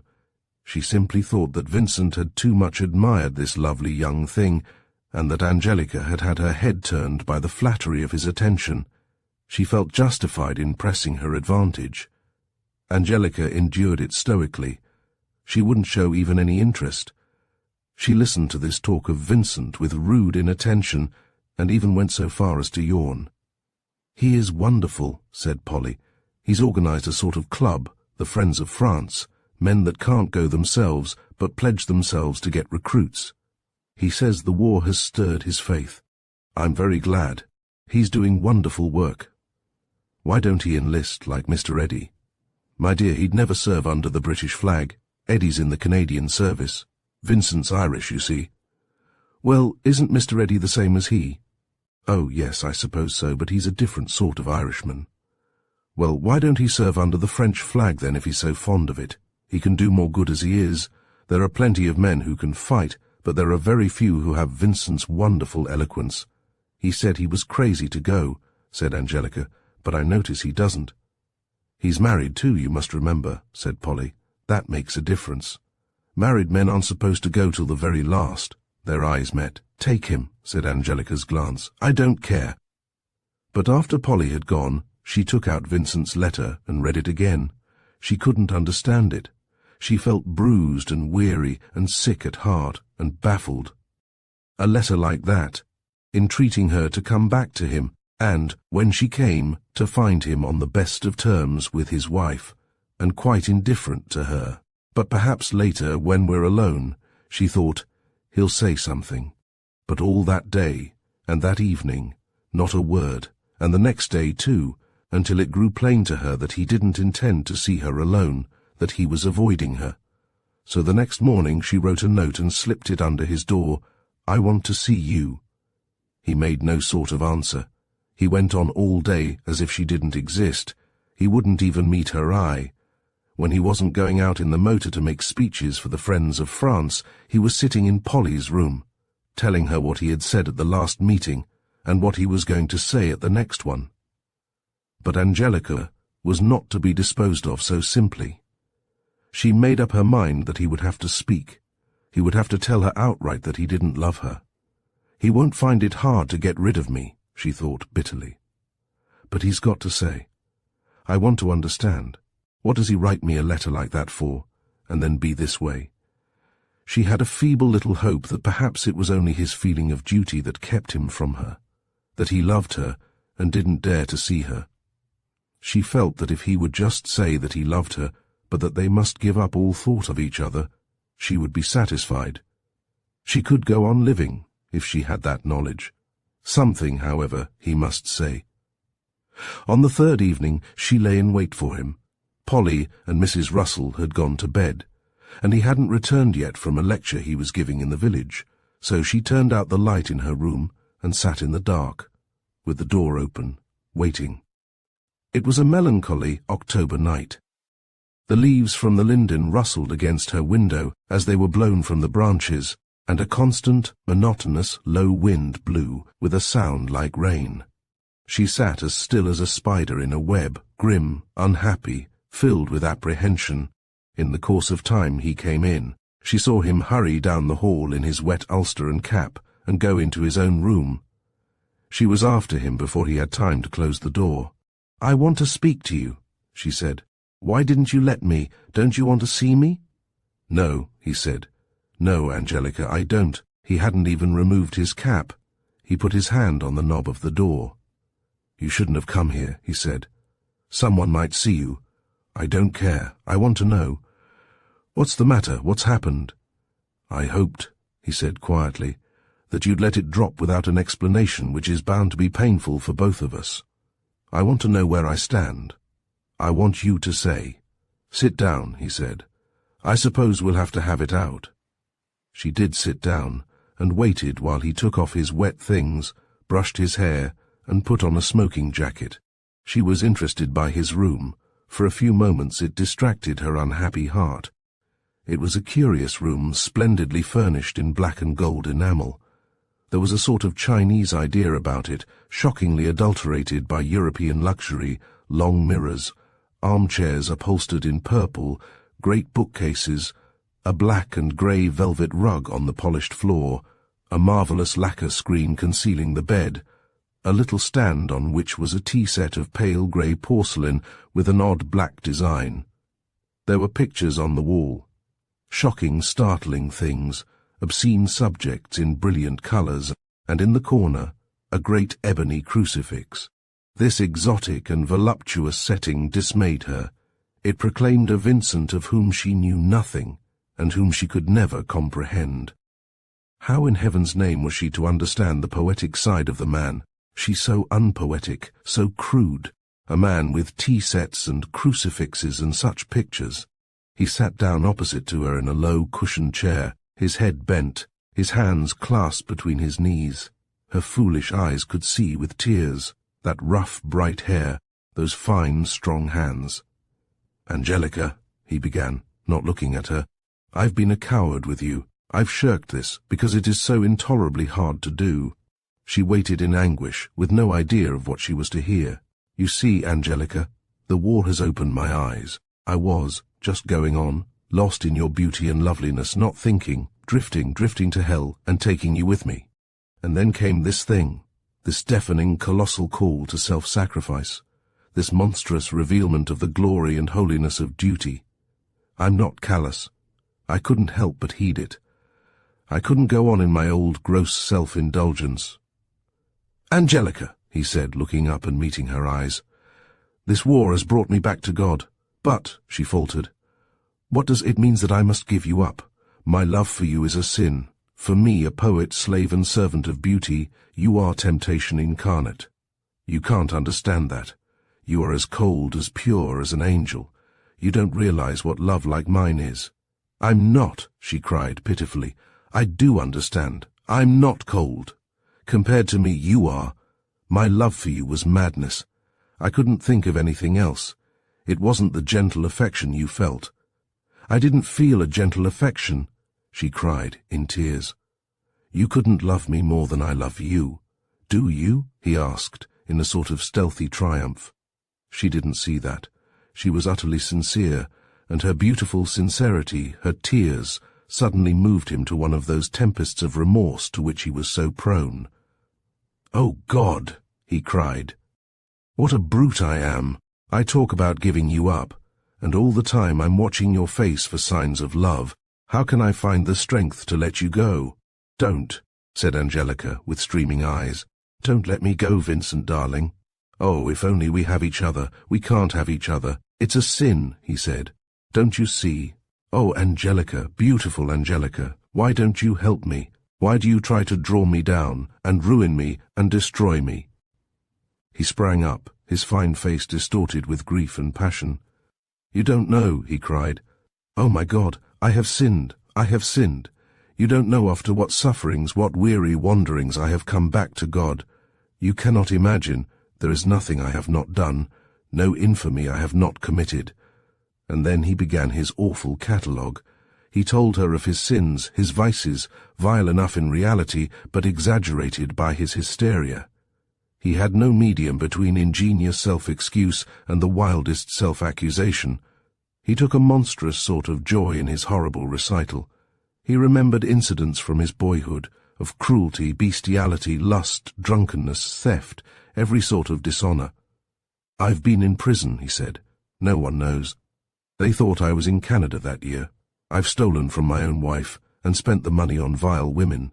I've been kicked out of disreputable hotels. It went on and on. A nightmare. Things that Angelica had never imagined, all told in his coarse and vivid language, which impressed his images upon her mind forever. "Good God," he cried, "I'm appalled. How can even the God of mercy forgive such things? Angelica, I am lost." He threw himself on his knees before her and buried his head in her lap. "I have been in hell," he cried. "What am I to do? God, who sees my heart, knows that I repent, but is it enough?" A feeling new to Angelica came over her, a divine kindliness and pity. She stroked his ruffled hair and tried, in her blindness, her bewilderment, to find words to comfort him. "Of course," she said. "If you're sorry, it'll be all right. You can start all over again." With his head still buried, he flung his arms about her waist and began to sob, hoarse, terrible sobs. She couldn't bear it. "Oh, don't, darling," she cried. He raised his head. "I must be mad," he said. "I'm so tortured. I long so, I yearn so after God. I want to be alone with him, to contemplate him forever, in solitude, in a desert, to pray to him, to make my songs to him. Almost all my verses are of God, Angelica. And then I see a lovely face. I drink another glass of wine. I read a line of voluptuous beauty, and I am lost again. How will it end? Oh, my merciful God, how will it end?" She spent almost all the night trying to quiet and console Vincent. She drew his head against her breast and kissed his forehead while she talked to him.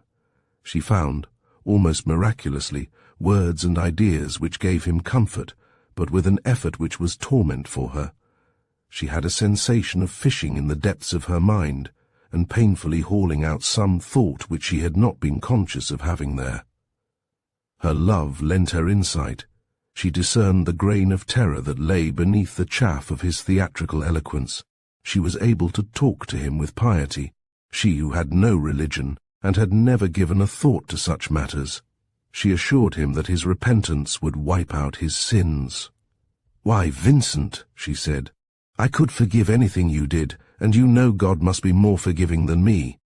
Steadfast, gentle, patient as an angel, she sat with him, listened to his confessions, his self-accusations, and absolved him in her love. Who could hold the man to blame for those faults which were his essence? Not God, not she. Chapter 31. The clock had struck 4. They were sitting side by side on the sofa, both exhausted, pale, quite calm now.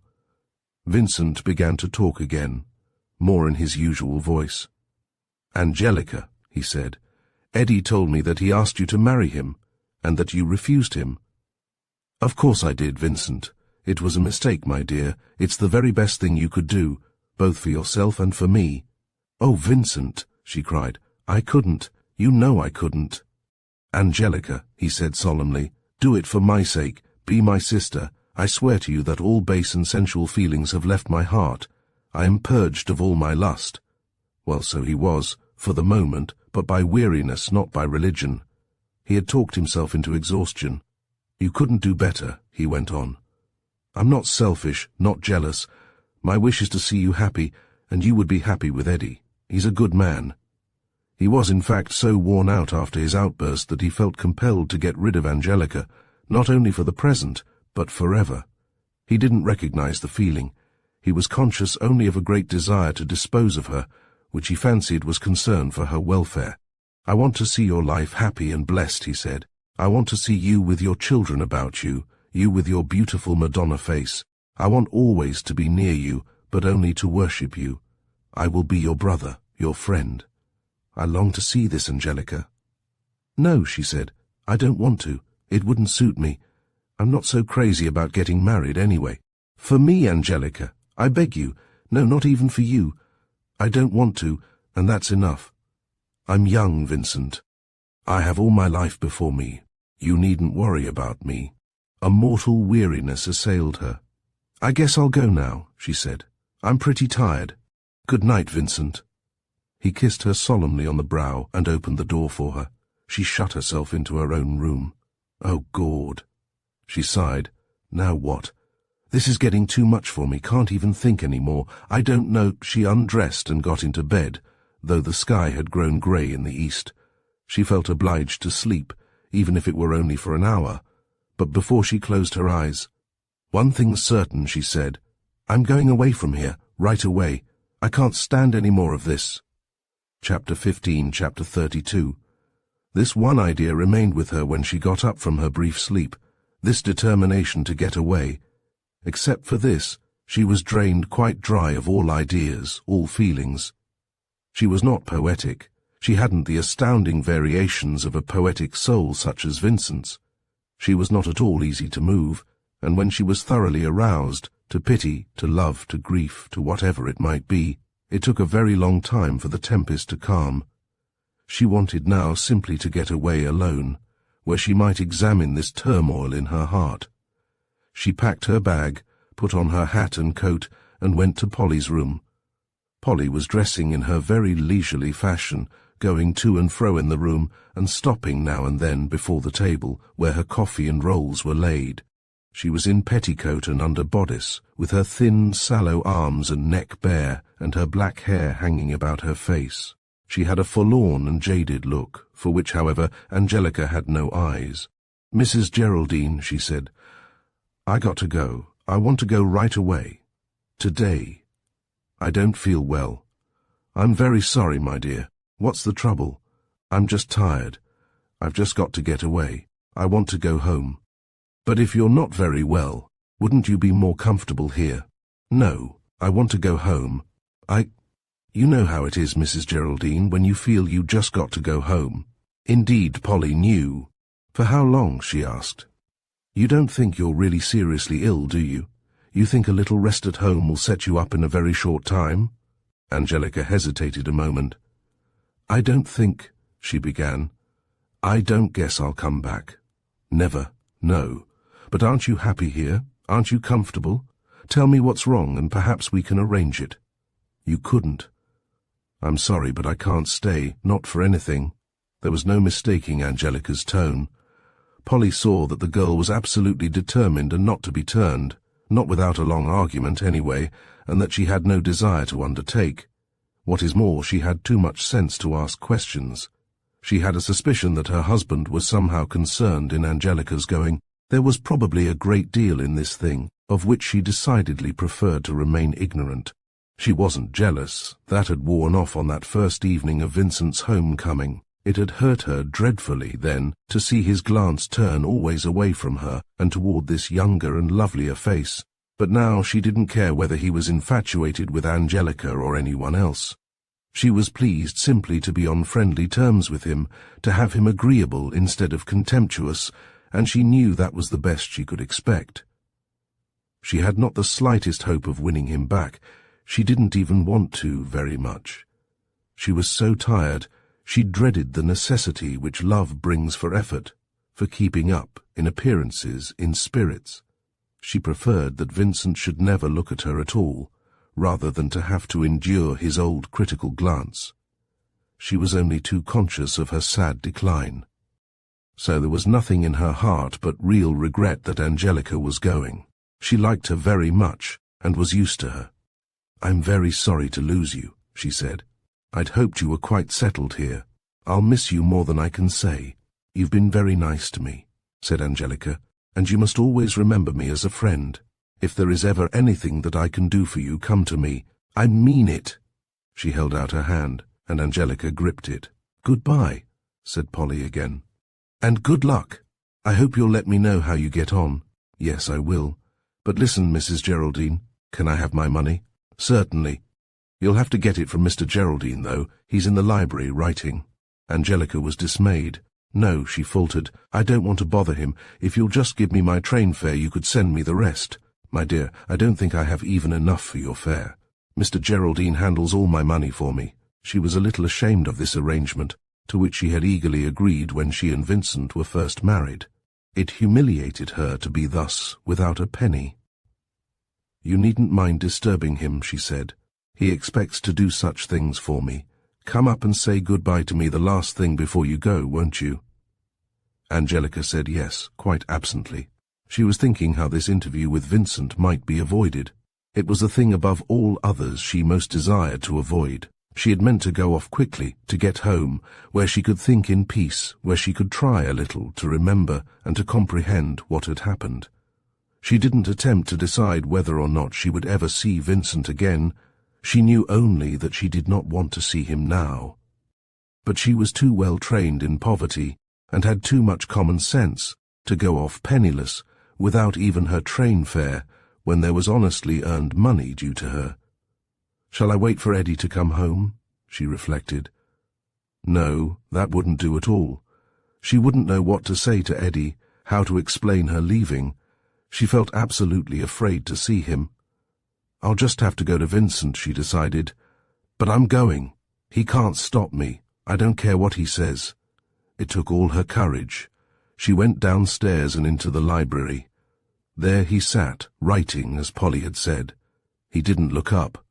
She stood in the doorway waiting for a few minutes, then she said, "Mr. Geraldine?" "Yes?" he asked, not looking up from his writing. "Mrs. Geraldine told me to come to you and get my money. I can't be bothered now," he said irritably. "I'm busy, can't you see? I'm sorry, but I've got to have it. I'm going." "Going, Angelica?" he said, looking up at last. "Yes, I want to catch the 10:40. So if you'll just give me my money, I'll go right away." He resumed his writing. "Too bad," he said. "I really haven't got it." "Please don't be so mean," she cried. "For Gord's sake, give it to me and let me go." Her fatigue and her distress at his callousness were unnerving her. She felt ready to burst into tears. "Just give it to me and let me go," she said again. "I haven't it," said Vincent. "You haven't got any money?" "Not a sou. But you can get it for me?" He shook his head. "No, my dear girl. You'll have to wait." "How long?" "An hour." "I can't say." "But what do you mean?"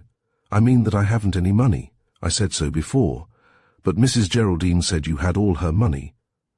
"Then Mrs. Geraldine will have to be informed, very kindly, that her income is mortgaged for the next 2 years. I had to do it.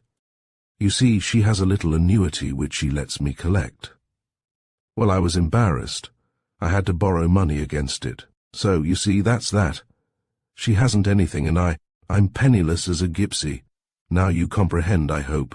And to her amazement he began to write again. "Say," she cried, "this won't do. Don't bother me, my dear girl. I'm at work," he said, frowning, "on a poem. But you can't put me off like this." "I'm writing," he cried in a sudden rage. "I don't care about you and your money. Let me alone." "You've got to stop writing, then. I don't care about you and your writing. You've got to pay me." He sprang to his feet. "Get out," he shouted. "How dare you trouble me about your dirty money? Good God. Lines such as I had, ready to put down, and to have them ruined by a greedy, good-for-nothing little servant girl. I have no money. If I had, I wouldn't give it to you. You don't deserve it. Idling away your time, aping your betters, draggling about in their cast-off finery. If they weren't both of them lazy and worthless themselves, they'd have turned you out long ago. Get out!" And he caught her by the arm and thrust her into the hall, slamming the door behind her. Angelica rushed upstairs like a whirlwind and into Polly's room, panting, quite beside herself with fury. "Him!" she cried. "He turned me out, took me by the arm and shoved me out into the hall. He—" Polly had been putting on her hat before the mirror, but she threw it down in haste to give all her attention to this frantic young thing. "What were you saying to him?" she asked mildly. "Nothing. Not a blamed thing. Only just asking him for my money, like you told me." "Ah, he's a fine fella, he is. The names he called me, and just last night crying and saying he couldn't live away from me." And she told all the story to Polly, even showed her Vincent's letter. "Now," she said, "give me my car fare and I'll go. I have nothing.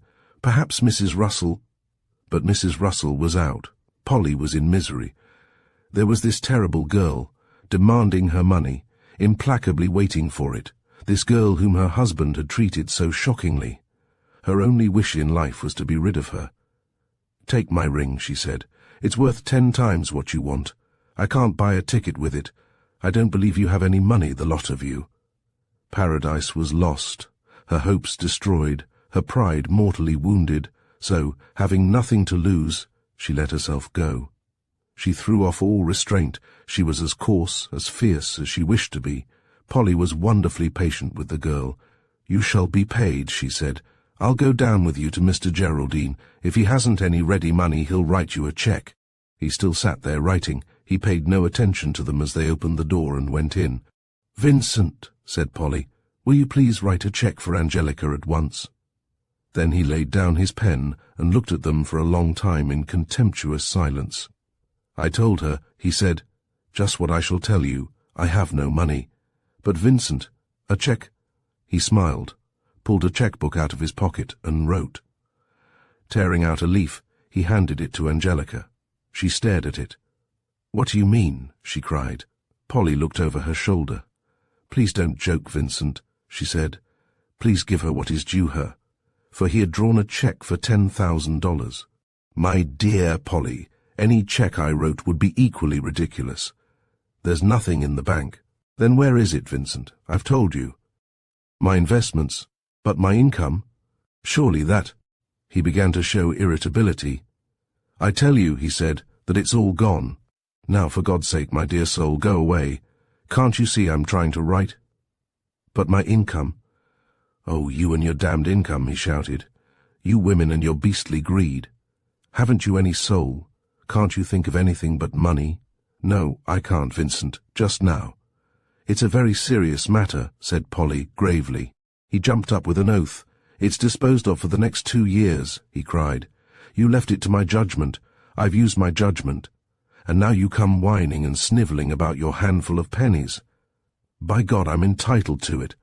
The whole thing doesn't amount to what you cost me in a month. Your clothes and your— Never mind that, please." "Do you mean that we can't pay Angelica? Good God!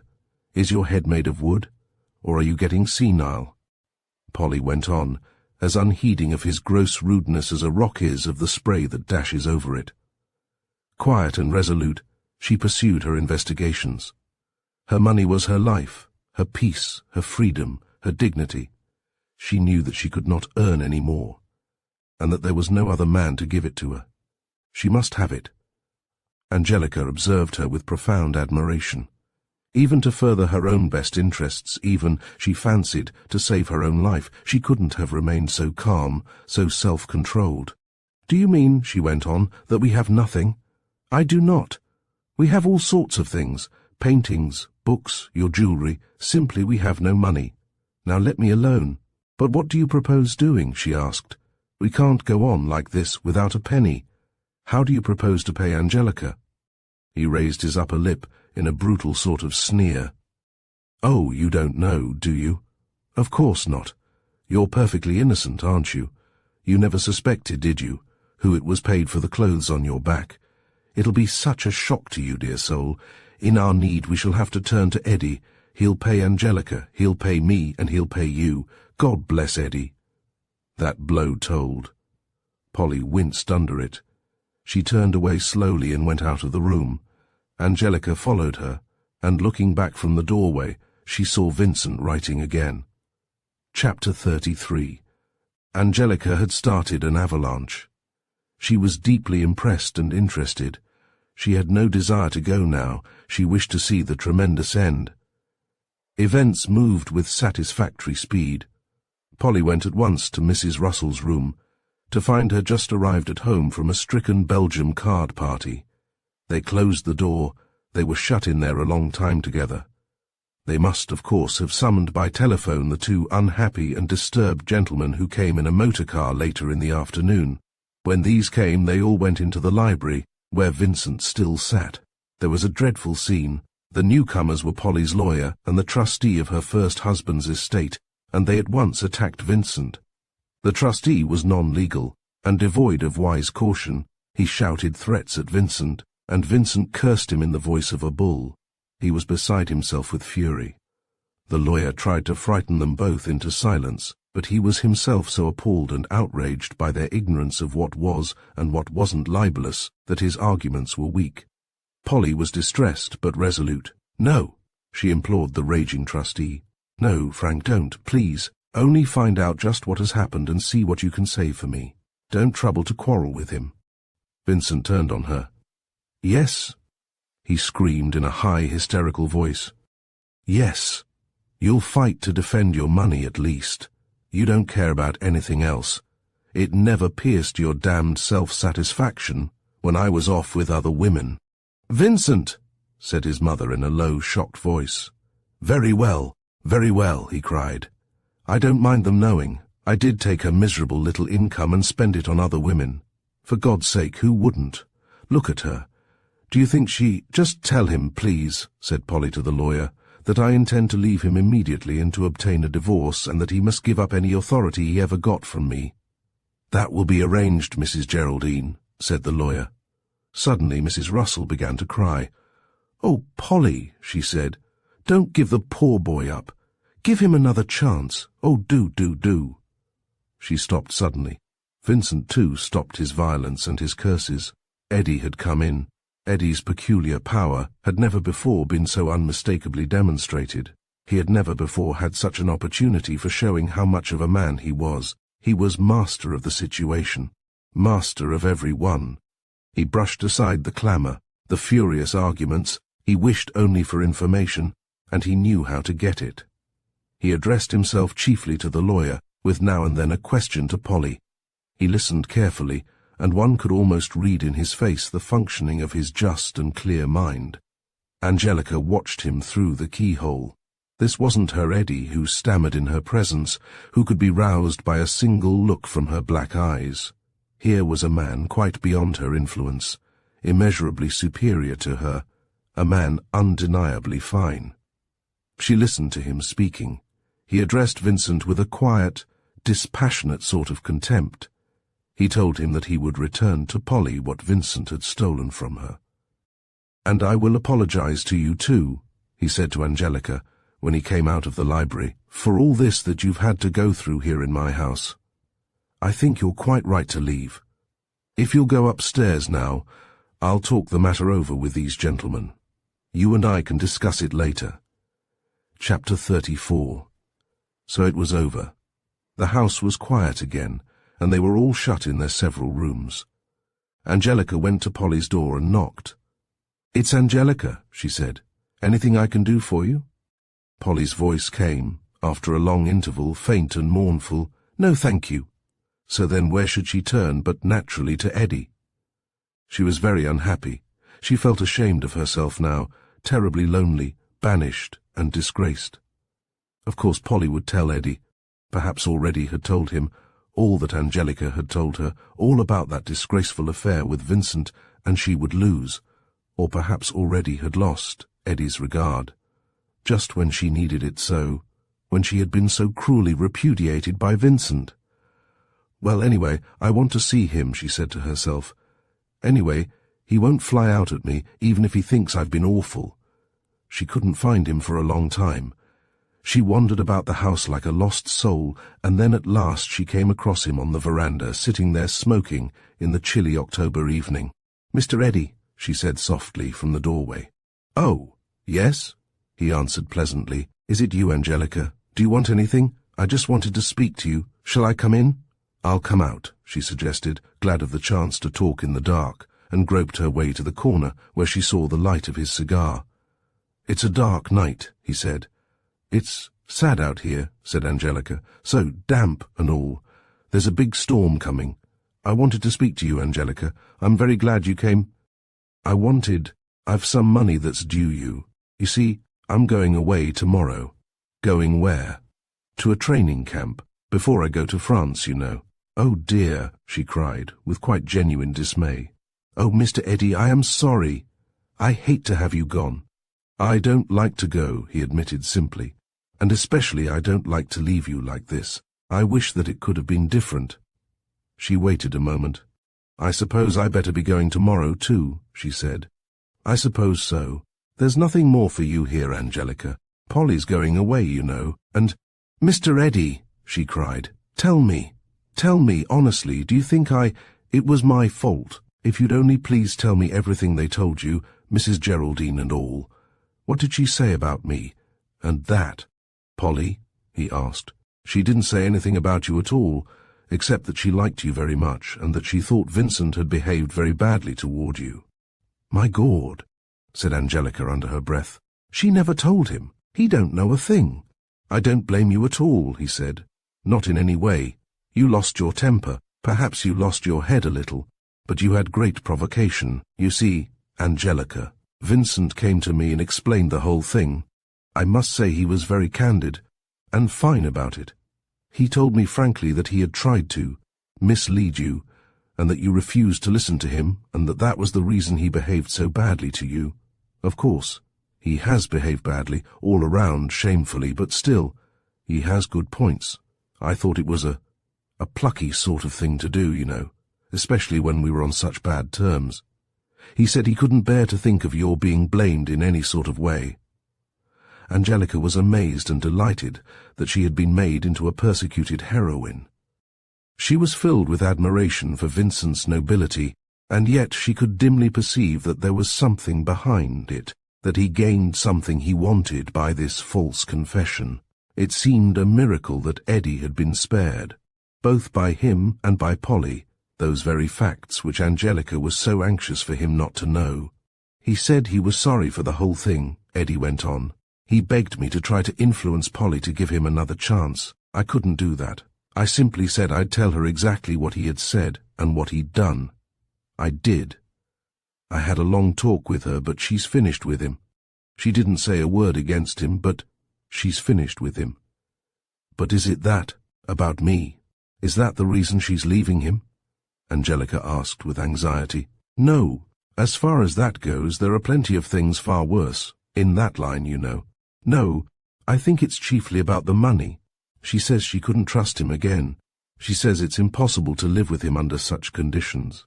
I suppose it is. Anyway, she's absolutely determined to leave him." Angelica sat in silence, more utterly wretched than ever. Had Vincent just sacrificed himself for her? Did he really love her? And for his love was he to be utterly cast out? "No," she said suddenly, aloud. "No what?" asked Eddie. "Nothing. I was just thinking." "There comes the rain," she cried. "Gosh, what a storm." They both got up, to push back their chairs against the wall of the house, but even there it reached them, the spray from the rain falling in straight, heavy lines, dashing against the earth with a fierce drumming noise that filled the air and confused the senses. The smell of the soil, the dead leaves, the grass, came to them with its own invigorating freshness. And in spite of the chilly sprinkle in their faces, they lingered, fascinated by the noise, the wet odours, the great black, uproarious void before them.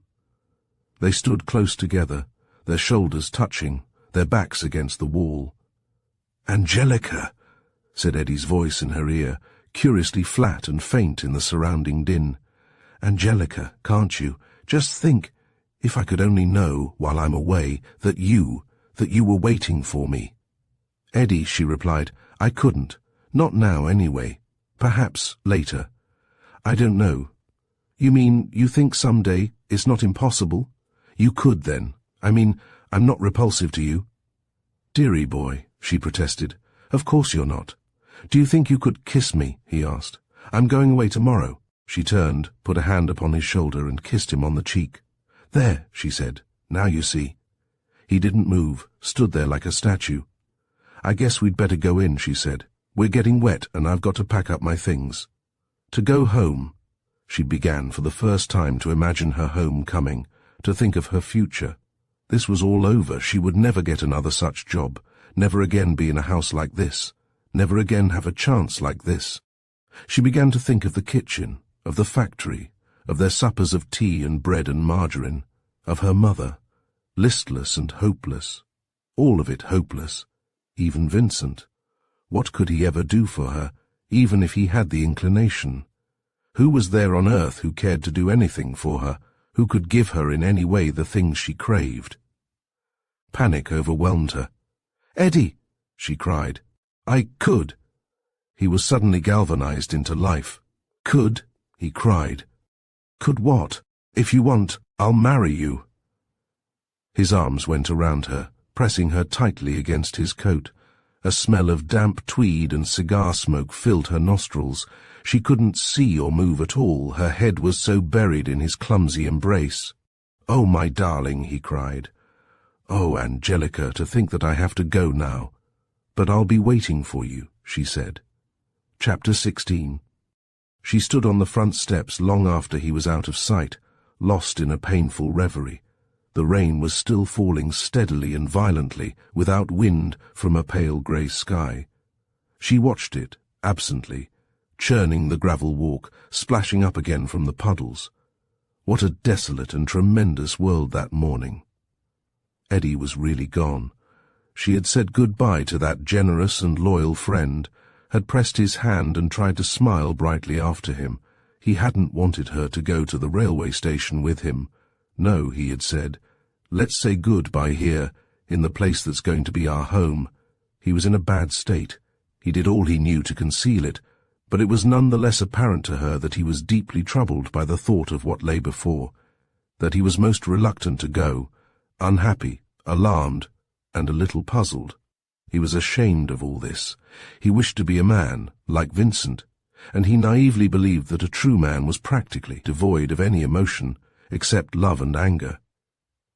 Nevertheless, disturbed as he was, he didn't for a moment neglect his beloved Angelica's interests. He wished to know how she was to get on. "I'll find another job," she said. He didn't object. He really considered that it would be best for her to remain sturdily independent, under no obligation to him.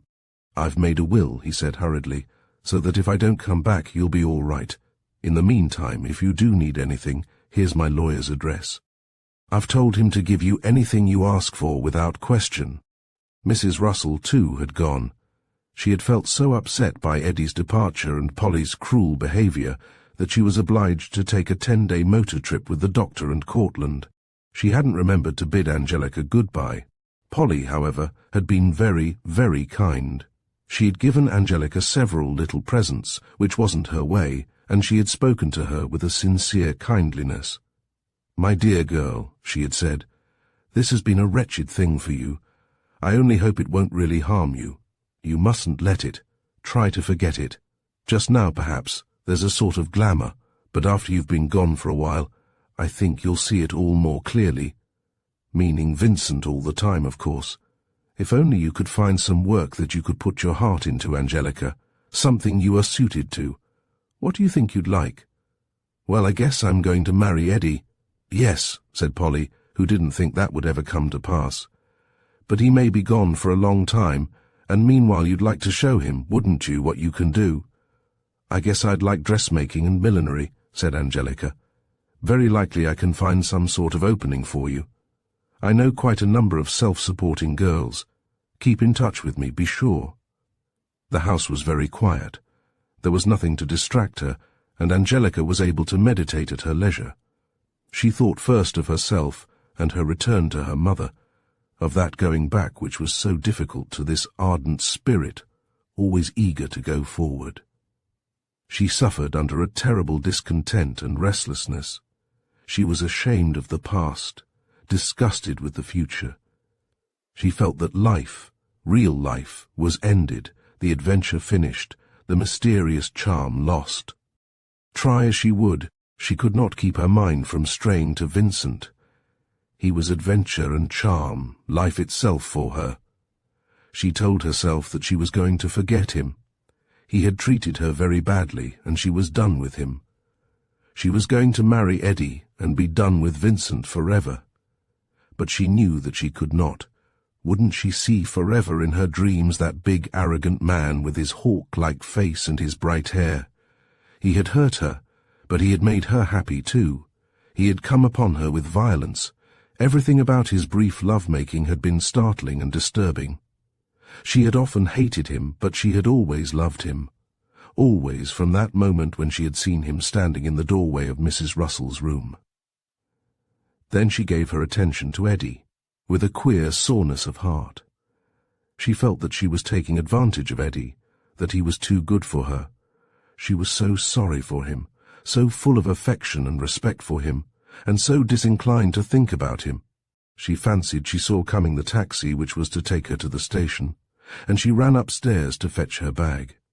Her familiar room was neat and desolate, with the green blinds pulled halfway down, the bureau and dressing table stripped bare, the bed covered over with a sheet.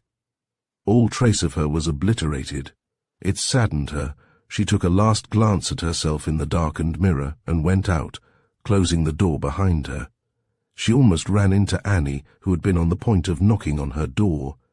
"Mr. Vincent says he'd like to see you in the music room for a few minutes," the maid said curtly. "No," said Angelica, and then almost immediately, "Yes." After all, she ought to see him. After what he had done, she ought to thank him. Even if she were going to marry Eddie, there was no harm in that. In fact, Eddie would doubtless have approved of it. "He won't eat me," she said. "Let's see what he's got to say." She tried to prepare herself for anything, whether she found him pleading, passionate, brutal, or depressed. She felt herself quite strong enough to withstand any of his moods, stronger than he was. She entered again that little music room where Mrs. Russell had interviewed her so long ago, but today it had taken on quite a new character. He had pulled the shades up to the top of the windows, so that the cold light of the rainy day came in to destroy the charm and romance of the armour, the harp, and the orange-shaded lamp that had so delighted her. Vincent sat on the piano stool, writing on the closed piano. He was without a coat, in a grey flannel shirt and old blue trousers. His hair was all on end, in wildest disorder, and his face, when he turned to Angelica, was troubled and ecstatic. He looked boyish, very touching, and his manner was altogether unstudied. "Angelica," he said, "please listen to this. Just tell me, these few lines, do you get a picture at all? I mean, just tell me exactly how it makes you feel, not what you think of it, you know, but how you feel. Sit down, please, and keep quiet." Now, you know, this is almost the end of the thing, the chap's losing his faith, before he has the vision. It's free verse, of course. An impression, men crushed down, like worms under a heavy foot, half stamped into the mud, but the other half still squirming. Writhing corpses with writhing wounds, from which the blood squirts violently, and over it all, in a cloud of mist, rose and gold, rides God. God, God. God the Father of all these mutilated animals. God Almighty, whose will it is to kill his sons in these hideous ways. He sees everything. He hears everything. He hears their yells, their howls for pity and for death. He could stamp the worm quite out of existence, smear it into the ground so that it should be obliterated and at peace, but for his own good purposes he lets it squirm. Angelica was quite stupefied. She had no clue, no dimmest idea what to say. She didn't even know whether this weird stuff was meant to be funny. She thought it was, and yet, you see, he went on, it's meant to be horrible. It is horrible, isn't it? "Sure," said Angelica. "It is. Now wait," he said peremptorily, and swung round again on the stool to continue his writing. "Wait," he muttered again. "Don't go. I want you to hear this." She sat perfectly still for a long time. Then suddenly he groaned, looked round at her with a sort of glare, and tore up his paper with an oath. "No," he cried. "No, I can't get it. Lord, it's such torment." He buried his head in his hands. "Angelica," he said in a muffled voice, "please come here." "What is it, Vincent?" she asked gently. "Angelica, what's going to become of me?" he asked huskily, his face still hidden. The question startled her. "Why, I don't know," she said. "I suppose you—" "But I'm all alone," he said in a sort of bewilderment.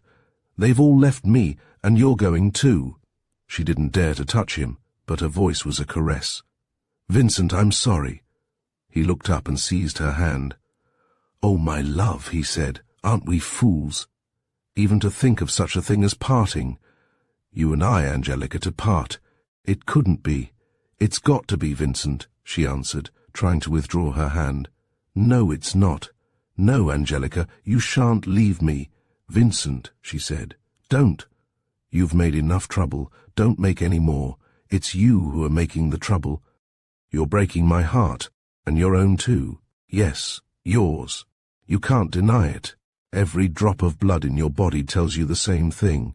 You need me, and you long for me as I need, and long for you, please," she said. beginning to cry. "You know I'm going to marry Eddie. There's no one else in the world but you and me. All other people, all other things are shadows, lies, folly. You are a woman and I am a man, and we love each other. We cannot part." "I must," she said desperately. "You know I must. No, no, only love me, Angelica, and care for nothing else." "Oh, you could not be so base and cowardly as to leave me." "Oh, Vincent," she sobbed. "You talk like a fool. You know I can't stay here." "Look here," he said. "Eddie gave me $100. Come away with me, now, this instant, anywhere, it doesn't matter, just as we are, friendless, homeless, penniless, just you and I, to make our way together in the world." She shook her head, the tears rolling down her cheeks. "Oh, why didn't you let me alone?" she cried forlornly. "My girl, how could I?" "I couldn't lose you," he said, surprised. "I couldn't let you go, but you must, but I won't. If you do really love me, you won't make me so miserable. Angelica, I don't love like that. I don't care whether you're unhappy or not. I want you. I am mad for you, even if it means your damnation and ruin, on earth and in hell. I don't care for anything but you, not for God himself. Don't talk like that. It's true. I know well what I'm doing. For you I've lost my immortal soul. I haven't a soul now. I love you as Satan loves. I want to drag you down to hell with me." Angelica, however, was by no means so concerned with hell as she was with this world. "But think what would become of me," she cried. "Who cares?" This viewpoint startled her. "Well," she said, "I care."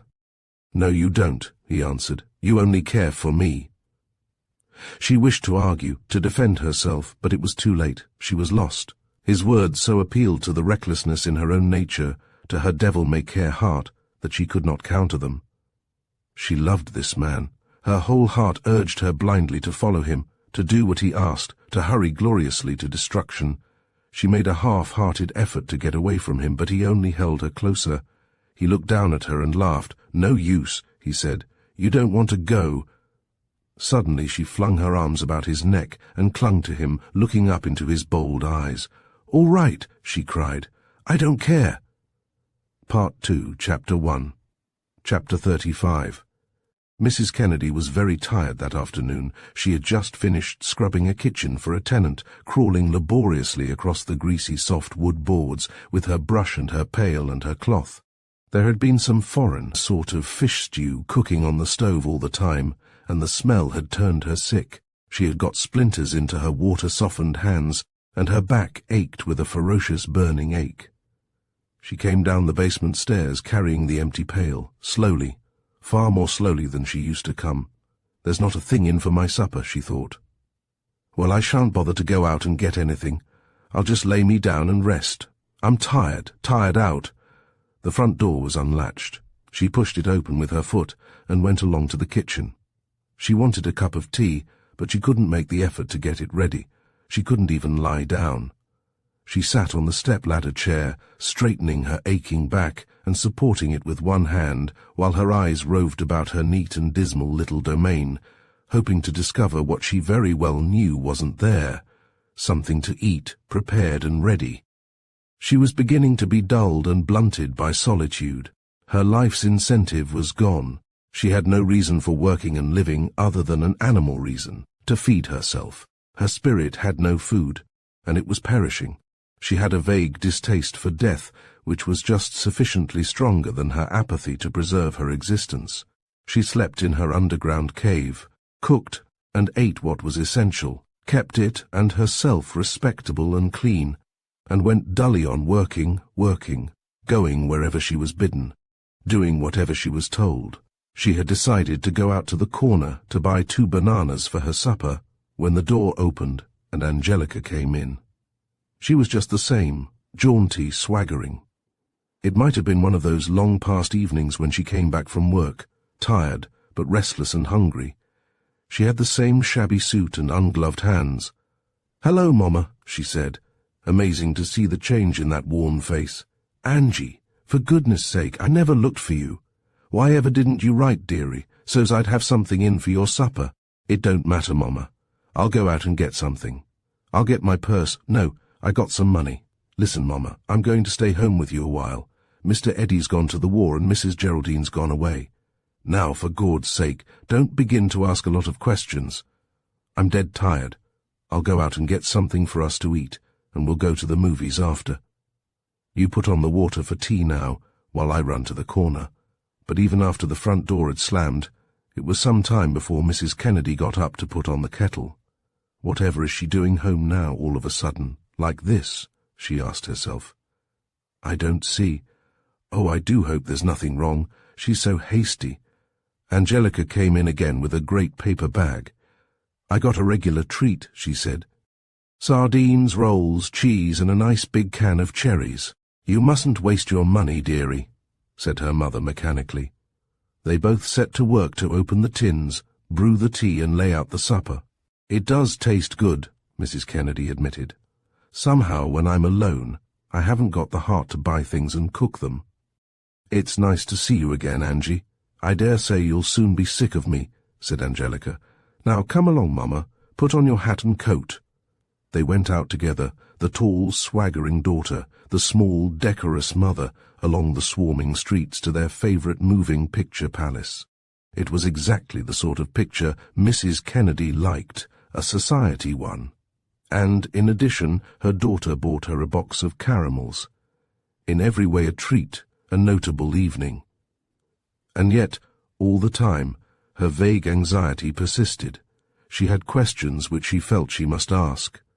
They went home and to bed without her having summoned courage to put them. Then, at last, Angie, she said softly in the dark. Angie. Not a sound.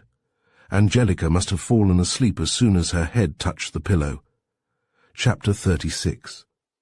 Mrs. Kennedy was very much surprised to see Angelica spring out of bed the next morning at 6 o'clock, for she had always liked to lie in bed till the last possible instant.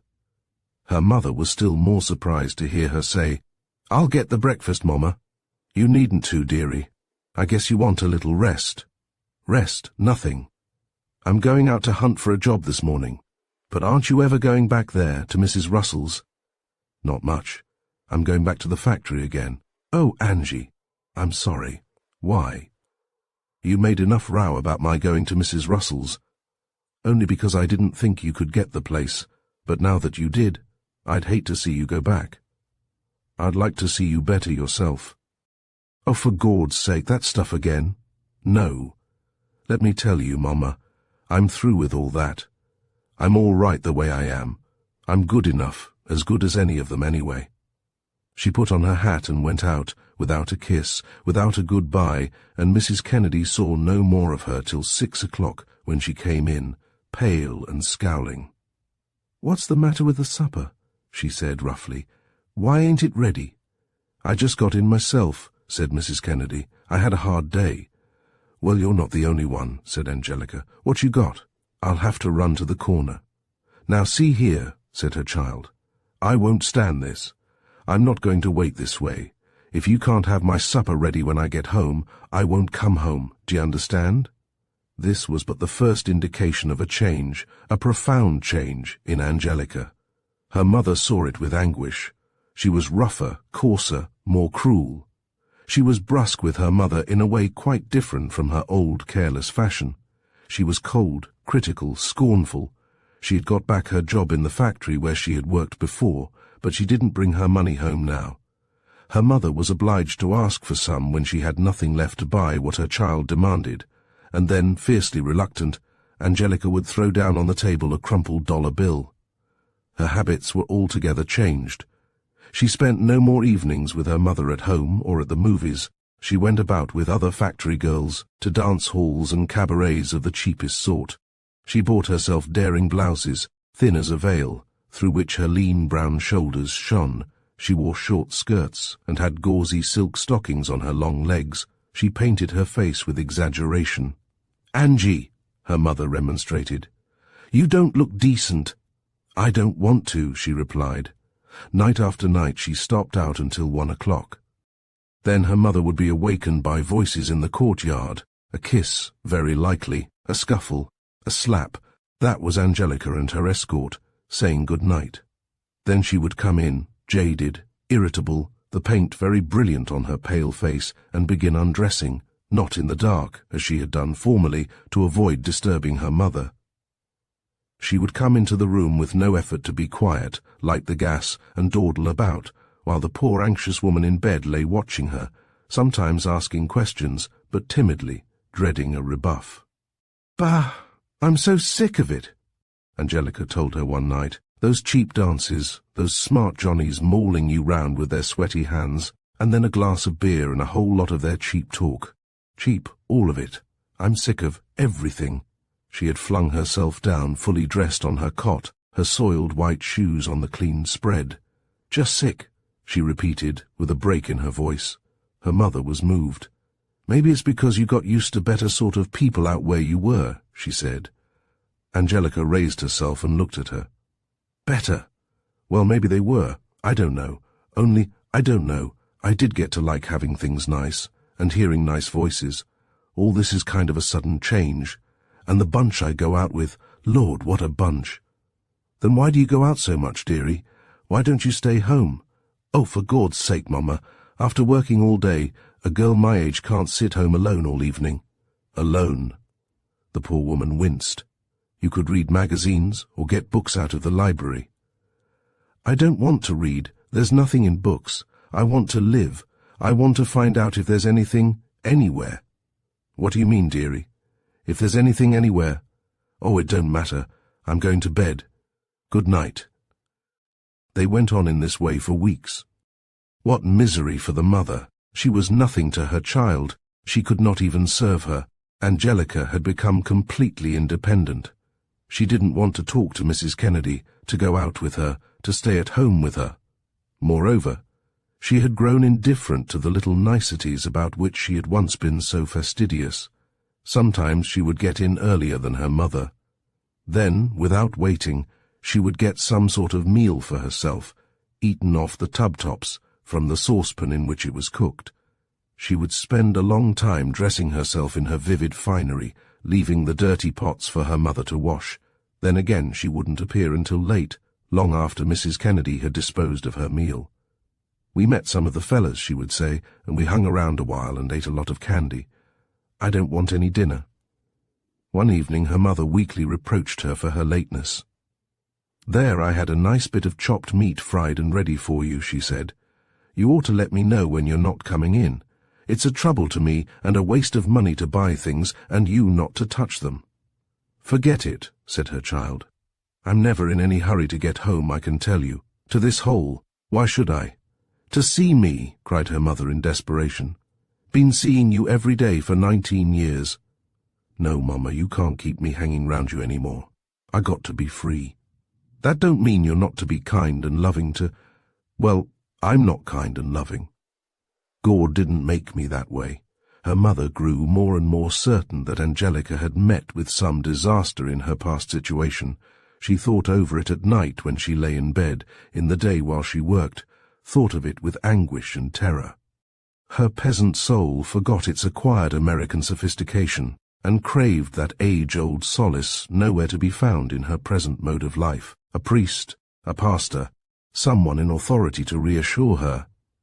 She hadn't even neighbours to gossip with, as people had in the old country. There was no one who had seen her child grow up, who knew all about her, and could and would discuss her with kindly penetration. A stranger in a strange land, but how wretchedly! A stranger to whom no country was home. Certainly America was not her heart's land. Certainly Scotland, the home of her parents, would have seemed wholly alien, while her husband's birthplace to her was little more than a fantastic dreamland. Unto the third generation does this strangeness persist. Angelica herself had that peculiar lack of ease, that exotic quality. She was an outsider. Her factory friends, too, they were of every race, and they had all become alike. Bohemian, Irish, Russian, Italian, they had all the same air, but it was a foreign air. Their adopted country had undeniably changed them into something different, but it had not made them American. It had made them only strangers. Chapter 37. One morning Angelica didn't get up. Her mother, in great anxiety, came over to her to make inquiries. But Angelica drove her away with fierceness, swearing at her, abusing her. "Let me alone," she cried. "Shut your mouth and mind your own business." "Oh, Angie, Angie," said the poor soul, "if you'd only talk to me, if you only had the sense to know how I could help you." "Shut up," screamed Angelica hysterically, "and get out. Don't speak to me again." Mrs. Kennedy took up her pail and went out, but halfway up the stairs she collapsed. She sat down on one of the steps and tried to pray, but she didn't know quite what to ask of God. Because she knew she couldn't doubt any longer. She knew what was wrong with Angelica. She didn't really want to pray. She wanted God to do the talking. She wanted to listen to him, not to talk to him, to discuss it, to ask questions, to have an explanation, to hear the voice of authority. What was the use of sitting there telling him what he surely knew, or to beg for mercy or pity when what she wanted was advice? Not that vague sort of guidance which one prayed for, and which really meant puzzling things out alone as best one could. There was one thing, though. "O Lord," she prayed, "soften thou her heart, and let her turn to me." She remembered afterward how miraculously this prayer was answered. She was scrubbing the vestibule, a task of peculiar hopelessness, because people always came in to walk over it all the time she was trying to clean it. She heard a voice say, "Mama," and, looking up, saw her child, huddled in an old wrapper, standing before her. Angelica was struggling with a deadly nausea. She was frightened and desperate, her face a sickly white, her hair in dank disorder. "Mama," she said again, "come downstairs, I feel awful sick." Her mother got up, leaving pail and brush where they were, and put an arm around this beloved child, so much taller and stronger than she, and yet, in her youth and her ignorance, so much weaker. She helped her downstairs and into bed again. "Lie still," she said. "That's the best you can do, my dearie. It'll pass away. Can't you get me some sort of medicine, Mama?" "Nothing that would help you, my dearie," Mrs. Kennedy told her. "You've just got to bear it, Angelica." The girl looked up with somber eyes. "Mama," she said, "listen. What do you guess is the matter with me?" "Angelica, my dearie, I know." "Then, Mama, I'm going to kill myself." Her mother said nothing at all, but to herself she thought, why not? It would be the best and the quickest for both of us. "If you don't, oh, what's ahead of us, and how ever can we go through with it?" Angelica searched her mother's face, but in vain. It was impassive. "What else can I do?" she cried. "There's always something that can be done," said her mother. "We'll try and think, dearie." "Mama." "Yes, my dearie. Do you feel different to me?" "No, Angelica, nor ever shall." But she did. Strong in the simple soul was the old worship of the Virgin. Angelica had been before a mystic and holy thing. She was now no more than a woman, like herself, and a woman is no fit object for worship. Mrs. Kennedy wasn't shocked, in a moral sense. She didn't dwell much upon that side of the case. Her great concern was with practical problems, above all, how they were to get the money which she knew would be needed. She always spoke of girls in similar situations as unfortunate, and that is just the way she saw it. She sat at the bedside, trying her best to make some sort of plan. Chapter 2, Chapter 38. But Angelica herself, that she should be undergoing this horror, this nightmare, this incredible thing she had heard of and read of. "Oh, Mama," she cried. "Oh, Mama, it's the worst thing I ever heard of. I'm the worst. Hush, dearie, don't talk so wild. It's bad, I must admit, but you're young, and I dare say you loved the man and trusted in him to your sorrow." Angelica turned her face to the wall. That was the very worst of it. She hadn't really trusted Vincent at all. She had simply followed an instinct of which she understood nothing. She had been dazzled by his words, been deluded through compassion, through recklessness, through desire, into throwing herself away upon a man who cared nothing for her, who had no affection, no human kindness. He didn't care what happened to her. If she had been willing to stay with him a little longer, he would have been willing to love her a little longer. But when she had decided to leave him, he offered no resistance. He would quite easily forget her, she knew. Useless to tell herself that the conventional code of morality meant nothing to her. It did. She had fancied herself superior to all that, but that was because she hadn't known or imagined what such a surrender meant. Just to run into his arms, without ceremony, without any promise, any covenant, without regard for any other human creature, reckless of her own future, flinging away her pride, her freedom, her decency. That wasn't beautiful. That wasn't love. What in God's name was it? She had not even happy memories. It was shame to remember her past joy. She loathed herself for her past ecstasy. A perfect terror of her own infamy swept over her. "No," she cried. "I can't stand it. Mama, it's too awful. You don't know how awful. You don't know what I did." "Why don't you tell me, dearie?" "I can't. I don't know how. I'll try." She sat up in bed and caught her mother's hand. "The worst is the way I treated Eddie. He was so good to me. He asked me to marry him, and I said I would, and then, the very day he left, I went away, with his own brother." "Oh, Angie," cried her mother in horror. "Oh, Mama, if you knew Eddie, you'd see what an awful thing I've done. He's such a good man, and so kind of noble and all that. I don't know how he'll ever stand it. He trusted me." "But whatever made you do such a thing, Angelica? Are you so terrible fond of this other one?" "No, not now. No. That's what I can't explain. I don't know why I did. I just seemed to forget everything. I just thought I loved him." "And you don't? You love the other one, the good one?" Angelica began to weep. "No," she said. "That's the worst. I don't love either of 'em. What's the matter with me, do you suppose? I don't seem to have any heart." She struggled painfully to get her thought into words. "I hate Vincent, and I like Eddie, a lot, but love, I've never felt it at all, Mama, for anyone," she sobbed. "Not that love they have in books. It makes me feel dreadful. If I loved Vincent, I wouldn't feel so mean and low and bad. It would be sort of splendid, but this, Mama, well, dearie, maybe there's no such a thing. No such a thing as what? As love." Mrs. Kennedy had never experienced it, had never seen or heard of any authentic case of this beautiful tenderness, this undying devotion, this heavenly thing. Yet she firmly believed that it existed, this love which was not desire, not infatuation, not madness, not sentimentality, not friendship, this ecstasy which endured forever. Not experience, not common sense. Nothing at all could have convinced her, for it was instinct that made her believe, nature's most cruel and most necessary deception. For life to continue, it is necessary that women shall cling to two lies, that men are capable of truly loving them, and that their children will love them in their old age. "Dearie," said Mrs. Kennedy, "I think you'd better write to him and tell him, and see what he will do for you. Perhaps he'll marry you." "He is married," said Angelica indifferently.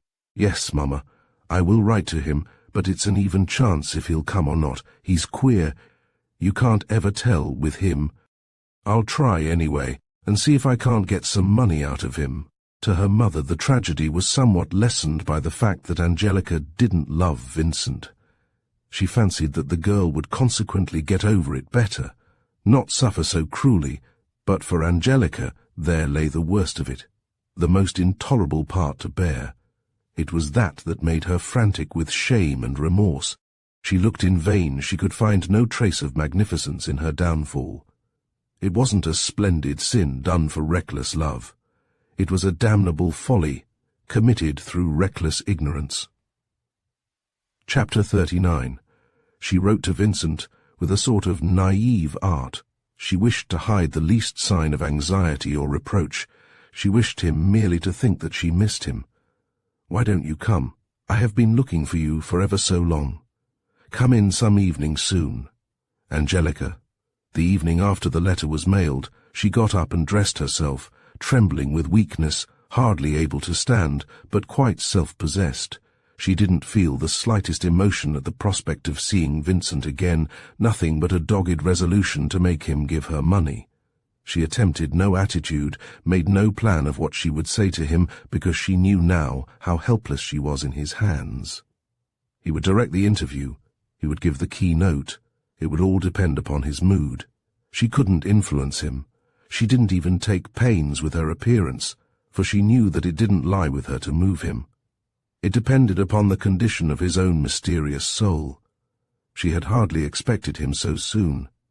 He came that same evening, but from the very sound of his footsteps as he followed her along the hall to the tiny parlour, she could feel that he was sullen and reluctant, and her heart sank.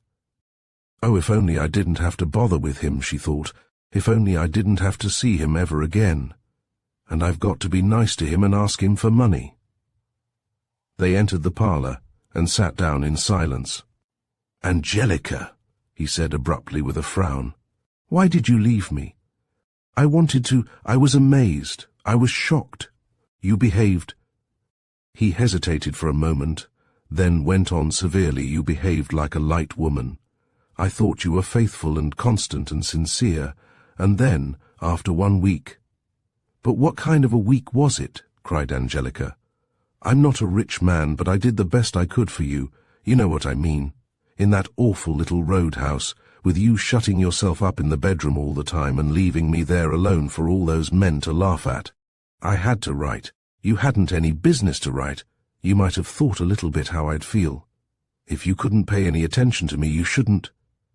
"Did you bring me here to reproach me?" he demanded. "Because if you did, I've had enough." "No, I didn't mean to scold you," she answered, hurriedly, recalled to the necessity for placating him.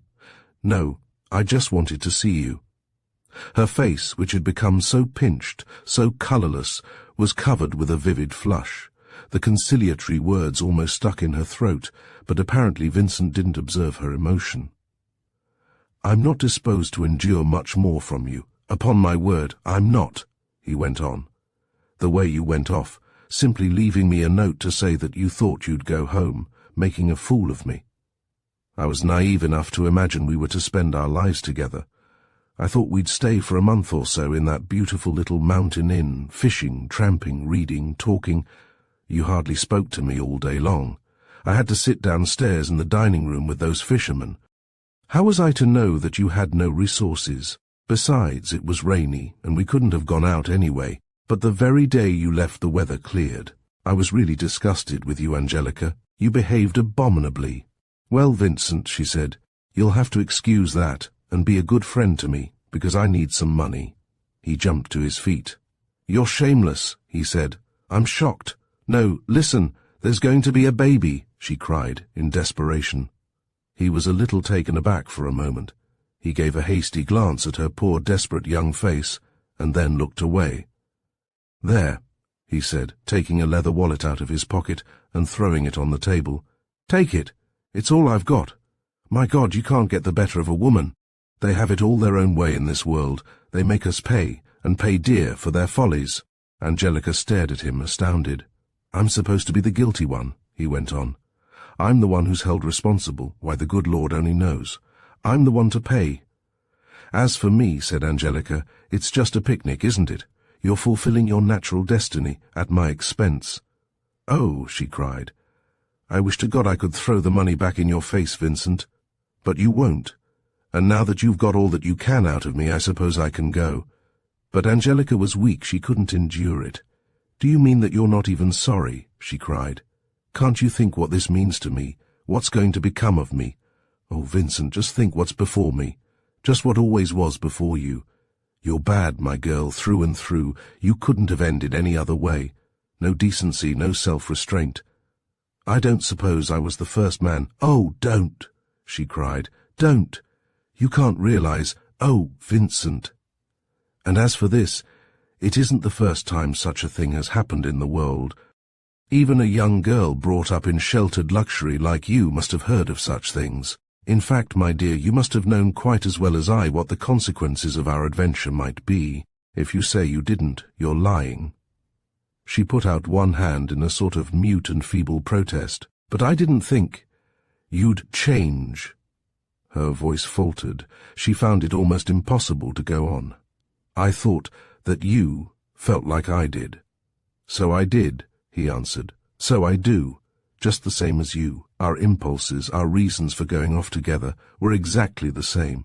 Only I'm honest about it and you're not. You pretend to be heartbroken because I don't care for you any longer, when, as a matter of fact, you don't care a bit more for me. You're an utter hypocrite."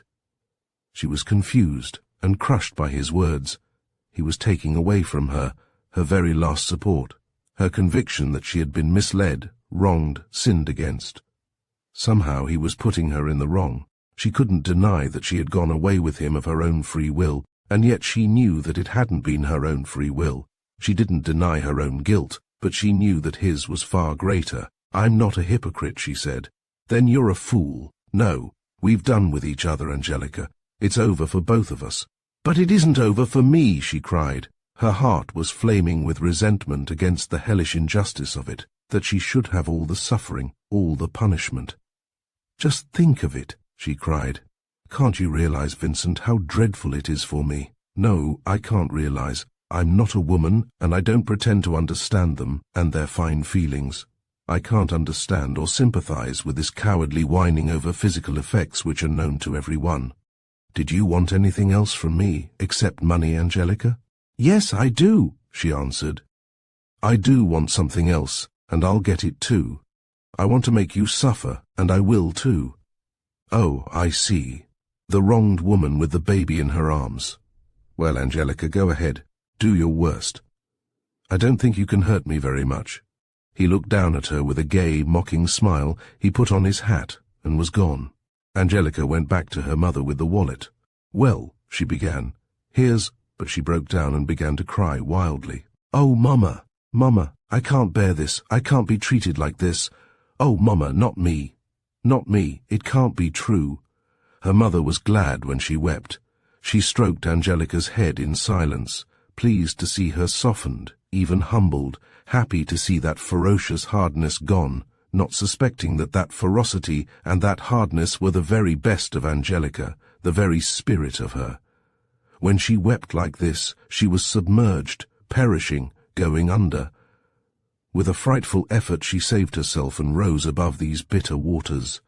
"He'll pay all right," she said, looking up with an odd, horrible grin. "You watch. Don't talk so, my dearie. Here, take it. Let's see how much we've got to go on with," she interrupted, pushing the wallet across the table. "He's always saying he hasn't got a cent, but I notice he always finds plenty for anything he wants. God knows where he gets it, but he does." Her mother counted what was in the purse and turned to Angelica with a look of amazement. "Why, Angie, there's only $4 here." Angelica laughed. "It's all we'll get anyway, Mama," she said. "It'll have to do." Chapter 3. Chapter 40. Behold Mrs. Kennedy answering an advertisement for a janitress far over on the Lower West Side in the Chelsea district. "I have the best of references," she told Mr. Steinberg, the landlord. "I've been where I am now for 12 years and no complaints." "Denvi, do you leave?" "I don't like living way up there," she answered calmly. "I've got more friends down around here, and my married daughter's coming to live with me, and she'd rather be down here. She's real lonely. Now her husband's gone to the war." This was her ruse to preserve that respectability which no one valued or even observed. She got the place, because of her decency and her references. There was nothing to be said against her in any quarter. What is more, Mr. Steinberg felt from the look of her that she was a hard worker. Like her other place, it was a cold-water flat. There was a man to look after the furnace, but everything else was to be done by her, for her rent and an incredibly small stipend. She agreed. Her sole asset was her readiness to undertake hard and unremitting labor. There was not a thing which she could do better than the average woman, so that her boast, her credit, must be that she did more. "My married daughter's thinking of taking in sewing," she said. "Maybe you could put a little work in her way." "They'll see," said Mr. Steinberg. "Later on, maybe." Now that she had secured a refuge where Angelica might assume respectability among complete strangers, the poor woman's next preoccupation was to find some way of having her pitiful furniture moved. She went about for days, trying to drive bargains with anyone who possessed a cart, but wartime prices and conditions prevailed, and no one cared to accept so unprofitable a task. In the end, she found an Italian who sold ice, coal, and wood in a nearby cellar, and who agreed to do what she wished. She paid him at least 6 visits, trying to persuade him to take less money, or to promise great care with her scanty belongings, or to reassure herself that he really understood the new address. In order to pay him and to settle her few little bills, she was obliged to sell her parlour furniture, blue lamp and all. Winter was beginning to set in when they moved. It was a raw and bitter day, blankly grey overhead. Mrs. Kennedy lingered in the old flat where she had lived for 12 years, watching the Italian carry out her things, her heart sick with shame to be leaving the place in this fashion, her parlour furniture sold, her daughter in trouble. There was nothing left now but the barest essentials, things to sleep on, to be covered with, to cook with, and a chair or two. Angelica had gone by surface car to the new home, to await the arrival of the cart. For the moment each of them was alone in a dismal bare flat, hopelessly similar. It was a day of gloom. The removal had brought home to them most forcibly their desperate position, their helplessness, their desolation. They had only each other, no other friend, no other resource. They set to work at once, in the dusk, to arrange their furniture, and when a barren sort of order had been achieved, Mrs. Kennedy went out in search of the usual little shop, where she might buy a bite for Angelica's supper. She tried her best to be calm, resolute, strong, but her heart was like lead, as she hurried through the unfamiliar streets, chilled by a cold wind from the river, and by a far colder and bleaker apprehension. She caught sight of a brightly lighted little grocery store, and she went in. Another pang. Here she was no one. Simply a poorly dressed stranger with a paltry handful of change. She remembered her own cheerful young grocer with positive anguish. It was almost the last straw. She came back, half running, with her little bag under her arm, entered the strange doorway, rang the strange bell. Her daughter admitted her. "I didn't do much," Angelica said. "I started to scrub the shelves, but I felt tired. Anyway, what does it matter?" She had been sitting in a dreadful apathy in the forlorn kitchen. She sank down again on the old step-ladder chair. "If only I had a bit of linoleum for the floor," began Mrs. Kennedy, looking down at the filthy boards. "A nice check pattern, like Mrs. Stone had—" Angelica stopped her. "I prayed," she said. "Oh, my dearie, I'm so glad. God'll hear you and—" I prayed it would die. Angie, you didn't think I wanted it, did you? You'll feel different when it's here. I shan't. Lots of people don't. It's a curse to me, a curse, a baby, me with a living to earn the rest of my life. No, I'll hate it. I do now. I'd have to hate any child with his blood in it. I hope it'll die. That's a wicked, wicked thing to say, Angie. Maybe you'd be surprised to know how wicked I feel. My God, what I've done. The chance I've thrown away. That's not like you, my dearie. I'm not like me. Not like the me I thought I was. I thought I was, oh, I don't know, kind of a wonder, and after all, I'm nothing but this. Going to have a baby, pretending to be married, not a cent. It's a grand end, all right. End, Angie? Yes, end. I'm done, finished. Chapter 41. Not her suffering, though. That had just begun. All that winter and through the spring she lived in a misery without relief or solace. She could think of nothing in all the universe but her own torment. She was ashamed to go out, in spite of her mother's account of her as a married daughter, with a husband gone to war, in spite of the wedding ring the poor embarrassed woman had bought for her at the 10-cent store. She felt that she had in no way the appearance of a young wife. She felt herself to be obviously and flagrantly an outcast. She was ill, too, and so hopeless, so profoundly dejected, that she saw no sense in getting up. She lay on her cot in the bedroom, dark as the former one, day after day. Now and then a bit of sewing was brought to her to do, and then she would drag herself into the kitchen and sit by the window, where there was a little more light, until the work was done. Otherwise she simply lay there, her black hair uncombed, an old shawl about her shoulders, in fathomless despair. Life was too ghastly to contemplate. She could see nothing before her worth living for. Vincent was gone, and with him love and youth. Eddie was gone, and with him security and hope. Whether the baby lived or died, she was disgraced. She could never forget that she had been cast aside. They were bitterly poor and seldom had enough to eat. There was nothing to relieve their monotonous pain and anxiety, not a neighbor to exchange a word with, not a bit of gossip to amuse them. Nothing from morning till night but their own sad faces, their own listless voices, their own leaden hearts, their own undying apprehension. "It'll all seem different, dearie, when you're well again," Mrs. Kennedy told her child. "Then you'll go to work again, and we won't be so pinched. You'll go back to the factory and see your friends, and go out, like you used to the movies and dances. I won't. There'll be a child to look after and feed. Just to work in a factory till I'm too old, and then, I don't know, die in the poorhouse, I guess.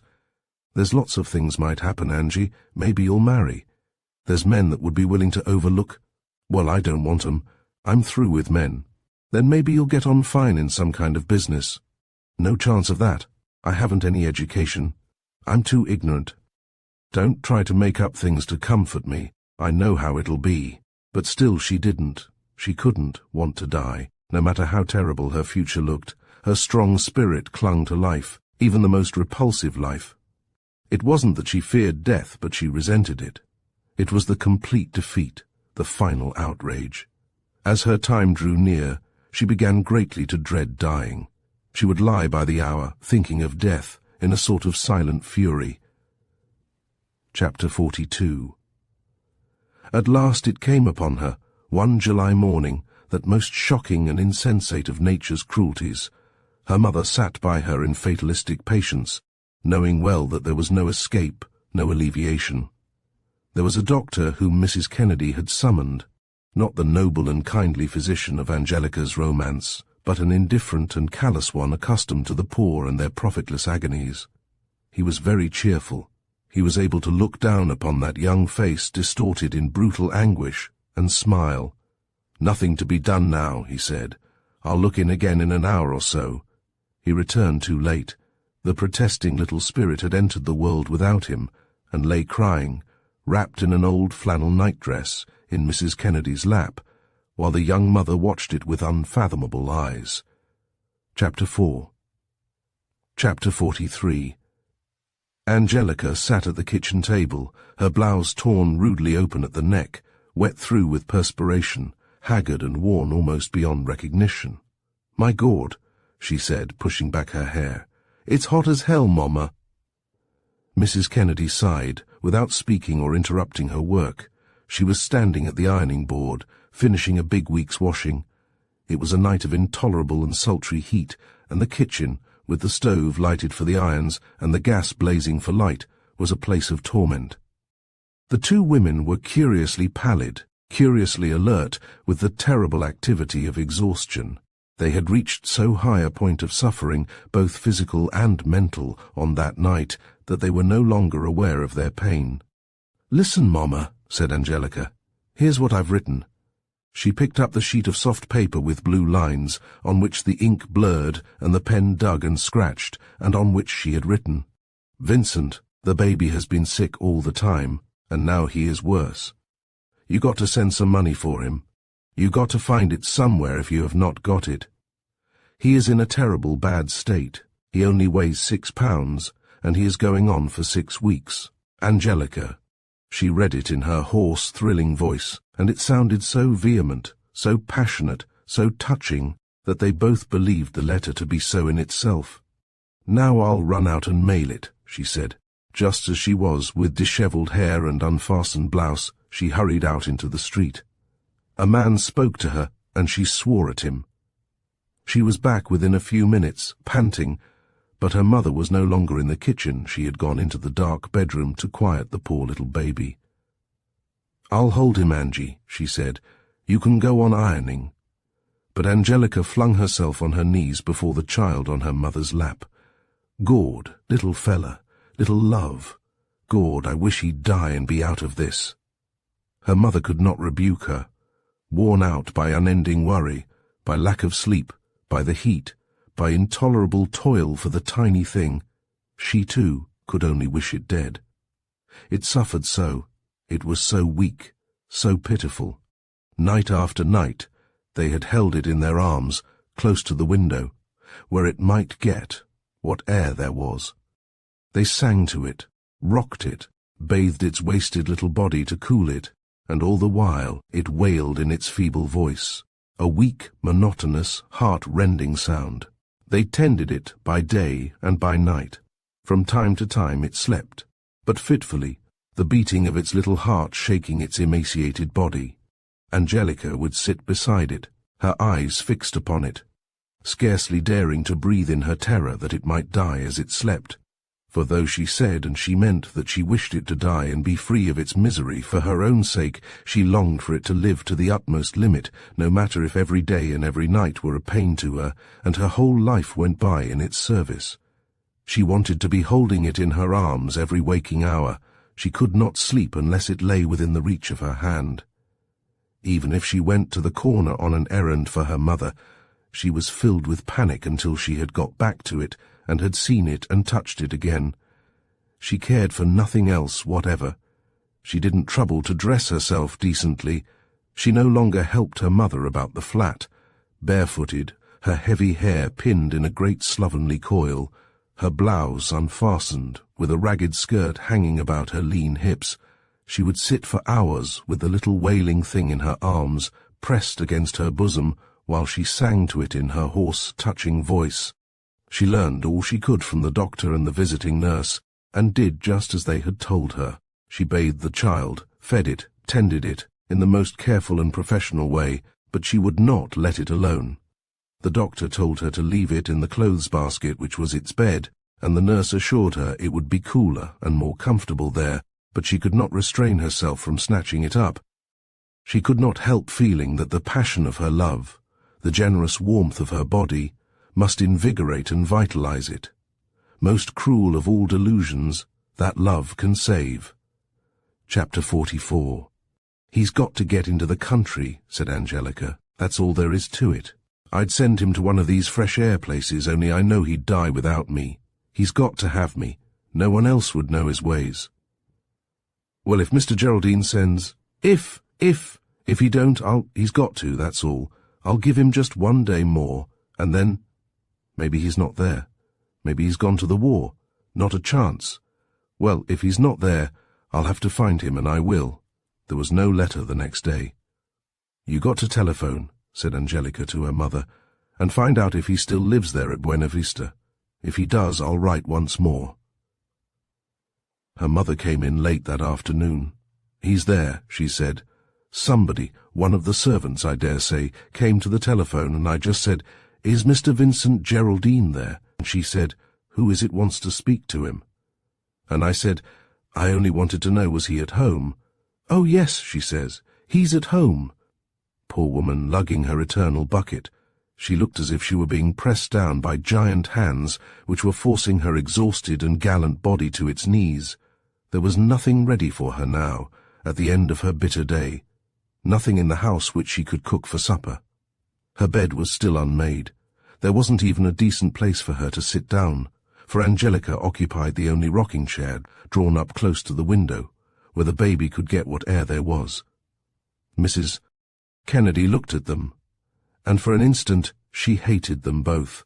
Angelica, who so savagely demanded this unceasing inhuman toil of her, who took everything and gave nothing, not so much as a loving word, and this wailing, wretched little creature who didn't even know her. "It's too much," she thought. "I'm getting old."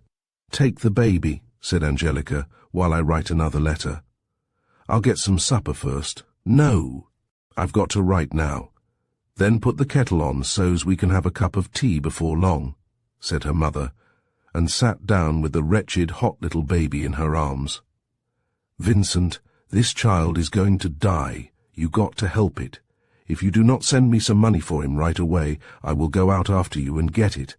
I don't care if you are hard up. You can get it somewhere, and you got to. This child will die if you don't." "Angelica." "Dearie," said her mother, "I don't think it's any good." "It is," Angelica assured her. "He's got to pay." Chapter 45. An answer came quickly enough. Angelica smiled grimly as she saw the envelope. She and her mother were sitting together over their supper of tinned pork and beans, Mrs. Kennedy eating with one hand, while she held the fitfully sleeping baby. "Now we'll see," said Angelica. "It's always a guess with that fella. You never know what he'll say." Vincent wrote thus, "Angelica, I would if I could. I am not altogether a brute, a monster. I am not callous to the sufferings of my own child, but I have absolutely nothing. Ever since I had your first letter I have been thinking, trying my utmost to discover some way to help you.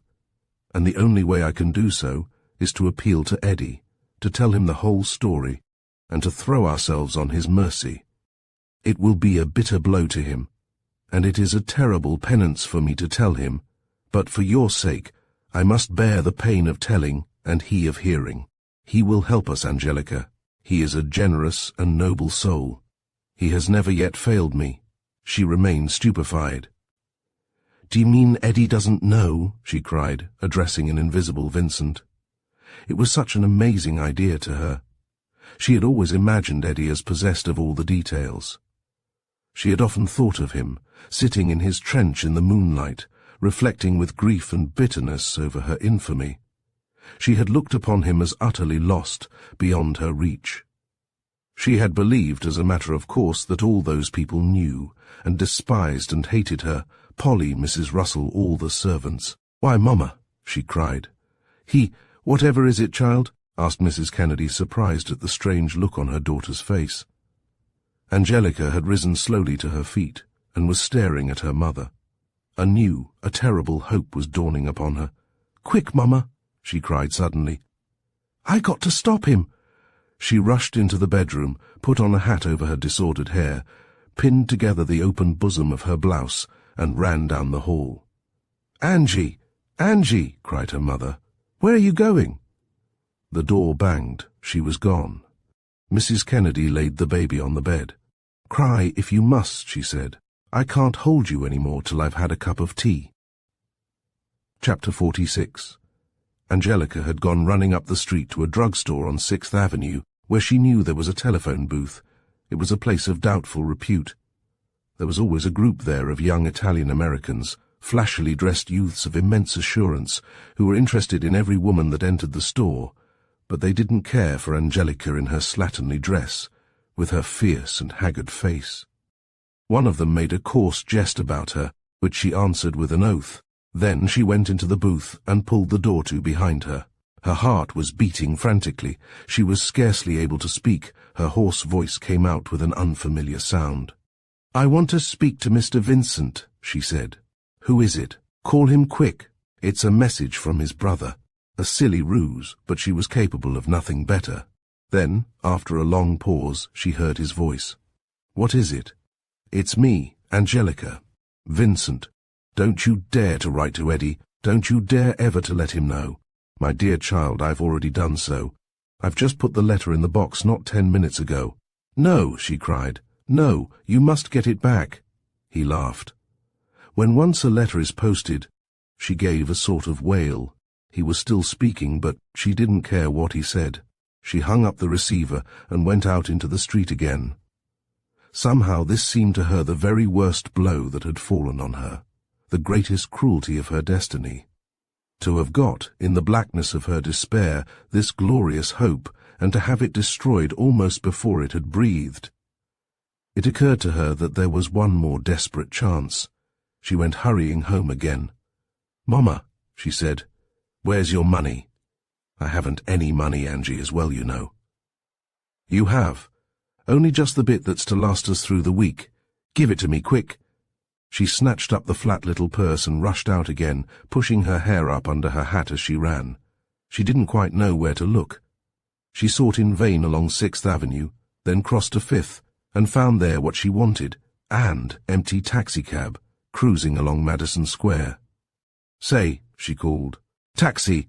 The man stopped and looked at her suspiciously. A queer-looking thing she was to hail a cab. "I want to go out to Baycliffe," she said. "You better walk, then," he said. "It's cheaper." "Oh, you'll get paid, all right," said Angelica. "The people out there'll pay you good and give you a tip." He shook his head. "I guess not," he said doubtfully. "You better find someone else. I'm married. I can't afford to take no chances. Where'd I be if I wasn't to get paid?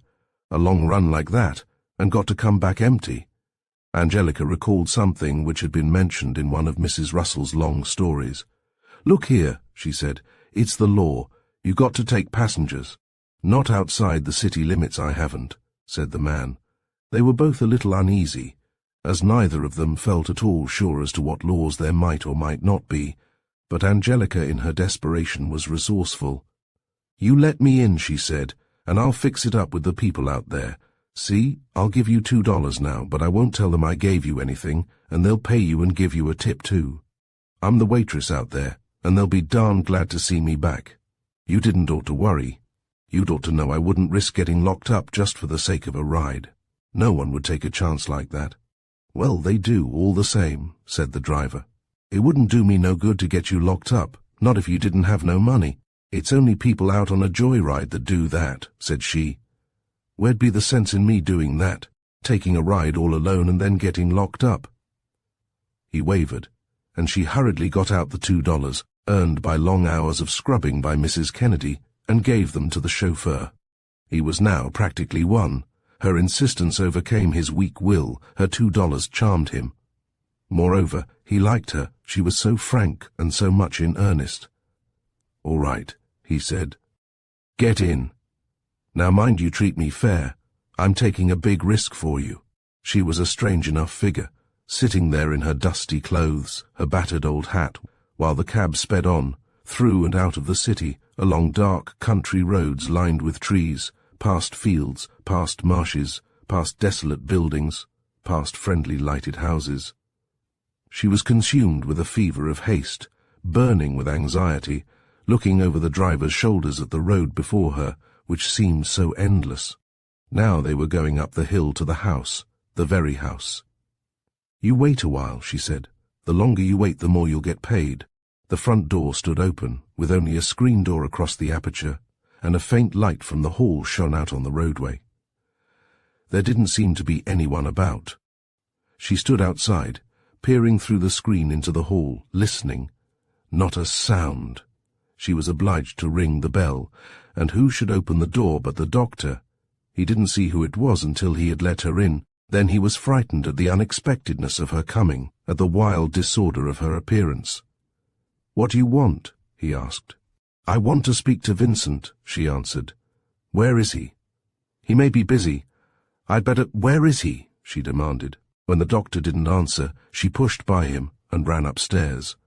Vincent was lying back in an armchair, in a bathrobe, his slender bare feet on a second chair.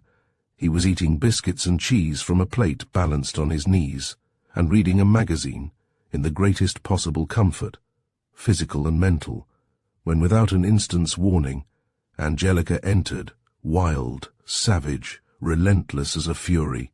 He sat up, drawing the bathrobe tightly about him, and tried to frown at her, but he felt, and he appeared, at a horrible disadvantage. "What do you want?" he demanded. She couldn't speak for a moment.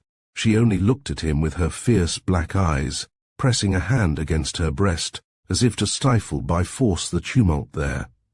He was alarmed, really, although he tried so desperately to look scornful. "Well?" he asked again. "What did you come here for?" "That letter," she said. "That letter to Eddie. You shan't send it." "I have," he answered. "No," she cried. "No, you haven't. I tell you I have," he answered definitely. "I told you so over the telephone." She stood motionless, staring past him, oblivious of his uneasy bewilderment.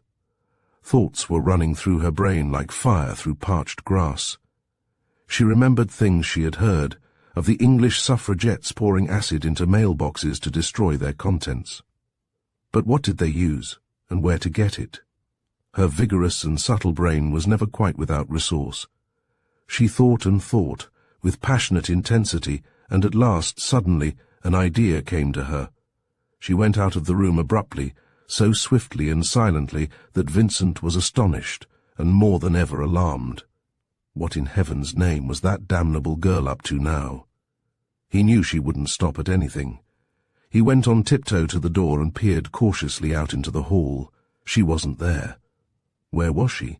He was certain that she hadn't given up and gone away. She was after that letter, and she wouldn't go without it. "She's ill, though," he muttered. "Beastly savage, forcing her way in like this. My God, I'll never be rid of her. What the devil was the matter with me to get mixed up with a girl like that? I wish she'd break her neck. I wish I had the courage to wring it." He stopped suddenly and turned pale, for there on the mantelpiece, before his eyes, was the letter. Cortland had forgotten to mail it. He flew at it and tore it into bits, like a criminal concealing some trace of his guilt. He was actually capable of imagining that, by this, he had got the better of Angelica. Chapter 47. Angelica ran downstairs to the kitchen, which was deserted, but quite brightly lighted. There, on the back of the coal range, stood what she had expected to see, the tea kettle, gently steaming. She lifted it and went to the back door. There was a couple, probably Annie and her young man, sitting in the dark on the steps. She turned back, went through the laundry and out of a side door, down the hill, through the grass where she wouldn't make a sound. Once she stumbled, and a few drops of scalding water spilled upon her instep. She smothered a shriek of pain and hurried on.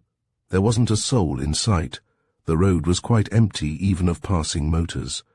She crossed to the other side, where the post-box stood, and raising herself on tiptoe, she poured into it the entire contents of the kettle. Then she ran into the woods behind the box and hid the kettle in a clump of thick bushes. She was satisfied that the letter must be destroyed, together with anything else the box may have contained. Her conscience did not reproach her in the least for this possible injury to others. There couldn't be any one, she reflected, who could want anyone else to get a letter as much as I don't want Eddie to get that one. Chapter 48. She rang the front doorbell again, but this time the doctor didn't let her in. He looked at her through the screen door and shook his head. "No," he said softly. "Better go away. Don't make any disturbance, for your own sake." "I only want to speak to Vincent," she said plaintively. "Better not. Go away now. Nobody's seen you. Vincent and I are alone in the house." "I'll never mention it. I'm your friend, you know, and you must be my friend if I need one, won't you?" He had heard rumors, which he didn't quite believe, that Eddie was to marry this remarkable young woman. He knew that Eddie was capable of extraordinarily quixotic deeds, and he thought it just as well to have a friend at court, in case. Moreover, he liked Angelica, and was well disposed toward her. The rebuffs he had received, rude as they had been, hadn't either hurt or discouraged him. The Lord, who had made him so vulnerable to the charms of the fair sex, had likewise provided him with a sort of protective armor. "Of course I'll be your friend," said Angelica, "but I just must speak to Vincent." "I thought you had seen him," said the doctor. "You went upstairs. I forgot to tell him something very important. If you don't want me to come, just make him come down here. Please." She knew how to be meek enough to serve her ends. "Please," she said again with all her cajolery. "Please, doctor, just get him to come down and speak to me through the door, just for an instant." He hesitated. "I want to do anything I can for you. And wouldn't you please just pay that cab," she said. "I'm afraid he'll wait till you do. He had a little money on hand, as it happened, and he was proud to be able to play so gallant a role." "With pleasure," he said. "But then won't you agree to postpone your talk with Vincent?" "I can't," she cried piteously. "Oh, do please get him down." "Very well," he said with a sigh and a smile. She waited patiently, close to the screen. Everything was quiet. The waiting chauffeur had shut off his engine and sat on the step of his cab, smoking. Far away, from some other house, came the thumping rhythm of a piano player, and quite close to her the busy chirping of little nocturnal insects. Before very long, Vincent's heavy tread sounded on the stairs. His big body loomed up in the dim light of the hall and drew near to her, but he did not unlock the door. She suppressed a smile. He was afraid of her, that big masterful poet, forever proclaiming himself a man. "Well," he demanded sternly of the girl outside. "I spoiled your letter," she said. "Eddie'll never get it. What? I'll write another." "You'd better not do that, Vincent. He wouldn't be pleased with the way you've acted. Perhaps not, but it's my duty. Don't any of them know?" Not your mother or anyone? Of course not. I'm not the sort to tell such a thing. If it wasn't my duty now, I wouldn't. I thought it was to get money to help me out. Well, yes, partly, but he really ought to know, in case he still thinks of marrying you. No, she said quietly, he mustn't know. Look here, Vincent. I've done this one bad thing in my life. I never did anything bad before, and I never will again, but if it was known, I'd never be forgiven. I'd never get another chance, from anyone, and I mean to have another chance. It's never going to be known. I'm not going to be ruined and wasted, just for one badness. It's going to be wiped out, I tell you. It will never be wiped out. You'll never forget Angelica. You'll never, never forget me. You can't love again. You've lost heaven, my girl. She was still for a moment. Maybe I have, she said. Maybe I have lost heaven. But, she went on, I'll get what I can anyway. I'm going to have my chance. Vincent! Her voice was so low that he had to press against the screen to hear her, and her words came in an incredibly ferocious whisper that turned his blood cold. If ever you tell him, Vincent, I swear to God I'll kill you. Chapter 5. Chapter 49. Through the front basement window, Mrs. Kennedy saw Angelica returning, a shockingly disheveled figure in the sweltering midday heat. She hurried to the door, with the baby in her arms. "Oh, Angie," she cried. "You cruel, cruel bad girl. Where have you been? I've been near crazy, left alone here all night and morning with the baby, and not a penny in the house. Of course I couldn't do my work." "Hush," said Angelica sternly. "Don't bother me. I'm too tired. I had to walk all the way back. Make me some tea." She took the child in her arms and sat down in the rocking chair, holding it pressed against her breast and staring over its head, indifferent to its crying and the feeble beating of its little hands. She had her tea and bread with it. Then she lay down on her cot, always with the child in her arms, and fell asleep. Mrs. Kennedy looked in upon them, saw them both quiet, the little downy head resting against Angelica's shoulder, and she devoutly hoped that this period of rest might solace her daughter after whatever demoniacal adventure she had undergone that night. She picked up her pail and went out to work. When she came in again at 5 o'clock, they were both gone. Chapter 50. Polly was reading, stretched out on the sofa of her charming little room near the window which gave her a fine view of the Hudson and a cool breeze. Her maid had gone out, and she was quite alone in her little flat, content and languid, rejoicing in her dignified solitude. Here she was, living as she liked to live, with her music, her books, her very few and very casual friends, and long, long hours of delicate idleness. She enjoyed the blissful serenity of a convalescent or a freed prisoner. After her 2 heartbreaking experiences of married life, after the anguish of her dear child's death, she was happy now to be quite alone, to love no one, and to be hurt by no one.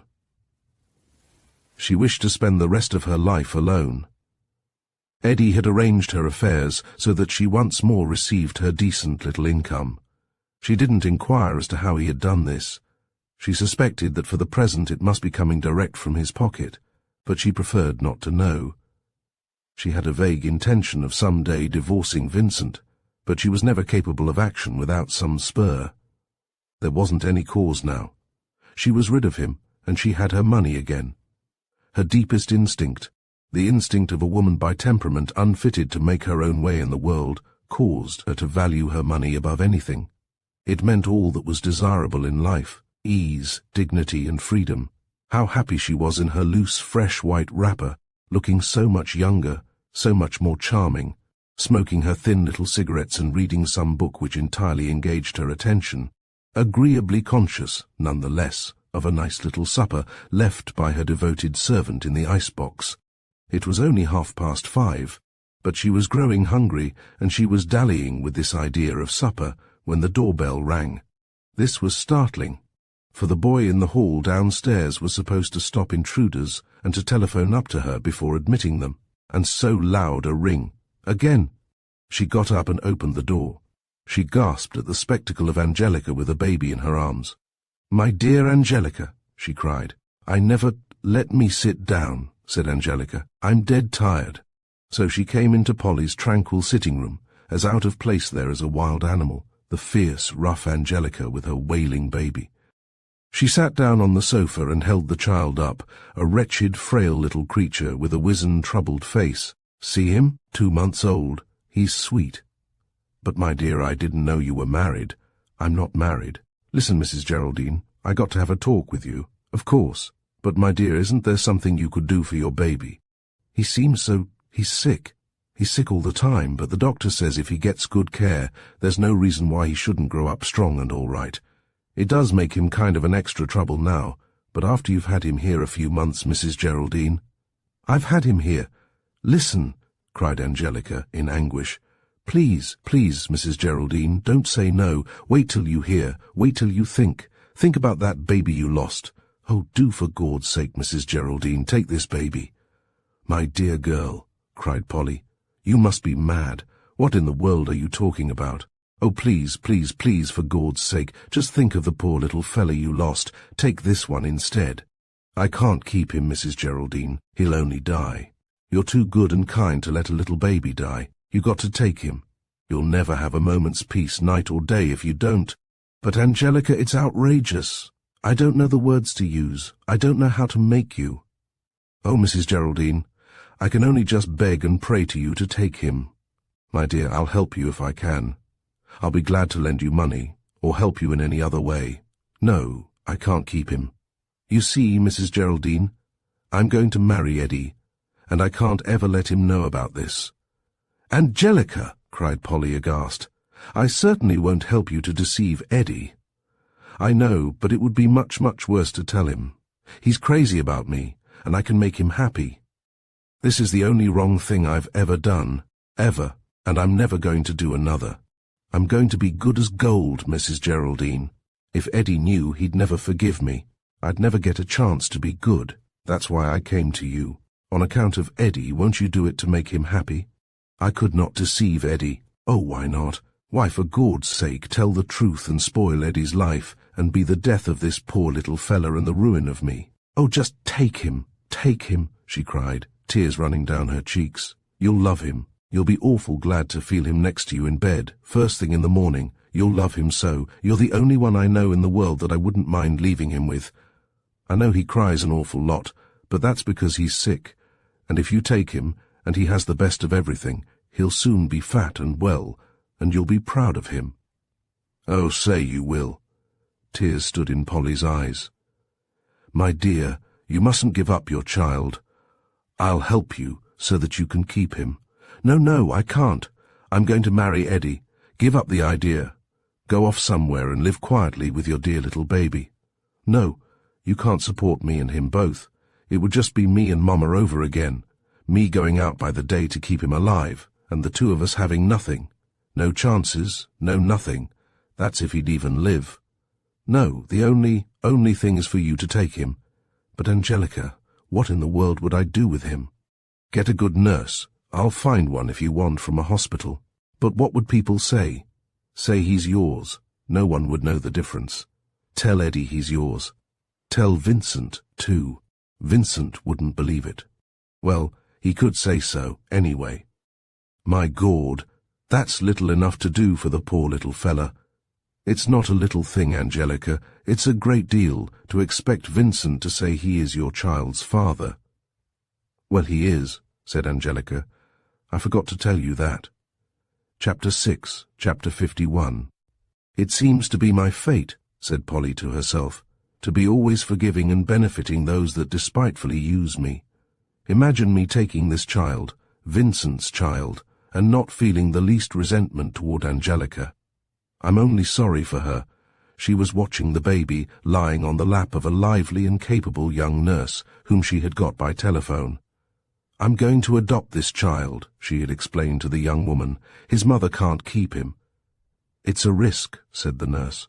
You never know how they'll turn out, but he's a pretty little fellow, big grey eyes and all. He's been badly fed, but I guess we can build him up. Polly lapsed into a strange and inexpressible mood. Vincent's baby. Wasn't it really sent to her to take the place of the one she had so cruelly lost? She certainly didn't intend to pass the child off as her own, but she would adopt it and bring it up. She would love it. The starved and thwarted love which no one else wanted welled up in her heart. "He'll be a lot of trouble to you," said the nurse, looking about the orderly, pretty little place.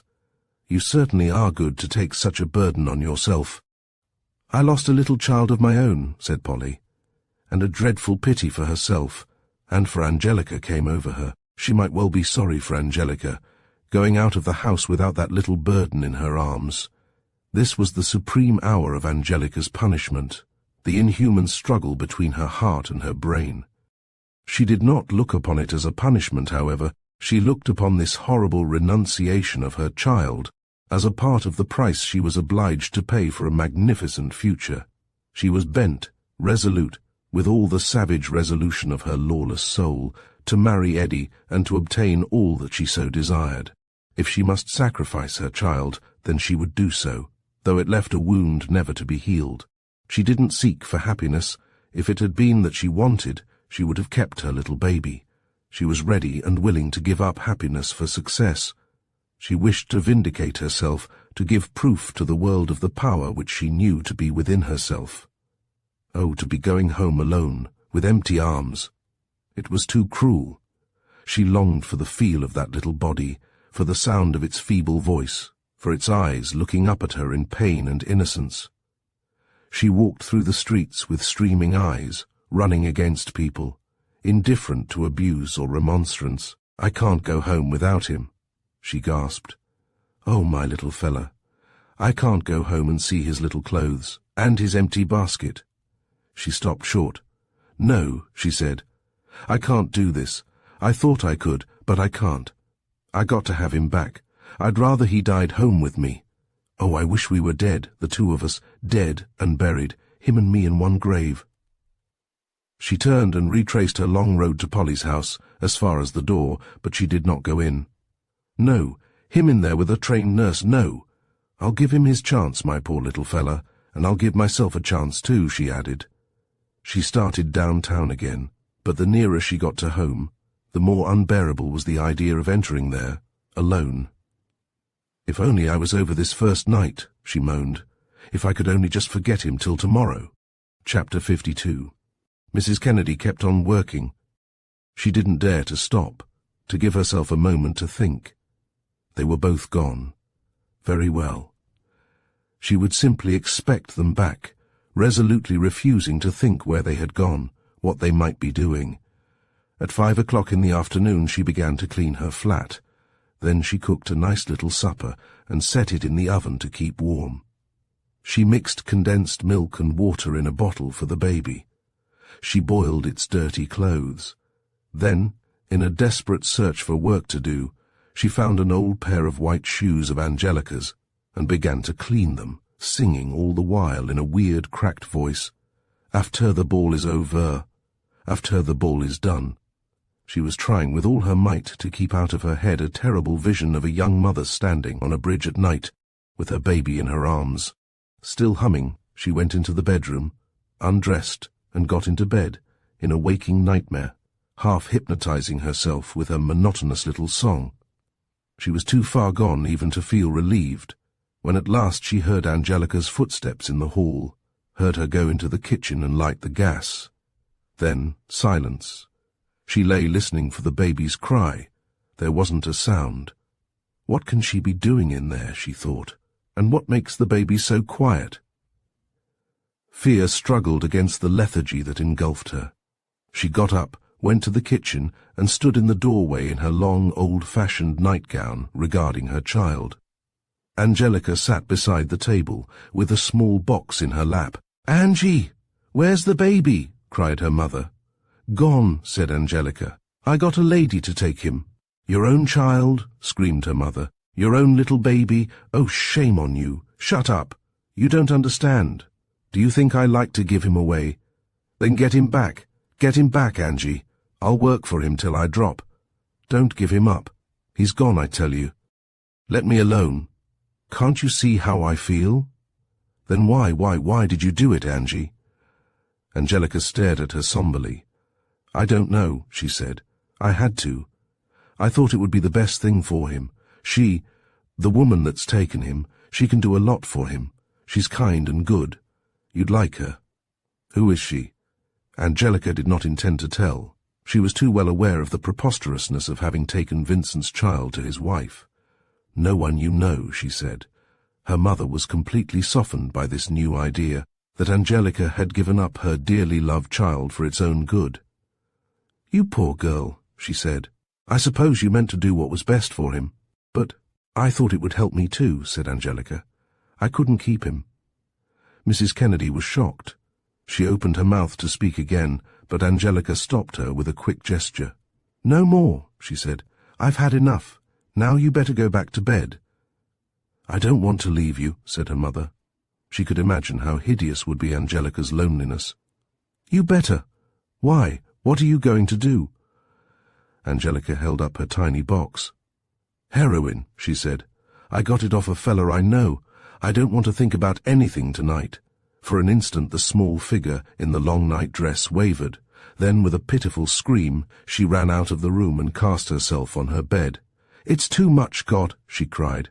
"I can't bear any more. Take me tonight, O merciful God." Chapter 53.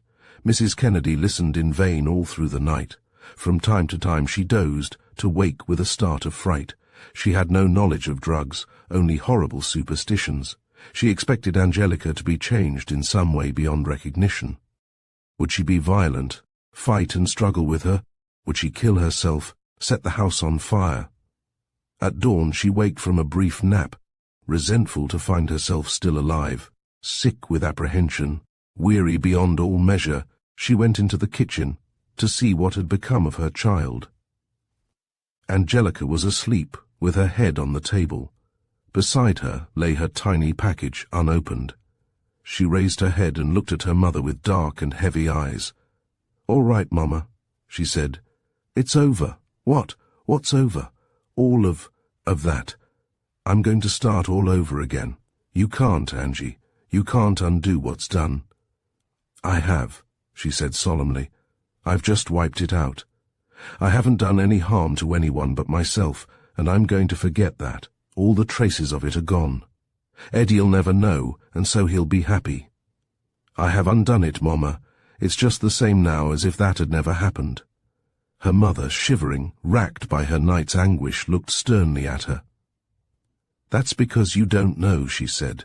"You don't know yet what you've done." Chapter 7, Chapter 54. Mrs. Kennedy made no preparation for going to work that day. She suffered from a strange and inexplicable malady. She didn't want to go to bed. She sat upright in a rocking chair, still in her nightdress, staring at the kitchen wall before her with a faint little frown. Angelica washed and dressed herself neatly and got ready some breakfast, not very quickly, for she wasn't accustomed to cooking, but with the care and deftness that were so natural to her.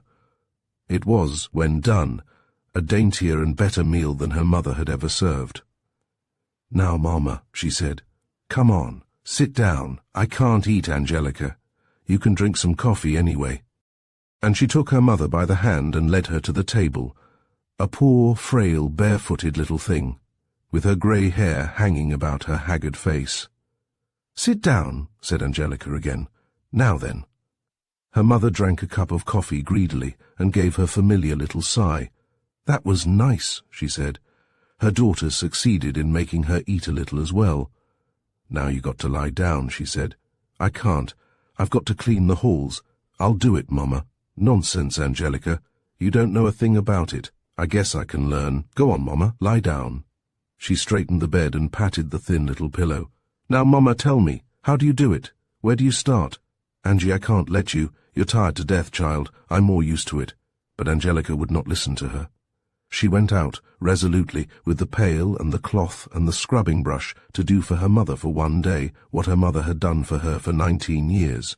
It was not Angelica's disposition to enjoy martyrdom. She never felt sorry for herself, she didn't now. It was work which must be done, and she was anxious to do it properly. She was in that state of intense fatigue when one craves more and more physical activity. She scrubbed all the stone stairs, mopped the corridor, went on working and working and thinking and thinking. She came downstairs at 1 o'clock and went out to buy something for lunch. "What is there to do this afternoon?" she asked. "Nothing," said Mrs. Kennedy. "I haven't got half the work to do in this place that I had in the old one. Only 3 washings." "I know. Well, Mama, I suppose we'll have to get some more money from somewhere. I'll go out and look for a job, I guess." She found one without much trouble. Her sort of job, unskilled, transitory, ill-paid, was plentiful. "I'm starting in tomorrow morning," she told her mother when she came home. "Now, if there's any ink, I guess I'll write to Eddie." "Why?" asked her mother. "Well, it seems he don't know anything about what happened, and I guess we'll be married after all." "You mean to say you're still set on that, Angie?" cried her mother. "It's wicked, downright wicked, to deceive a good man so." "I don't think so," Angelica replied. "What I did was bad enough, but I don't think it's wicked not to tell about it. If you'd been in prison, you wouldn't go around telling everyone about it, would you? That isn't the same at all, Angie. I don't want you to tell everyone, only the man you're going to marry. He wouldn't be the man I'm going to marry very long if I tell him. He'd never speak to me again. I know Eddie, and he's too good to lose," she added. "Of course something may go wrong, but I don't think so. I think I've got him." So she wrote, "Dear Eddie, I guess you think it is very queer not hearing from me for nearly a year. I did not think I would write to you, because when I thought it over I thought I better not marry you. I thought maybe we could not get on account of being so different. But I have changed my mind, and now I will if you still want. Let me know if you feel the same about it, and then I will write again and tell you all about how I am getting along.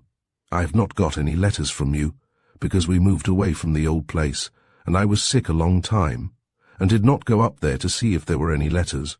And then when I got well, and did go, the woman there was very cranky, and said she gave them all back to the postman, because I did not leave any address behind.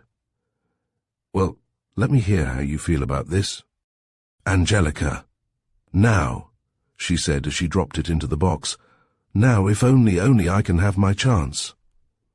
Chapter 55.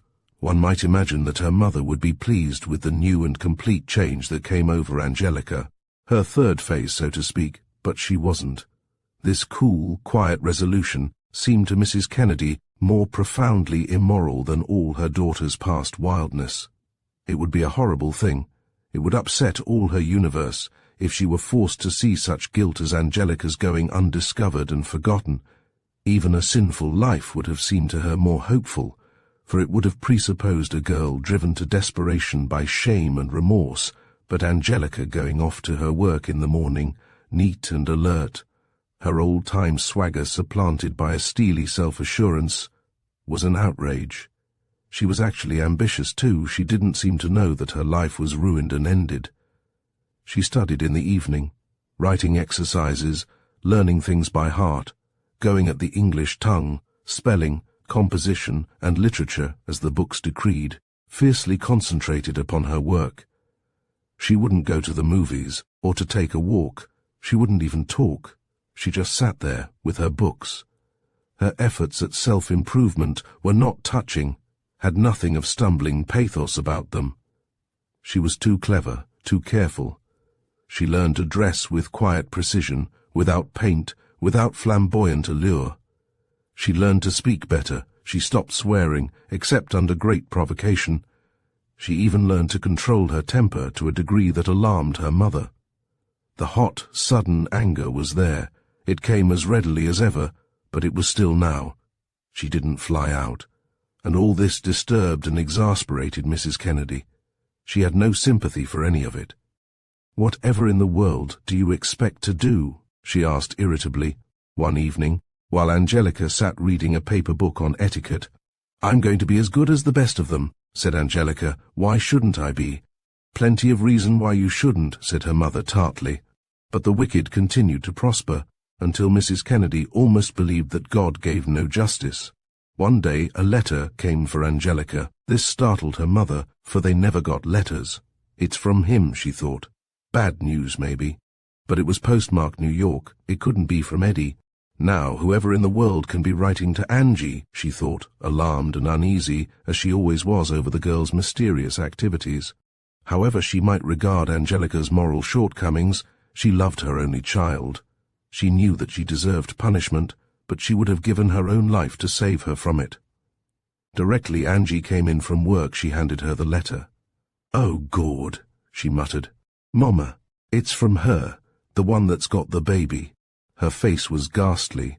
Perhaps, after all, she hadn't escaped so easily as her mother imagined. Perhaps, after all, she longed for her child and missed it with immeasurable bitterness, like any human mother. Angelica couldn't bear to open the letter. For what other reason would Polly write to her but to tell her of the baby's illness or death? She had warmly urged Angelica to come whenever she wished to see the child, but Angelica had refused. She didn't want to see him there with Polly. She wished to, she must, look upon him as utterly lost to her. Once in a while she was overcome with longing, and would telephone simply to ask after him, and reassured, would resolutely turn her mind away. But if he were really gone, no longer in the world? She opened the letter at last, and the very sight of it, before her brain had grasped its meaning, comforted her. The neatly formed letters, the friendly look of the page. "Dear Angelica, dress yourself in your very nicest, and go to see Miss Sillen in her shop, Fine Feathers, on the south side of Washington Square. I spoke to her about you, and I believe there is a very good opportunity there for you. They want a milliner, someone to take a small salary and a share in the profits. They are nice girls, and you'll enjoy being with them. I really think it is just what you want. Anyway, try it, won't you? And let me know if it suits. Your friend, as always, Polly Geraldine. P.S. He is doing splendidly." Angelica read the letter to her mother, all but the signature, and ate her supper in silence. "Sit down, Mama," she said. "I'll wash the dishes. I guess I'll lay off for a while tomorrow and go and see about this thing." Chapter 56. It was Angelica at her newest and best who walked across 4th Street the next morning. She had for a long time sternly withheld most of her wages from her mother, who needed the money for vital necessities, and had bought herself a decent outfit to go with her new soul. She was plainly dressed, but no longer with a trace of shabbiness. She wore a neat dark suit, a black sailor hat, good boots and gloves. Her swagger was gone, and so was her provocative and insolent glance. She had a sobriety and decorum quite beyond reproach. She saw the shop, and entered. It was a small private house, dilapidated and moribund, fitted out with purple and white striped curtains at the windows, and a great signboard over the front gate. A wooden peacock, brilliantly coloured, with fine feathers painted in bold black letters across it. The shop was what had once been a front parlour, a long, narrow room with a marble mantelpiece and an ornate ceiling. It was furnished now, with great audacity, solely by 4 kitchen chairs painted white with round purple cushions on them, a table on which were strewn original designs for wraps and dresses done in crayons, and a fine pair of black velvet portières concealing the back room. 4 long mirrors were set into the walls. The owners were both poor and clever. They knew well that this childish brightness would be thought artistic, original, and distinguished by the greatly desirable bourgeoisie, and that the more sophisticated would be amused. As for Angelica, she was impressed. A tall young girl with fluffy red hair hastened in from the back room. "Yes?" she asked, with non-committal amiability. "Mrs. Geraldine sent me," said Angelica. "I'd like to see Miss Sillen, please." "Oh, I'm Miss Devery, but I'll do. I'm the partner. I've heard about you." "Millinery, isn't it?" "Yes," said Angelica confidently. "Sit down, won't you? We can talk it over a bit. Miss Sillen will be in presently. You see, Miss Sillen and I just started this place 6 months ago, but we're doing so well that we feel justified in branching out a bit. So we thought of a millinery department. We were speaking of it to Mrs. Geraldine. She's one of our oldest customers, you know, and she said she knew just the person. She said you were a wonder at hats." Angelica smiled a little. She was surprised and delighted by this pretty red-haired girl with her naive air and babyish voice, A lady, if ever there was one, and yet so simple and friendly with Angelica. She wanted greatly to work in that purple and white room with her. "Now," said Miss Devery, "I'll tell you what we can do. We'd let you have both the windows to display your hats, and that's worth something. Then we'd give you 10% of all the sales you make, and provide the materials as well. We have lots of scraps and odds and ends, so you'd be under no expense at all. But I'd have to have a salary to start with." Miss Devery bit her lip doubtfully. "Well, you see," she said candidly, "we're rather short of cash. We've made quite a bit, but after we've paid our living expenses, we turn it all back into the business. We're growing fast, and if you come in with us now, you'll really have a splendid chance. We have a perfectly fine connection, you know. Some of the very nicest people." "But," began Angelica, and stopped short. "I'd like to think it over," she said. "How long can I take?" "Why, a week if you wish, but I hope you'll come. You're just the sort of girl we want. We don't commercialize the thing, we want to keep it nice." Angelica smiled again with a dreary sort of triumph. So she had fooled one of the nice ones anyway. "Of course," went on Miss Devery, "if you'd rather, you could provide a little capital and your own materials, and we'd let you right in with us. Miss Sillen would show you the books and so on." Angelica had risen. She could see her own reflection in one of the long mirrors, and she could not help feeling that she really looked more of a lady than the girl who actually was one. "I'll let you know," she said carefully. She was fearfully tempted to try, just for once, to talk as they did. "It's awfully attractive," she said. "I'd love to go into it with you, but I want to talk it over with Mother." It succeeded. Miss Devery noticed nothing at all strange in her tone or her words. "Telephone just as soon as you decide, won't you?" she said. Chapter 57. Mrs. Kennedy wasn't in the flat when Angelica got home. She was upstairs cleaning a vacant flat, and thither Angelica followed her. She was scrubbing the pan of a gas stove, a vilely dirty thing, heavily encrusted with grease and slime, in which were embedded dead matches and bits of food. "Mother!" The unaccustomed word surprised her. She turned to look into Angelica's face, smiling down at her. "Mother, will you support me for a while?" "Why, child, of course. I'll do whatever I can for you. Have you lost your job?" "No, but I'm going to try something new. It may not bring in anything much for quite a while, but I think after a time it'll be a regular gold mine, and it's very nice. I know Eddie would like me to do it." Chapter 8. Chapter 58. She hadn't allowed herself to think about Eddie's reply. She insisted to herself that it must be, favourable, but when the letter came, when at last she held it in her hand, she was panic-stricken. She reverted. "Oh, Gord," she murmured. "What if he's changed his mind?" This is what she read. "My dearest girl, you can't possibly imagine how I felt when I got your letter. I was still in the hospital where I had been for 5 months with a bad foot, and to tell you the truth, I didn't care much whether I ever went out of it again. I can't explain it very well, but there is something about the war and this filthy, brutal way of living that makes it unbearable to lose any pleasures or joys out of life. You get to believe that nothing matters except being happy. And you are my happiness. When I thought I'd lost you, I didn't care about going on. Of course, there's your country and your family and your ambition and so on, but somehow they don't seem real. I thought of you all the time. I wrote and didn't get any answer. Then I asked Vincent to look you up, but he wrote that you'd moved and he couldn't trace you. I don't quite see how I could have gone back on the firing line again if you hadn't written. It's bad enough anyway, but it wouldn't be bearable without some sort of guiding star. Don't think I'm getting sentimental, Angelica, but you are that, to me. I hope this will soon be over. It's worse than I thought it would be, but I'm glad I came.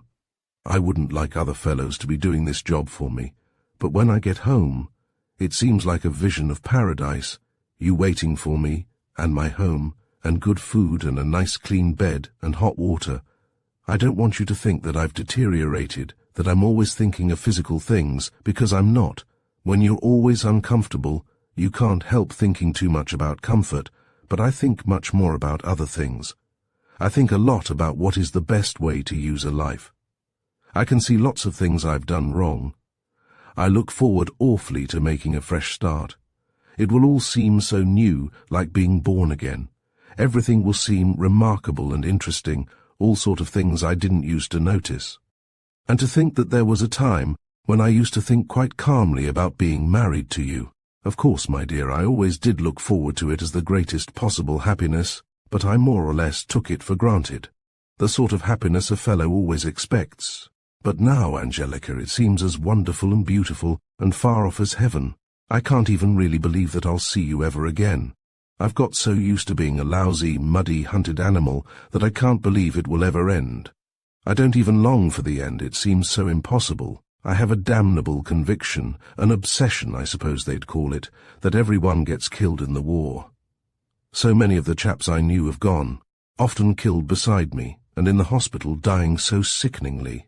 I can't help imagining that everyone in the world is dying, so that the idea of coming home and marrying you is, I can't describe what it is, really and literally a dream of heaven. Angelica, darling, don't disappoint me again. I couldn't bear it. Write to me faithfully as often as possible, even every day. It wouldn't be much to do, for you who are at home and safe and comfortable. With all my heart, Eddie. Now this letter might have disappointed another girl, but not Angelica. She didn't at all mind its being so little lover-like, so much concerned with Eddie and his feelings, and so little concerned with herself. She was, in fact, very proud that such a learned and serious young man as Eddie should write to her at all. She was overjoyed, exultant, to see that he still wanted her, with a sort of humility in her joy quite unusual in her. "I won't disappoint him ever again," she cried. "I'll do my very best. I'll just live for him. And if it's like a dream of heaven to him," she reflected, "so it is to me. I've suffered too. It couldn't have been much worse for anyone, anywhere. Oh, won't it be heaven to be safe, to be his wife, and settled there at Buena Vista, and rich, and everyone looking up to me. A motor car of my own, and lovely clothes, and a beautiful room. I'll have Miss Sillon and Miss Devry out to see me." She looked at herself in the mirror. "I'm getting to look refined," she thought, "not factory any more. When I can have real grand clothes, I'll be beautiful." Vincent said I lost heaven when I stopped loving him, she reflected. Well, I'll get it back again with Eddie. Chapter 59. In spite of his entreaty, she waited for more than a week before she replied to Eddie's letter, for she wished to have something to tell him. She spent 2 entire evenings over her letter, and when it was done there was hardly a mistake in it, in spelling, in grammar, or in sentiment, for Angelica was fast learning the correct way to feel. "Dear Eddie, your letter was wonderful, and I could not write one nearly so good or so interesting. I understand how you feel, but I do not know how to say anything. I feel like that too, afraid to expect any happiness, but I want to fight for it. I want to tell God that I will not be cheated, and that it has all got to come out right. I go to the movies with Mother whenever there is a war picture, to try and get some idea what it is like over there, but I guess no one can. That is another thing I don't dare to think about, all that you must be suffering. But Eddie dear, I will try my best to make it up to you when you get back. I don't go to the factory any more, but I have a very nice place as a milliner with 2 girls who have a shop in Washington Square. I am doing nicely. I design the hats myself and make them, and Miss Sillon says it will not be long before my hats are recognized everywhere in New York. Angelique, I call myself on the label I sew in the hats. She says they are almost too daring but very original. She wanted to write more, much more, about her hats, but she knew it wouldn't do. She was required to fill up the letter with general observations and with her interest in Eddie, and she did so. She was pleased with this letter, and yet it troubled her. She felt both mean and cruel. She knew that she had nothing to give Eddie. She knew that in every way she was defrauding and injuring him. To stifle her distress she had only her profound faith in herself, her conviction that she had obliterated the past and could and would make a glorious future. She couldn't help contrasting her laboured and prudent letter with his careless candour. Evidently he didn't care what he said. He just wrote her what came to his mind. He felt so sure of her. I haven't really done him any harm, she protested, lying awake in the dark. If he never knows, it's just exactly the same, for him, as if it had never happened, and still she knew that she was forcing him to play the part he would have hated and rejected beyond any other, that of the poor dishonored fool. She didn't even love him. I'll learn to love him, she cried. I love him a little bit already. And still she knew how much she disliked even the memory of his kisses. Sometimes a wave of sheer terror overcame her. No one's ever done such a thing, she thought, remembering all the stories she had read. It can't be done. Somehow, some day, it would be found out. It always is. But this she could combat. I don't care if it's never been done. She would cry. I'll do it. I'll marry Eddie, and he'll never know, and it'll all end happily. I'll make it. I won't be found out. Chapter 9. Chapter 60. Angelica's new business suited her exactly. It absorbed her mind, and it trained and shaped and educated her to an extraordinary degree. Her bravado vanished when she no longer felt herself inferior. Now that she was openly acknowledged to be a clever and rising young woman, she had no need of her old-time self-assertion. She throve in an atmosphere of praise.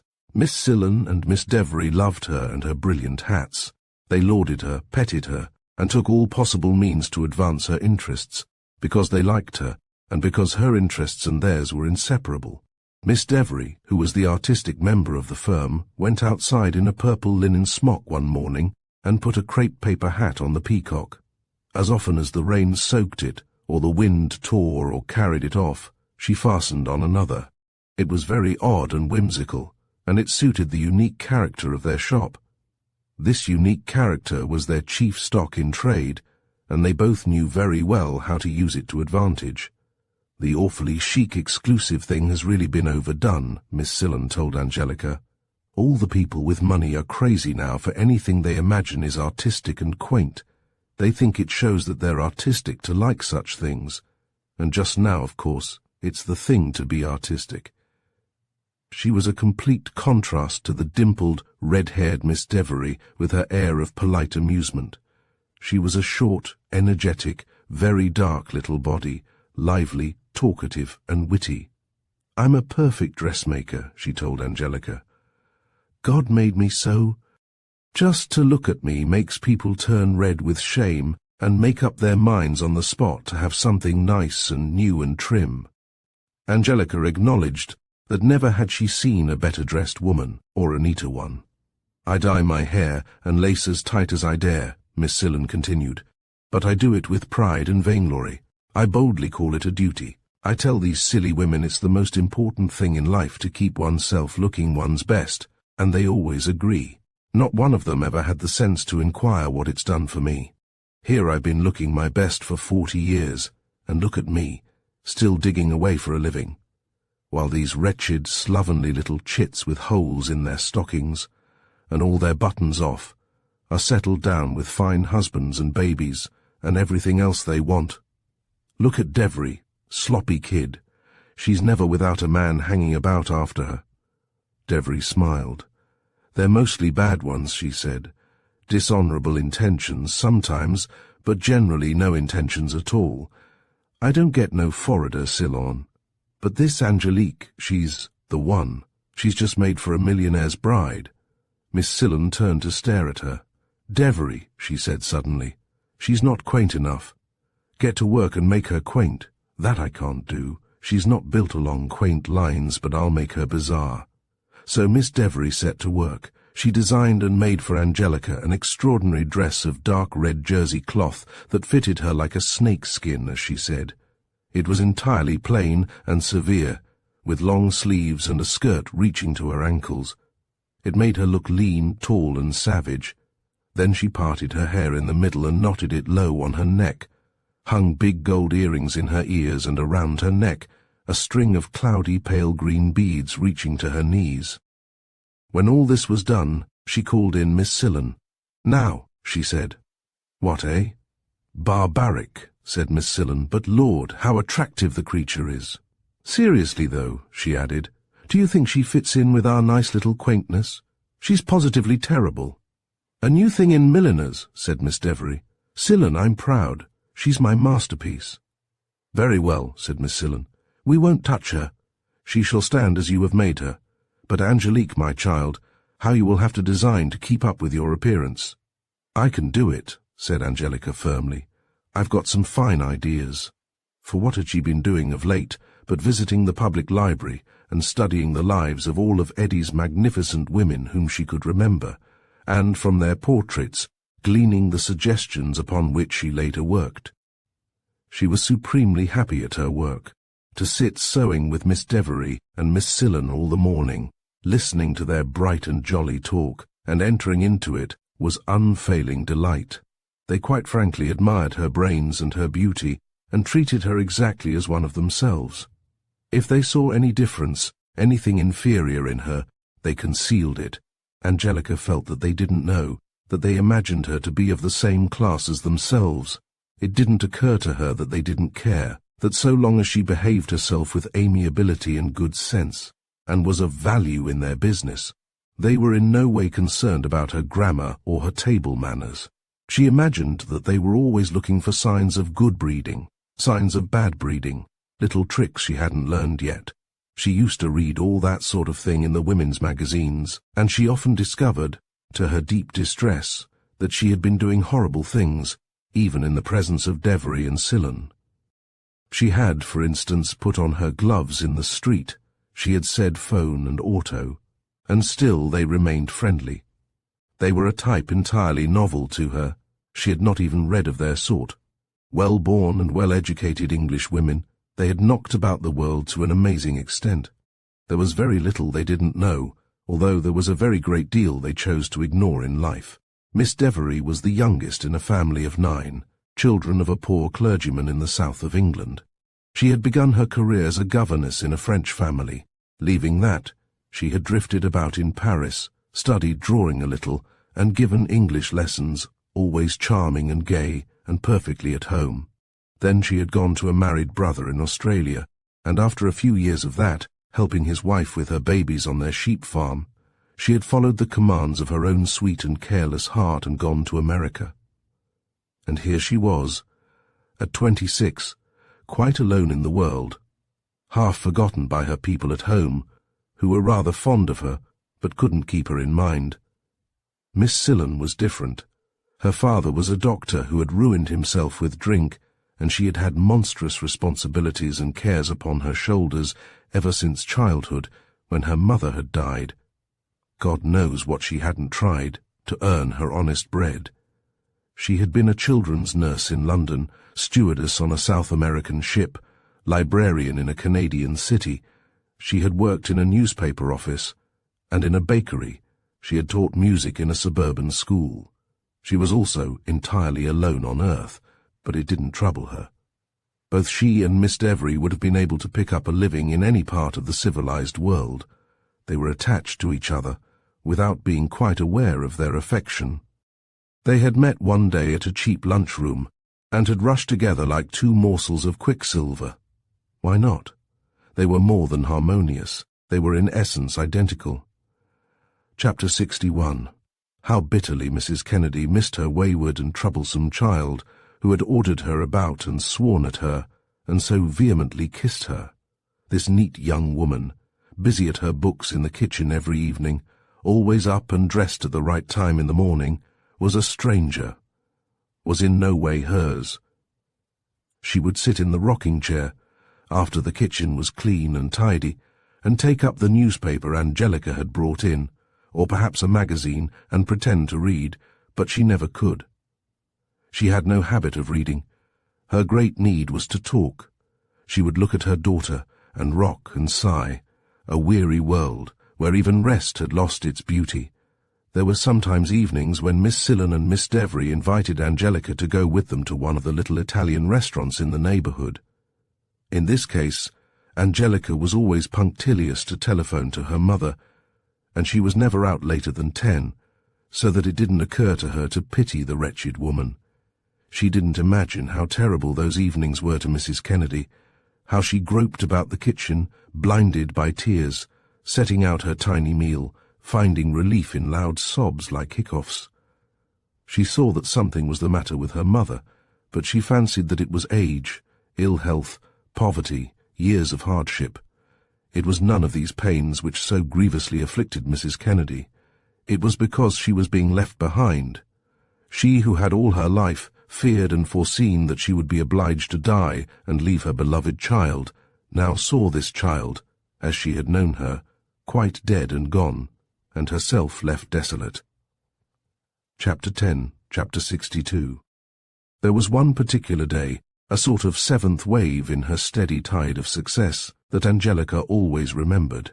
To begin with, when she reached Fine Feathers, there was what Miss Devery had promised her should be there, Angelique, in purple letters across the two front windows. She stopped in the street to admire it, in delight, almost in awe. So far had she come, with such celerity, she, the one-time factory worker. It hardly seemed possible.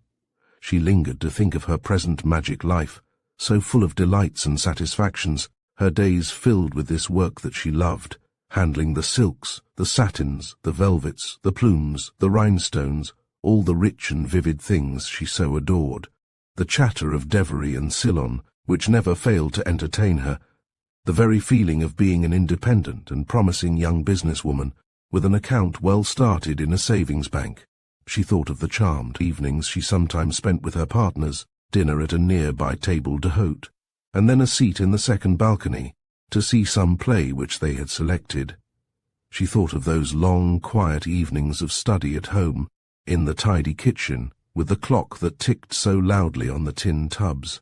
She was able now to give her mother a respectable sum every week. She was, in fact, rapidly becoming the most important member of the Fine Feathers establishment, and she had some time ago entered into a new and far more advantageous arrangement with Miss Sillon.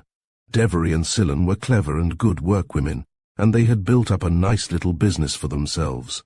But Angelica was something beyond that. She was the one person especially adapted at that instant of time to design hats which would superlatively please the women of that particular city. She catered to women with money, of course. She raised her prices fantastically, and when women came in, shamefaced and apologetic because of the fierce denunciations of the war posters they saw outside, she knew just what to say. "Yes, madam," she agreed. $150 is a large price for a simple little hat. Of course you can get some sort of thing for 10, she who not so long ago had been used to buy one for $1, and trim it with all sorts of little scraps. But it's much more economical to get one really good one, that will keep its style until it's worn out, than half a dozen cheaper ones. None of her customers had yet pointed out that one could buy 15 cheaper hats for this price, which, allowing 3 months for the season, would require of each hat less than a week's endurance. Everyone who came to her really wished to pay too much for a hat. They all knew, of course, that the bit of fur and lace and satin she gave them didn't cost 1/5 of the price, but they paid the surplus for the style, that Angelique style. She went into the back parlour, where Sillon and Devery were draping a collapsible form in a green tulle. "Hello," they both said cheerfully. "Wouldn't you know this dress was for a fat woman, or should I say, a well-rounded figure?" said Devery. "They're all wild about green, the big ones." "I wonder why." "Congratulate her," said Sillon. "Angelica, tell her how nice your name looks out there." There she was, all Sunday afternoon, painting it and talking about your greatness and your coming rise to fame and fortune. Angelica sat down. "It's lovely," she said. "It makes me as happy as can be to see it there like that, but I've been thinking, isn't it all queer and silly about their saying my hats are so becoming and all that? Why, they could get lots of things that really suited them better for almost nothing. Do you know what I think it is? I think it's because when I make 'em pay so much they take more pains in putting the things on, and that's why they look better. They dress their hair so carefully and try to have everything harmonious." "That's a trade secret," said Sillon. "It isn't at all the thing to say. Our line is, of course, if you want anything really good, you've got to pay for it." "Stick to that, Angelique. Down with the rich," said Devery. "Bleed them white and drain them dry." "My father was a socialist," said Angelica with calm assurance. She had no need to add, and they had no need to know, that he had been a socialist barber. nor was she yet advanced enough not to avoid, with ridiculous shame, her Italian blood. Mother says he was specially furious at women who spent a lot on clothes. This was another block in the edifice she was painfully erecting. She was creating for herself a past and an environment which, without being extravagantly false, should yet be in keeping with what she intended to become, a foundation for her coming greatness. She often mentioned casually her father and her mother and her Scotch grandparents.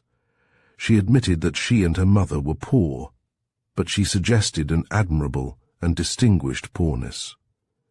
She had actually got so far as to indicate, with rare delicacy, that her being in business was a distress to her old-fashioned mother. All through that day there was the same elating and intoxicating success. All the customers who came in were satisfied, praised her, and paid her money. Nothing went wrong. At lunchtime, Cillin made cocoa on the gas stove in the pantry off the back parlour, and Devery cooked spaghetti. And for the first time they took her up into the little bedroom they had on the floor above, and showed her some of their belongings, photographs of uncles, brothers, cousins.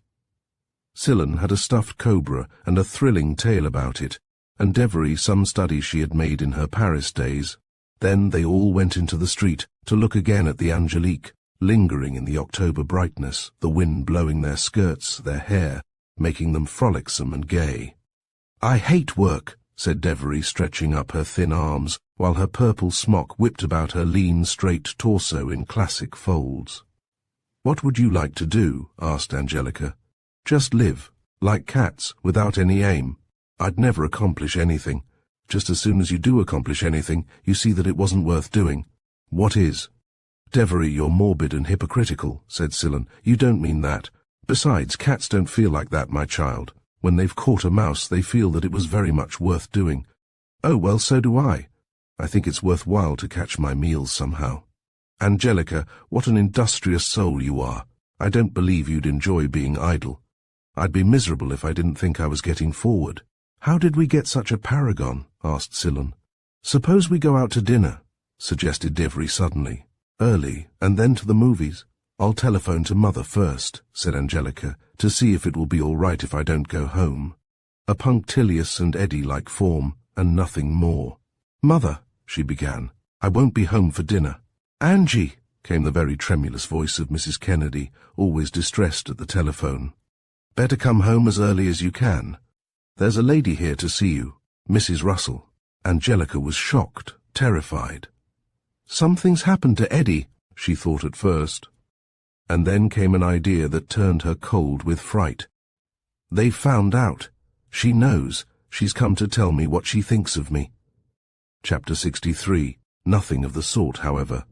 Mrs. Russell sat there, waiting, all smiles and affability, for the sole purpose of inviting Angelica to visit Buena Vista.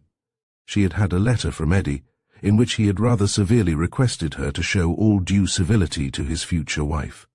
"He really means it," she had said to her husband. "I hoped he'd forgotten. I really thought the thing had blown over. Beastly, isn't it?" "Imagine her here." "It doesn't frighten me," Dr. Russell said jauntily. "Satyr," she said. "You can't be trusted out of my sight." And both he and she were pleased and proud of his senile impudence. Mrs. Russell had been chatting with, or perhaps to, Mrs. Kennedy for a long time, about God knows what, the war for one thing. Their views were very dissimilar. Mrs. Kennedy hadn't a trace of patriotism. She maintained that it was a bad thing to kill so many young men, no matter why it was done. She wasn't interested in German perfidy. She only hoped it would soon be over, no matter how. It wouldn't make any difference who won, she said. "Would you like to live under German rule?" demanded Mrs. Russell, "and have some brutal Prussian officer swearing at you and ill-treating you? I don't believe officers would ever bother about me, American or German," she replied. "What would they be doing? Hanging around where I was working? No, ma'am. Poor people haven't got anything to lose. They don't feel the same about their country, I dare say, because they don't own any of it. Of course, if those Germans were to come here, they'd very likely take away your house and your jewellery and so on, but they wouldn't be likely to trouble me. But your daughter, she's a very beautiful girl, you know. How would you like some unspeakable Hun to insult her, or worse, Mrs. Kennedy was silent.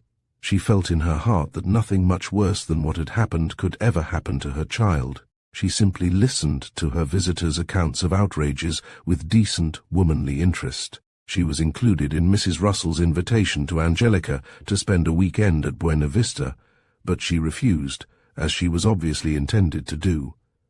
"Thank you kindly," she said. "I haven't the time." "Why don't you go, Mother?" Angelica asked her, out of curiosity, when they were alone again. "I should think you'd like to make a visit in a fine house like that, and it's going to be mine some day." "I don't think so," said Mrs. Kennedy. "I don't believe the Almighty would allow such a thing." "No, Angelica, there's many a slip twixt the cup and the lip, not when your hand's steady." Mrs. Kennedy was a little bewildered at having her time-honored maxim treated imaginatively. Even then, she said, after an instant, someone can come behind and give you a shove, or the Almighty can interfere. Angelica, at the zenith of her triumph, invited guest of Mrs. Russell, publicly acknowledged as Eddie's betrothed, smiled. "He won't," she said. "He's on my side." Chapter 11. So behold Angelica returning to Buena Vista in this quite new role, coming up from the station in a taxi, if you please. She was thinking all the way of her last visit, of that bedraggled and desperate creature that had been herself. "I've won," she said. "I've won. All alone, everything against me, and still I've won." She stepped out and paid the driver with perfect assurance. She wasn't really poor now, and she could, with perfect propriety, afford a cab now and then. She knew that she was late, but she was conscious of blamelessness. There had been a difficult customer who couldn't be left, and who, properly handled, had bought 2 outrageously dear hats. She was, in fact, very proud of being a businesswoman who couldn't help being late. She had expected that the family would be at dinner, for she couldn't quite believe that they would wait for her. She didn't expect anything more than decent tolerance. She didn't in the least resent the trace of condescension in Mrs. Russell's manner. She couldn't fool Mrs. Russell with conservative Scottish grandparents or an old-fashioned mother. Mrs. Russell knew there was no light in the dining room, so she went up onto the piazza and looked into the library window, for there was a blaze of light coming from there. And there they all were, sitting about a table playing cards. Unconsciously, involuntarily, her eyes sought and rested upon Vincent first of all. He sat in profile toward her, just the same as ever, handsome, bold, with his look of vigour and zest. All that had happened was nothing but an episode to him, hadn't even ruffled him. She couldn't bear to look at him any more. Opposite him sat the doctor, facing the window, Mrs. Russell, and, with his back to Angelica, a strange young man in a tweed suit, very much too big for him. Wasn't it a suit Vincent used to wear? Now who's that? She wondered. Suddenly Mrs. Russell flung down her cards with a slap. "Oh, you chump," she cried. "It's no use. You'll never be any good." An aggrieved voice, which Angelica recognized at once, answered, "Well, what of it? I never said I wanted to play, did I? You said I had to learn to make it 4.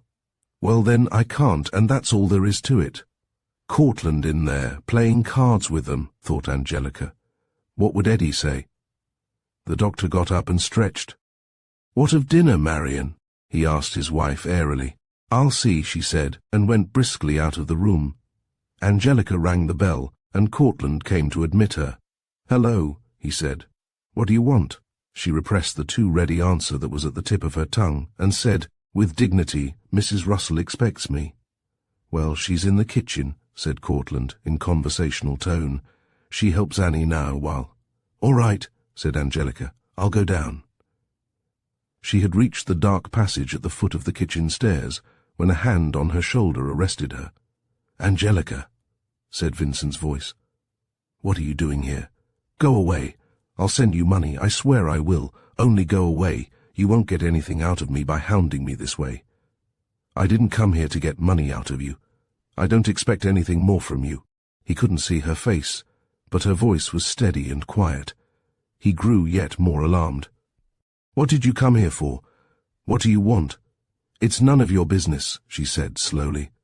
She was struggling with a terrible fury against him, This careless young man who was living so well without her.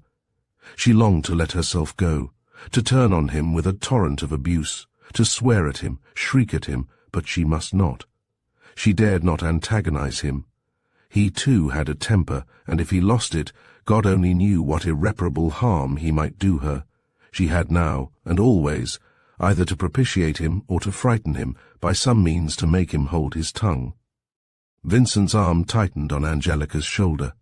"You've got to tell me," he said. "I'll have no more of your damned nonsense. What do you want here?"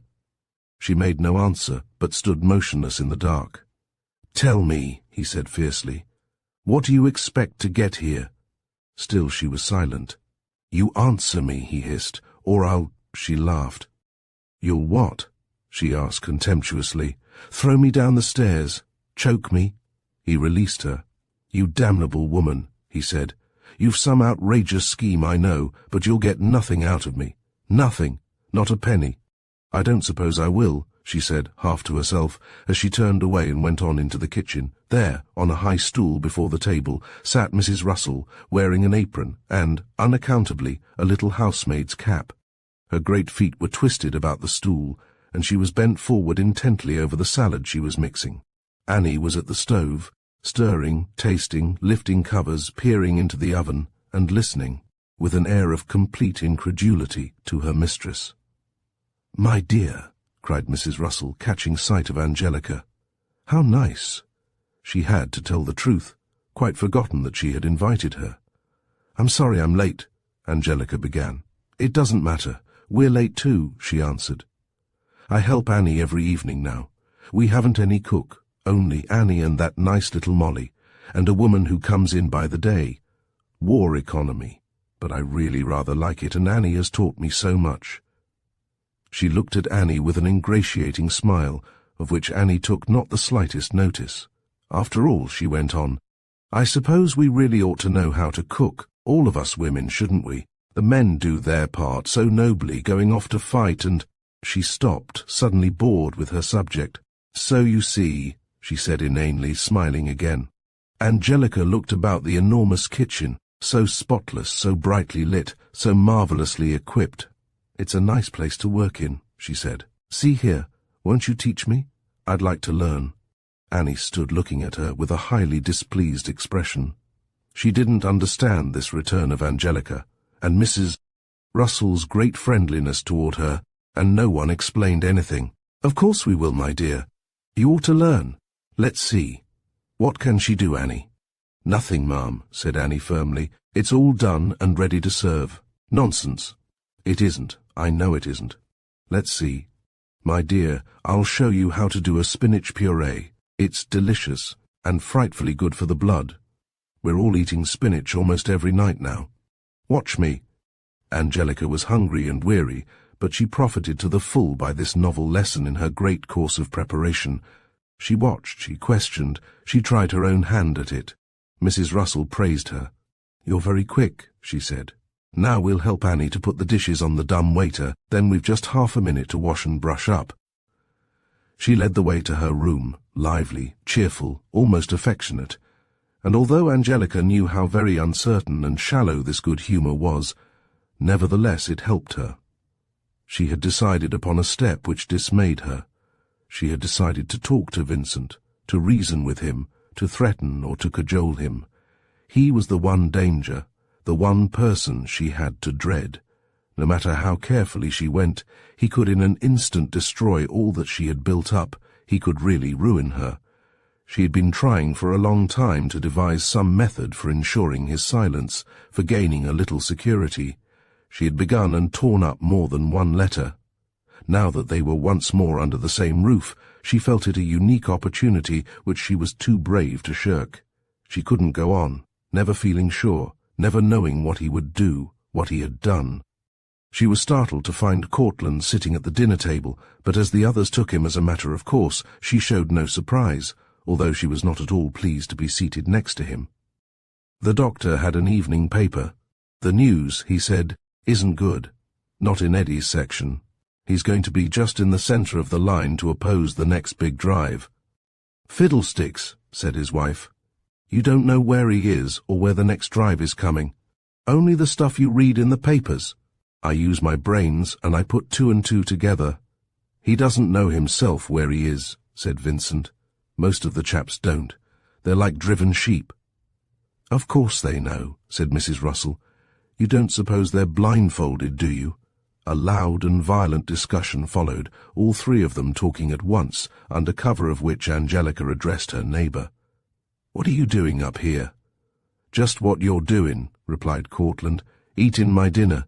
She had no opportunity to say more to him, for Mrs. Russell peremptorily ordered him to fetch the car, and, after gulping down his pudding in sullen resentment, he left the table. I've got to take Vincent to the country club, she said.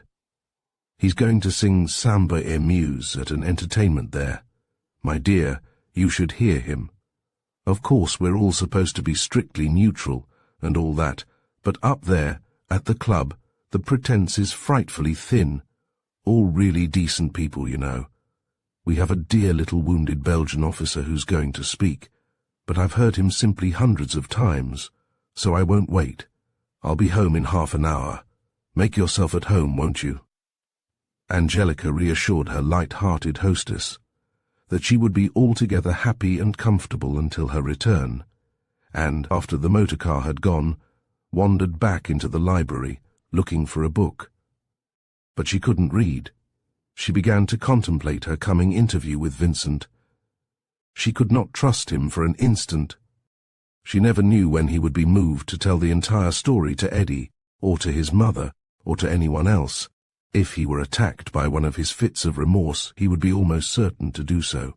She held him only by a threat made in a mood of supreme passion, which she could never recapture. Despair crept over her. This step along her stony path seemed too difficult. She had no violent emotion to carry her forward now. No impetus remained from her former terrific onslaughts. She had simply to state a request of the utmost importance to all her future life, and she felt quite sure it would be refused.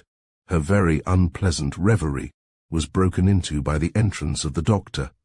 He came, he said, to apologize on behalf of Mrs. Russell for her lateness. She wouldn't be able, after all, to escape the entertainment. He had brought Angelica a large, marvellous box of sweets, which he offered with a sort of subdued gallantry. She accepted it carelessly, and for a while listened to his talk. He had quite changed his tune now.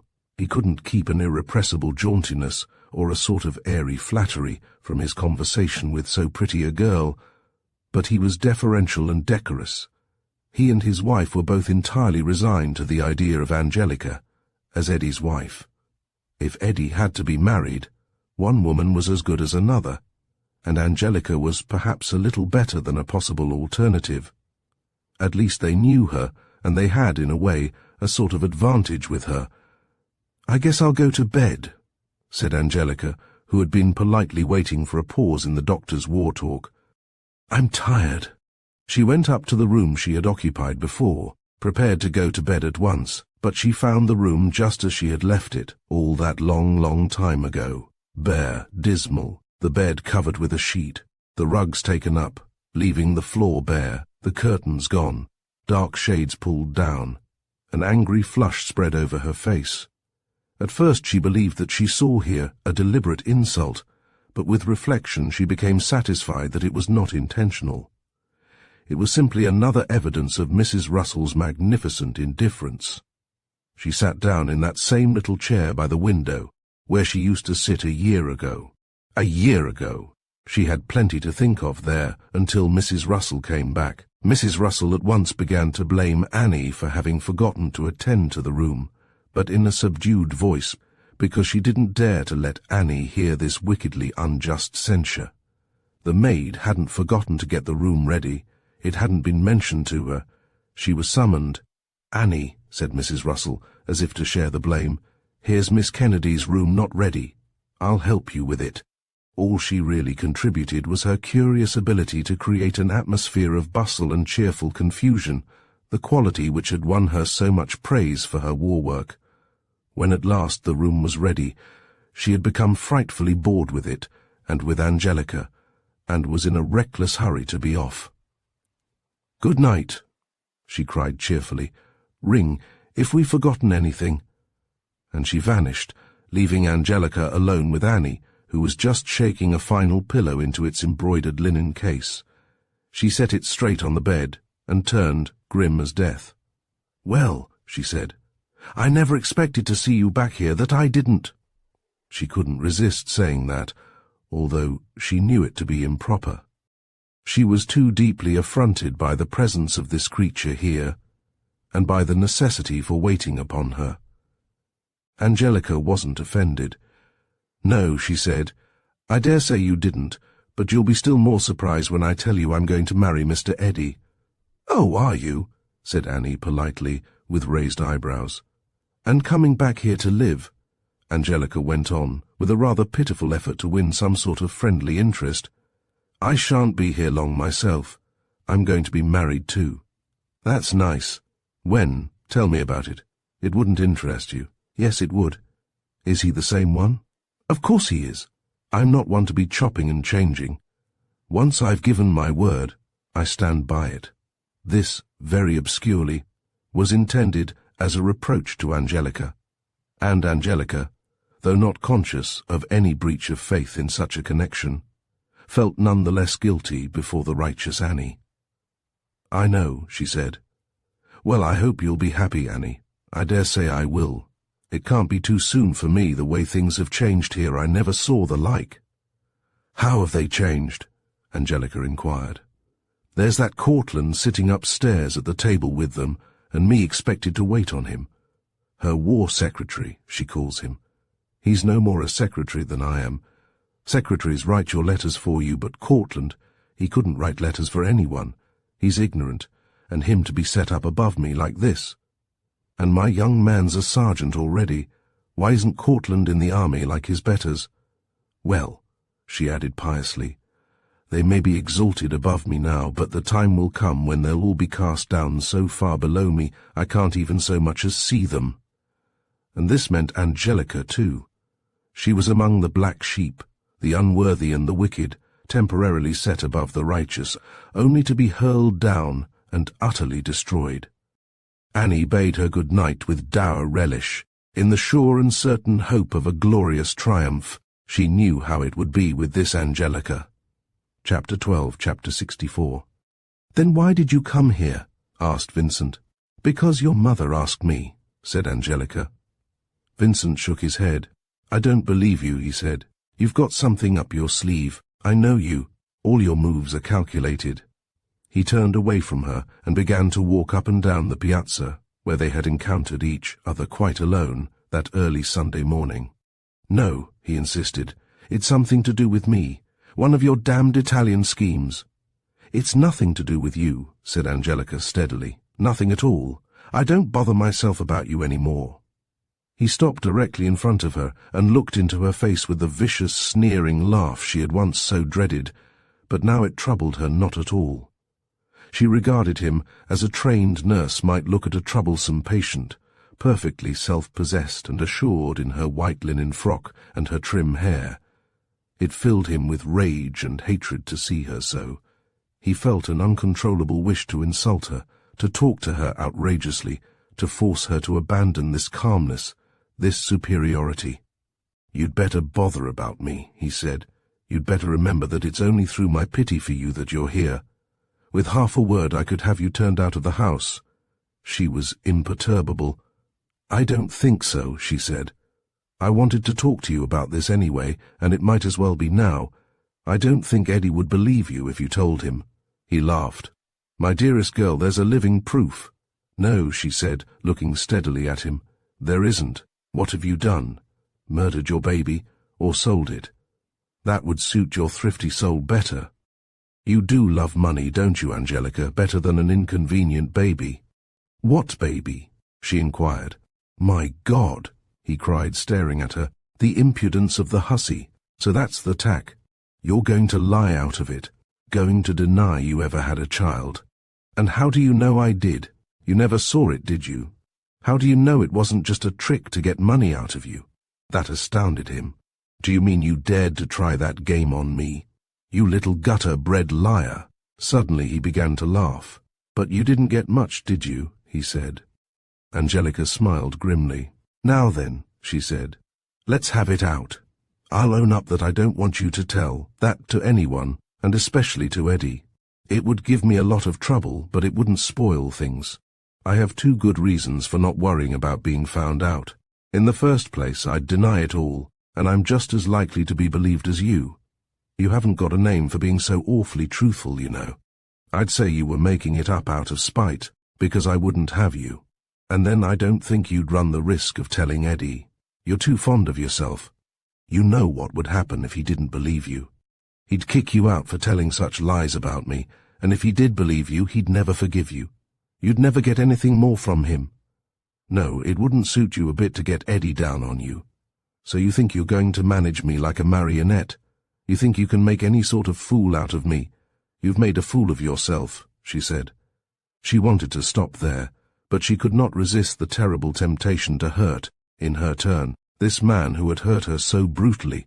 She didn't care if it were vulgar or if it were imprudent. She wanted only to hurt. "You made a regular fool of yourself," she went on. "You acted like a monkey, going down on your knees to me and raving the way you did. Do you remember?" She was smiling a little, the subtle and cruel shadow of a smile. "Don't you think you were a fool? So weak, first in one of your childish rages, and then crying and whining about your sins, and then beginning, 'Never mind the means I used,' he said. 'I got what I wanted. I knew how to get you, and I knew how to get rid of you when I was tired of you. No, it was too unequal a battle. She suffered too much.' Every memory of that dead love was too bitter, too shameful, too full of a strange, heart-rending pain. He had all the advantage. She couldn't wound him as he could wound her. She was mortally stricken, but she wouldn't give up. 'You'll pay for all this,' she said. 'I'll be the mistress here, and if you don't act as I please, out you'll go. I'll see that you're kept in order. You won't be able to fool Eddie when I'm here.' He cursed her savagely. 'Go on,' she said, smiling. 'I like it. I'm glad I've made you feel like this.' Vincent pulled himself up with a strong effort. 'Well,' he said, 'with all your melodramatic threats of revenge, you'll never be able to do me much harm. Not 100th part of the harm I've done you.' 'You're ruined, no good.' 'Bah!' she cried. 'You and your talk about ruining me. Am I ruined? Do I look any worse? Am I worse in any way at all?' 'Yes,' he said. 'You are, and you know it.' He gave her one bright, fierce, scornful look, and vaulting over the piazza railing, walked off across the lawn. Angelica sank back in her chair. "Oh, Lord," she murmured with a sob. "That was so awful. Oh, I do wish I could go home now, without having to see him again, ever." She got up and went irresolutely to the door. What was she to do with herself to forget, to overcome her terrible emotion? She knew she needn't expect to see either Mrs. Russell or the doctor before lunchtime on Sunday, and it was now only 10 o'clock. She didn't know what to do. She wanted only to be active and to be for a little time alone. She was not at all fond of walking as a pastime, but she set out resolutely enough now, along the quiet country road, trying to fix her thoughts upon Sillon and Devery and all that frank and bright existence, and to forget this world, this house with its intolerable memories, this man, whose very existence was an outrage to her. "I shouldn't have come," she told herself. "I was a fool. I guess it can't be done. I guess you can't get over a thing like that." And in spite of herself came the unwelcome and terrible thought, how will it be then, when you are married to Eddie, and living in that house, and seeing Vincent every day? She tried to escape from it. She walked faster, farther, but the walk did her no good. There was nothing in the country landscape to divert her thoughts, nothing to interest her. She had the purposeful gait of the city dweller. She wanted to get somewhere, and she wanted to be startled into attention with fascinating shop windows, blazing signs, things and people always passing her. The quiet, all about, made the sound of her own firm step on the macadam road annoyingly loud and regular. The bright, clear sky overhead, the leaves somberly brilliant in their glorious death, filled her with impatience and loneliness. She turned back, and the first living creature she saw on the road was Vincent, coming to meet her. She didn't falter. They went on, nearer and nearer to each other, steadily, rapidly, but her heart began to beat with suffocating violence. Maybe he'll try to kill me, she thought. It's so lonely here, and he hates me so. Well, I guess that's the best thing that could happen to me. But as he drew near, he held out his hand. "Angelica!" he cried. "Oh, Angelica, why did I speak that way to you? When I've been longing and longing, better stop," she said. "I'd rather have you talk that way than any other." He had turned and was walking by her side. "Don't you see," he said, "all this bitterness and wrangling, it's all part of the same thing, part of our love for each other. It's the exasperation, the rage of frustration. When we're apart we suffer so, and in our suffering we blindly try to hurt each other." "Do you mean to say you're trying to pretend that we love each other?" she cried. "Yes," he said. "We do. We can't stop. We're mates. We complete each other. We're made for each other. Even when I'm hating you so that I could wring your neck, I know in my soul it's only a phase of love." "Well," she said, "it's not with me." But she was trembling with a mysterious and unfathomable emotion, a wicked and irresistible feeling of kinship with this man.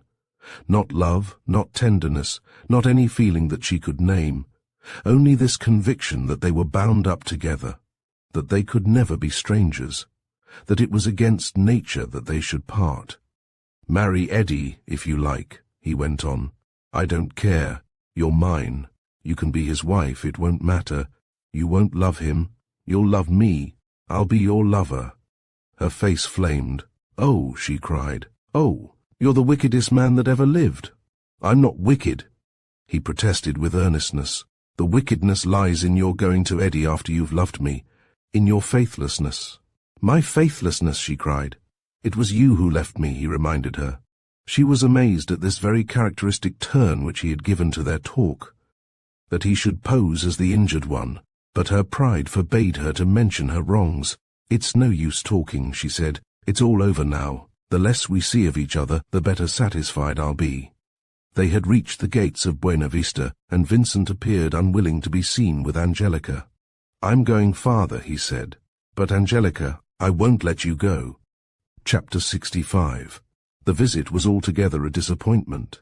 Angelica had imagined that it would be a sort of triumph for her, that she could at least a little exult over these rich people, but, after all, it was nothing but an obvious condescension on their part. She hadn't conquered them. They had accepted her voluntarily, not reluctantly, but rather graciously. It was a tiresome day. Mrs. Russell's cordiality had evaporated overnight, and she was bored and yawning. She lay in a deck chair on the piazza, rustling through the Sunday papers, and talking to Angelica now and then, with outrageously forced politeness. She had an air which Angelica knew of old. When one of her fits of ennui came on her, she all but pushed her bewildered guests out of the door. But Angelica stayed until after supper. That was what she had planned to do, and what she was determined to do. She too sat on the piazza, with a Sunday paper, concealing her sullenness. There wasn't any supper, properly speaking. Annie was out, and Mrs. Russell said that their new custom was to help themselves from the ice chest, a plan which might have been jolly if the people had been a little less hostile. They stood about in the immaculate kitchen with plates in their hands, Mrs. Russell yawning, the doctor subdued, Angelica severe, and Cortland embarrassed and aggrieved. Vincent wasn't there. There was beer and cold chicken and ham and salad and tarts, and coffee if you want to make it, Mrs. Russell said, but no one did. After this, Angelica took her leave. Cortland was suddenly deprived of his secretarial dignity and ordered peremptorily to drive her to the station, which he did in complete silence. He never ceased to resent this seesawing, by which he was one moment the promising young man being trained as a secretary and treated with immense, if not maternal, indulgence, and the next minute was a servant, and a rather rudely treated one. He endured it with wonder and disgust. Angelica was able now to gratify a long-cherished desire. She was travelling in the style which she had so much admired in suburban ladies. It was, of course, out of the question to expect Cortland to help her on the train, Nothing in the world could have induced him to do so, but at least she was able to alight from a motor to buy 3 or 4 magazines and a box of sweets and enter the train, thus burdened with the proper air. She sat down near a window and opened a magazine. A hand covered the page.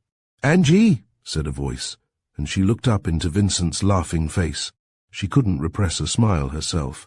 A sudden throb of joy, that exquisite feeling of comradeship again. "Are you glad to see me?" he asked. "No.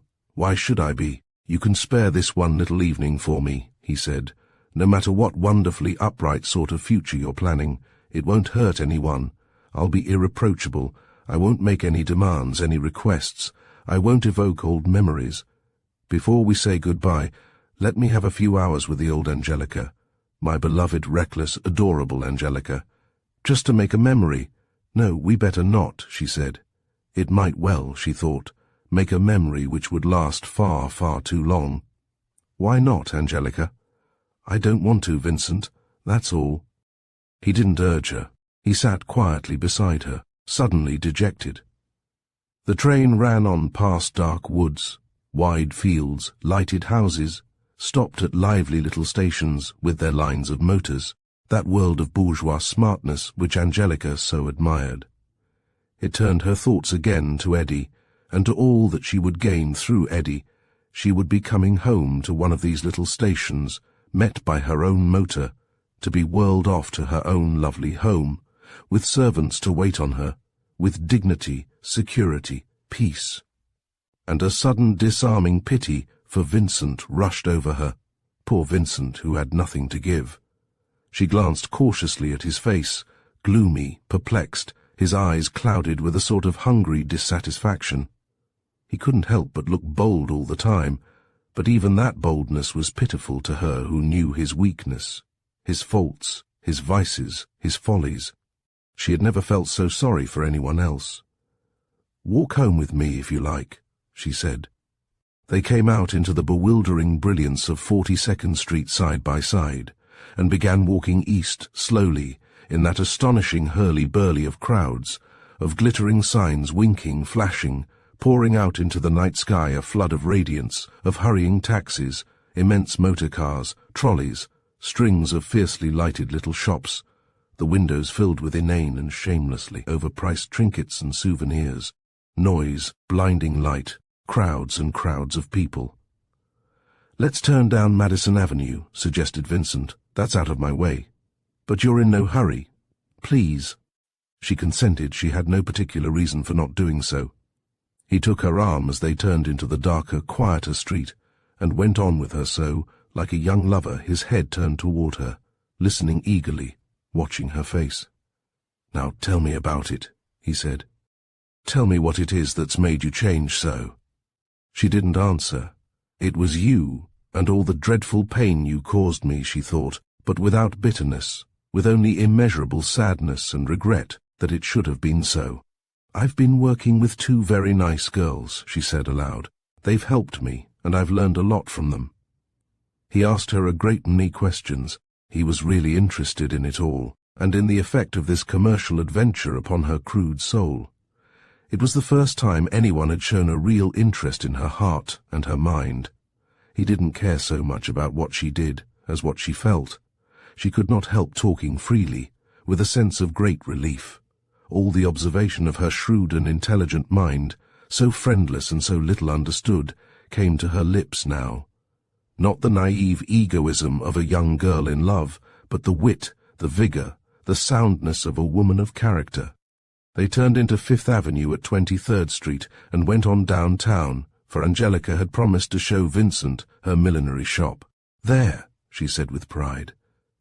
They stood in the silent and deserted square, looking at the house, at the peacock, at the windows where in the light of the street lamp the purple letters of Angelique might be deciphered. A clock struck 11. "I'll have to hurry home," said Angelica. "Mother'll worry." She was reluctant, for she had been happy in her fool's paradise.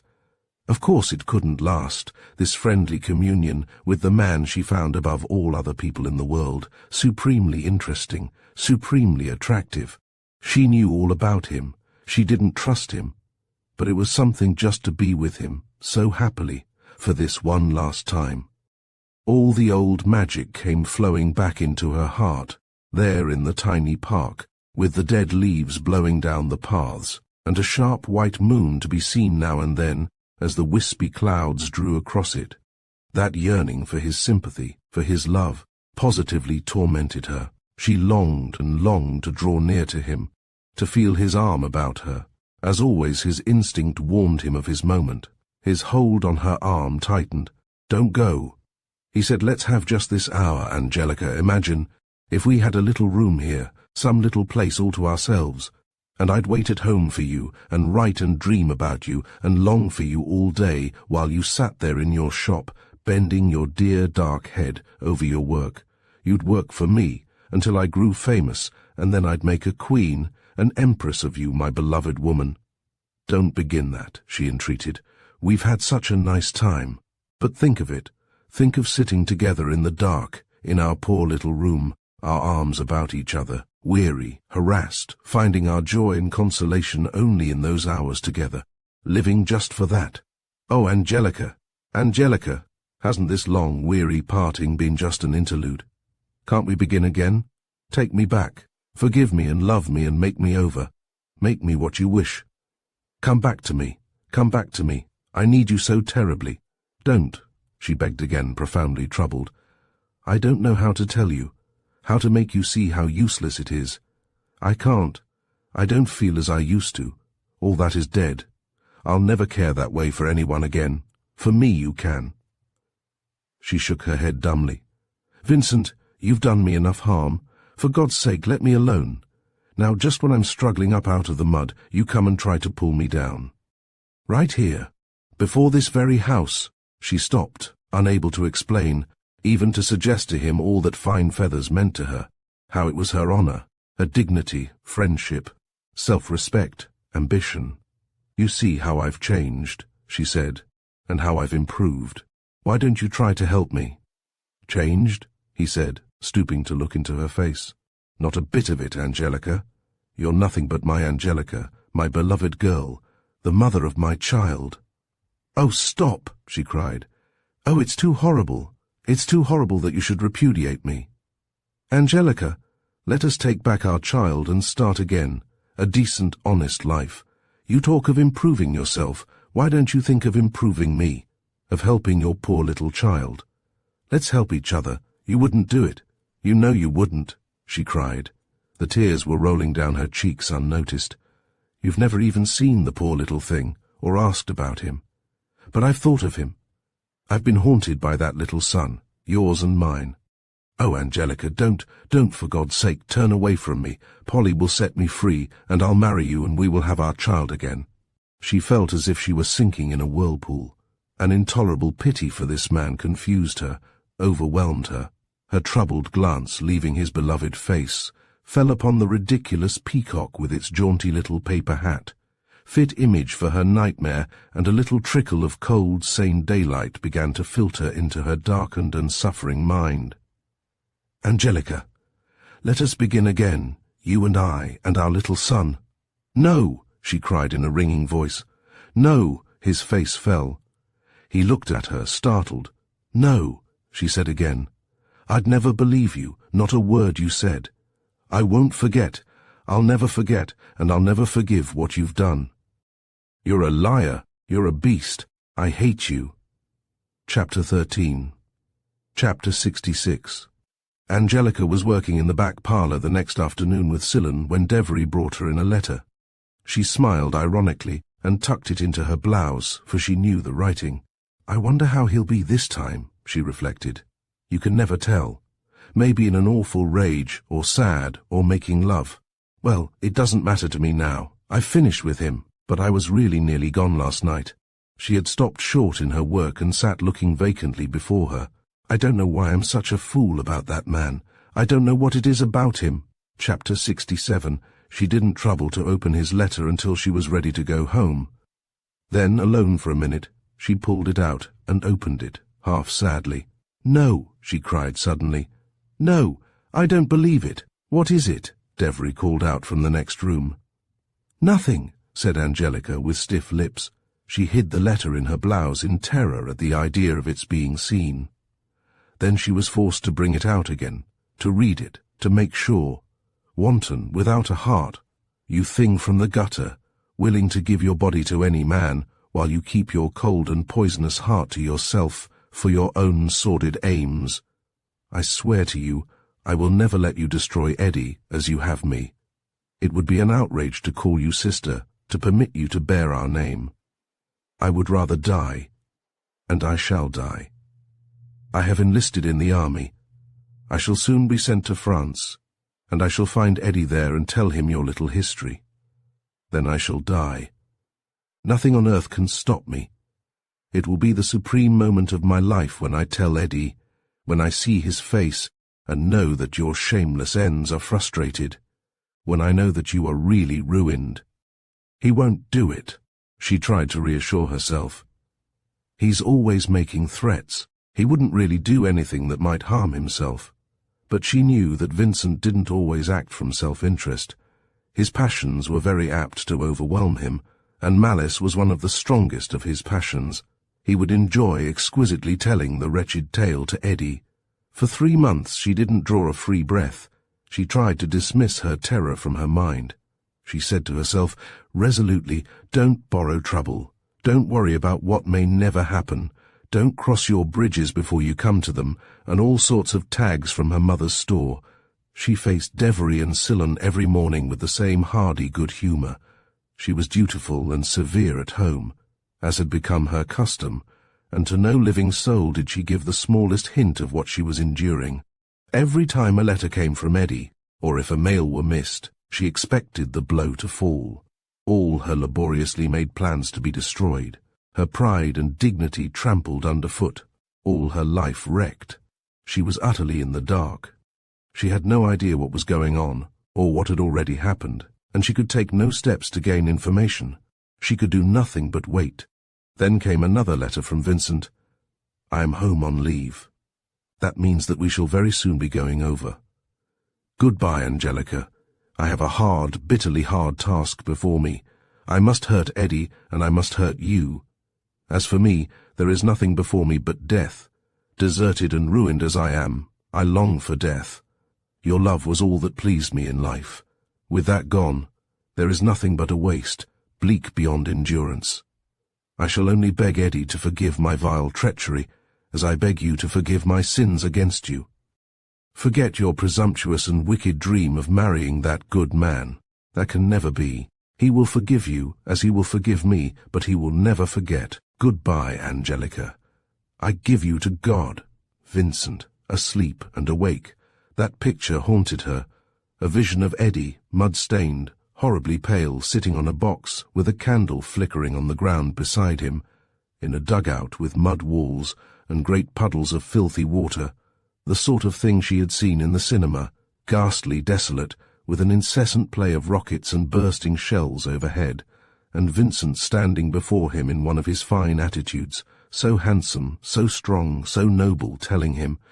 She knew how he would dwell upon the details, with what colour he would describe her caresses, her kisses, heightening the temptation just as he would heighten his remorse.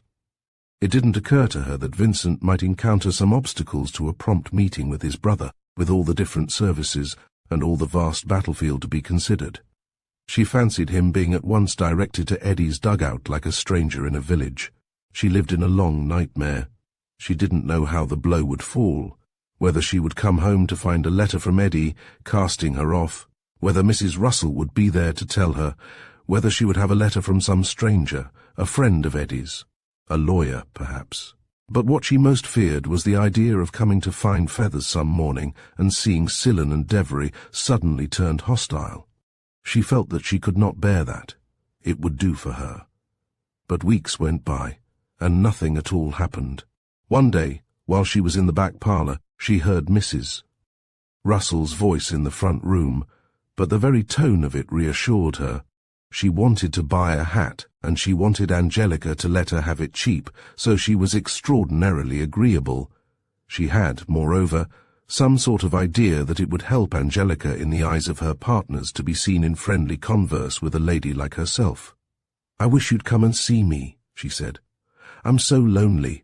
They've all gone, Vincent, you know. And now poor Cortland's been drafted. Dear me, it does seem as if they ought to be able to make up a big enough army out of those who wanted to fight, without dragging in the unwilling ones. Poor Cortland will make a very bad soldier. He hates it so. He's too independent. Vincent was really marvelous.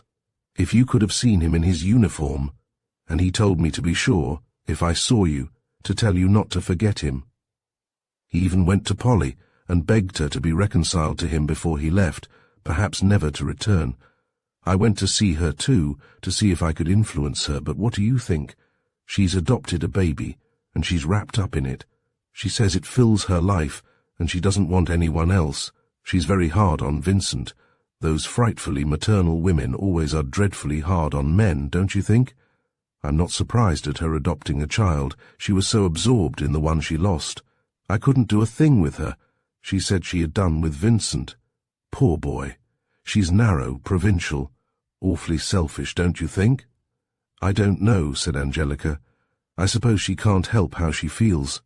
Well, I thought it was horrible to see her there, so happy with that baby, and so callous about her husband.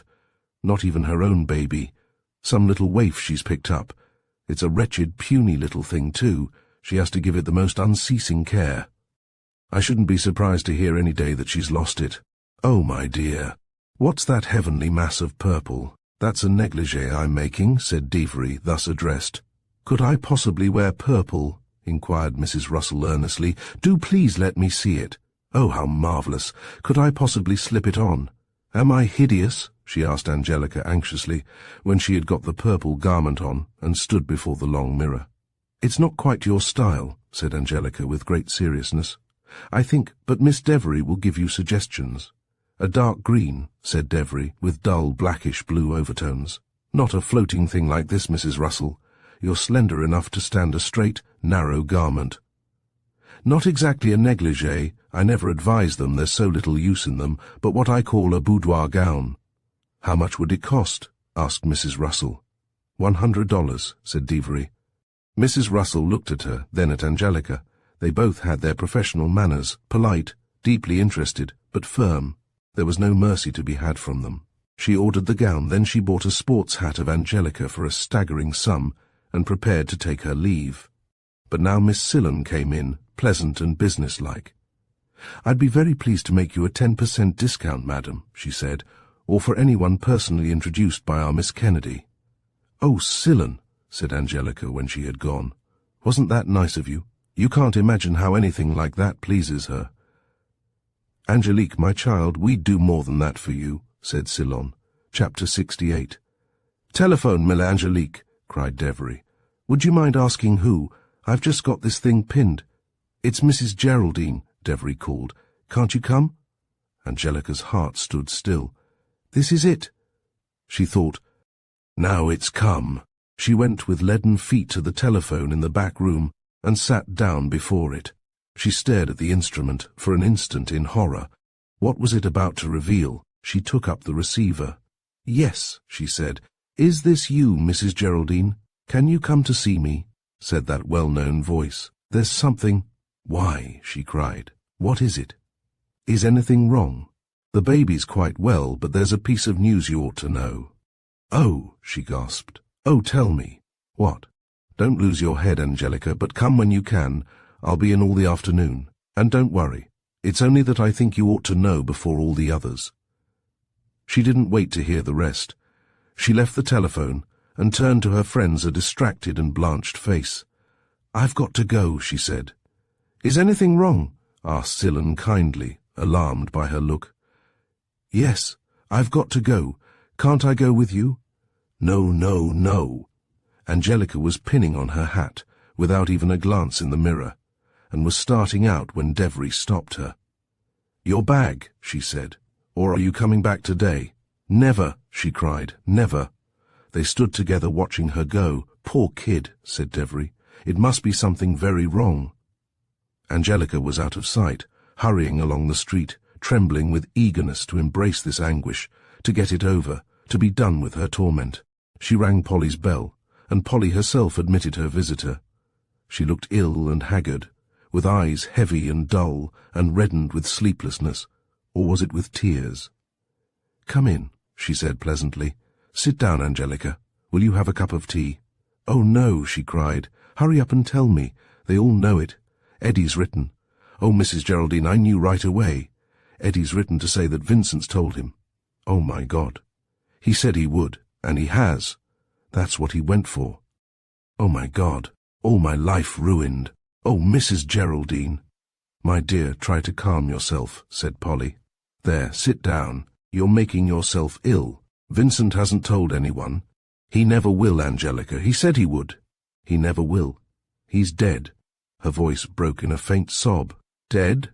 cried Angelica. "Vincent? In the war? The transport he was on struck a mine. Then he never got there? He never told Eddie?" "No." "Oh, Mrs. Geraldine," she cried. "Then I'm safe." Polly turned away. "Don't you feel sorry?" she asked. "He was very young to die." Angelica shook her head. "No, I can't," she said. "Not just now. I can't feel anything but glad." Chapter 69. She stopped on her way home to tell Cillin and Devery that it was all right. She let them know, modestly, that there was a certain person now in France in whom she was profoundly interested, and that she had feared some bad news in regard to him. Then she went to a quiet little restaurant and ate a delicious little dinner all alone, and in the chilly, cloudy evening walked home. A long walk. She was enjoying a feeling of exquisite and complete triumph. She had won. She was safe now, her troubles over.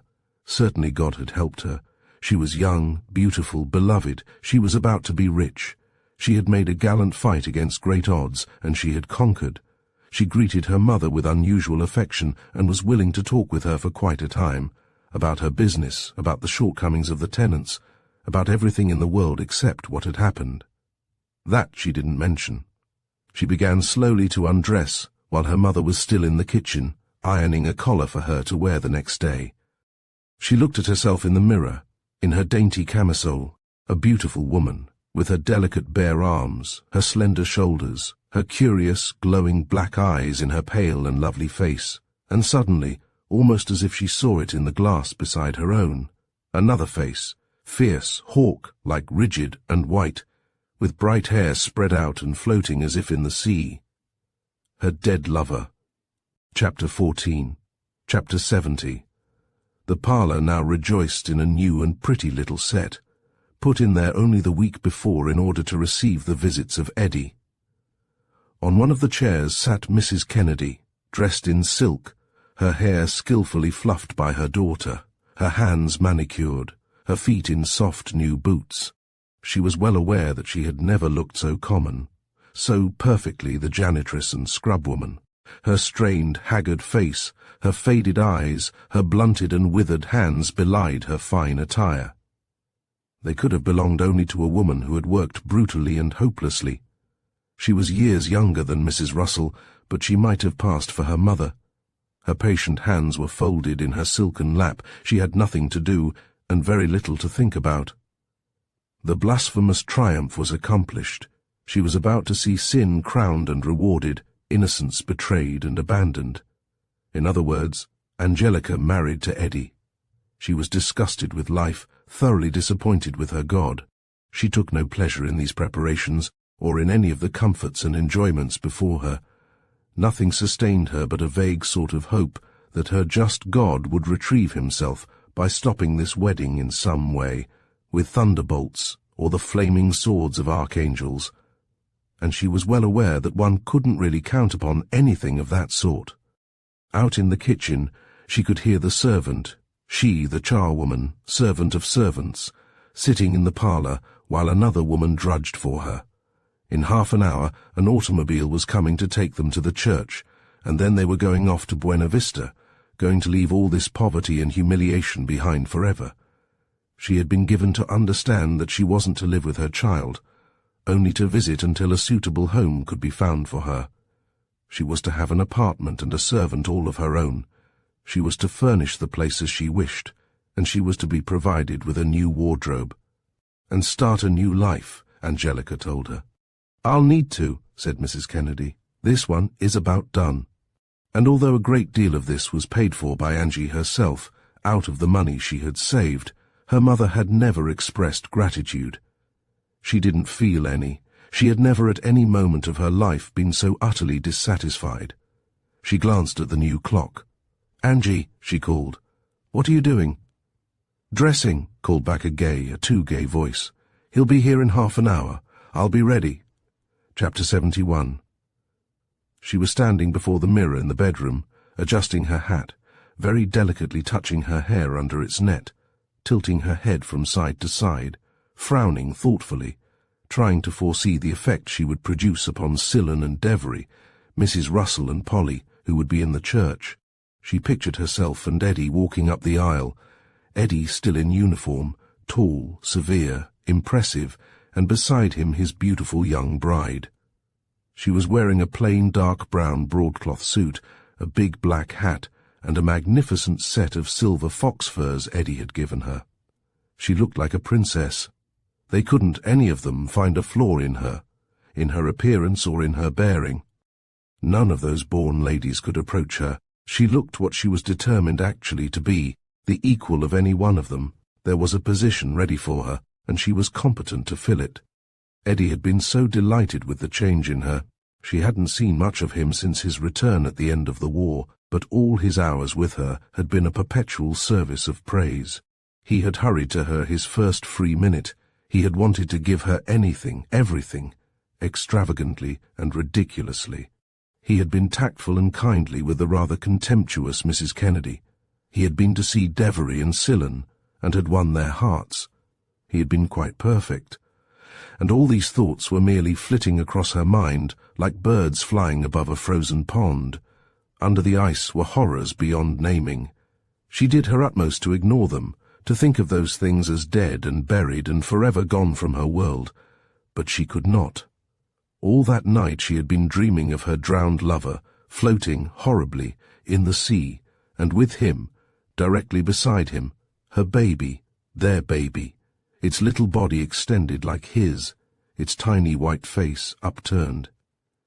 And she and Eddie sat on the deck of a ship, she facing these two corpses which came smoothly along behind them, and she was using all her wit, all her charm, to keep Eddie from turning his head and seeing them. The dream haunted her and mingled with her wretched thoughts. For now that she was within a stone's throw of her goal, now that the cup was in her hand to be raised to her lips, she was filled with a desperate impatience, a terrible fever of haste and fear. Her hands were burning, her knees weak and trembling.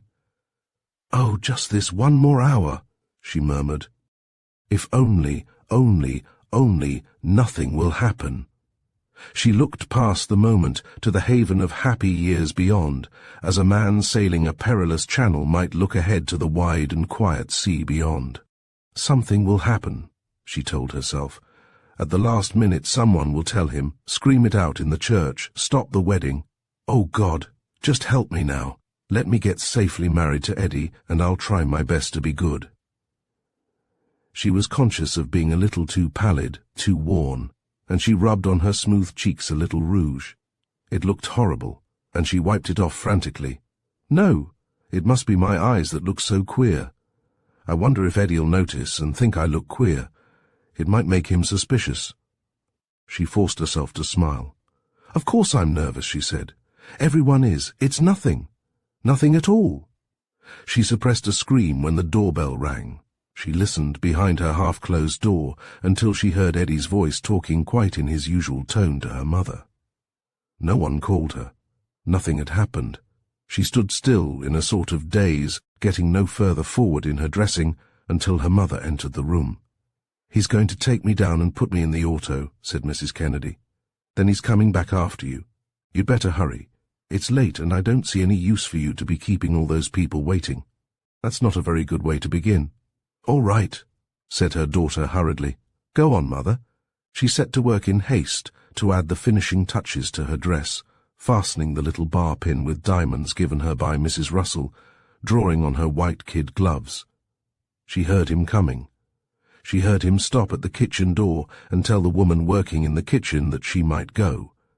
Then he came and knocked at her door. "Ready, Angelica?" he called out. She gave one glance in the mirror, then she opened the door with a forced, polite smile.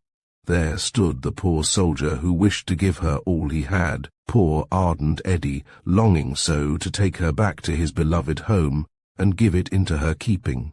He stood in the doorway of her little room, looking at her, and he too was smiling, a smile as strained, as artificial as her own.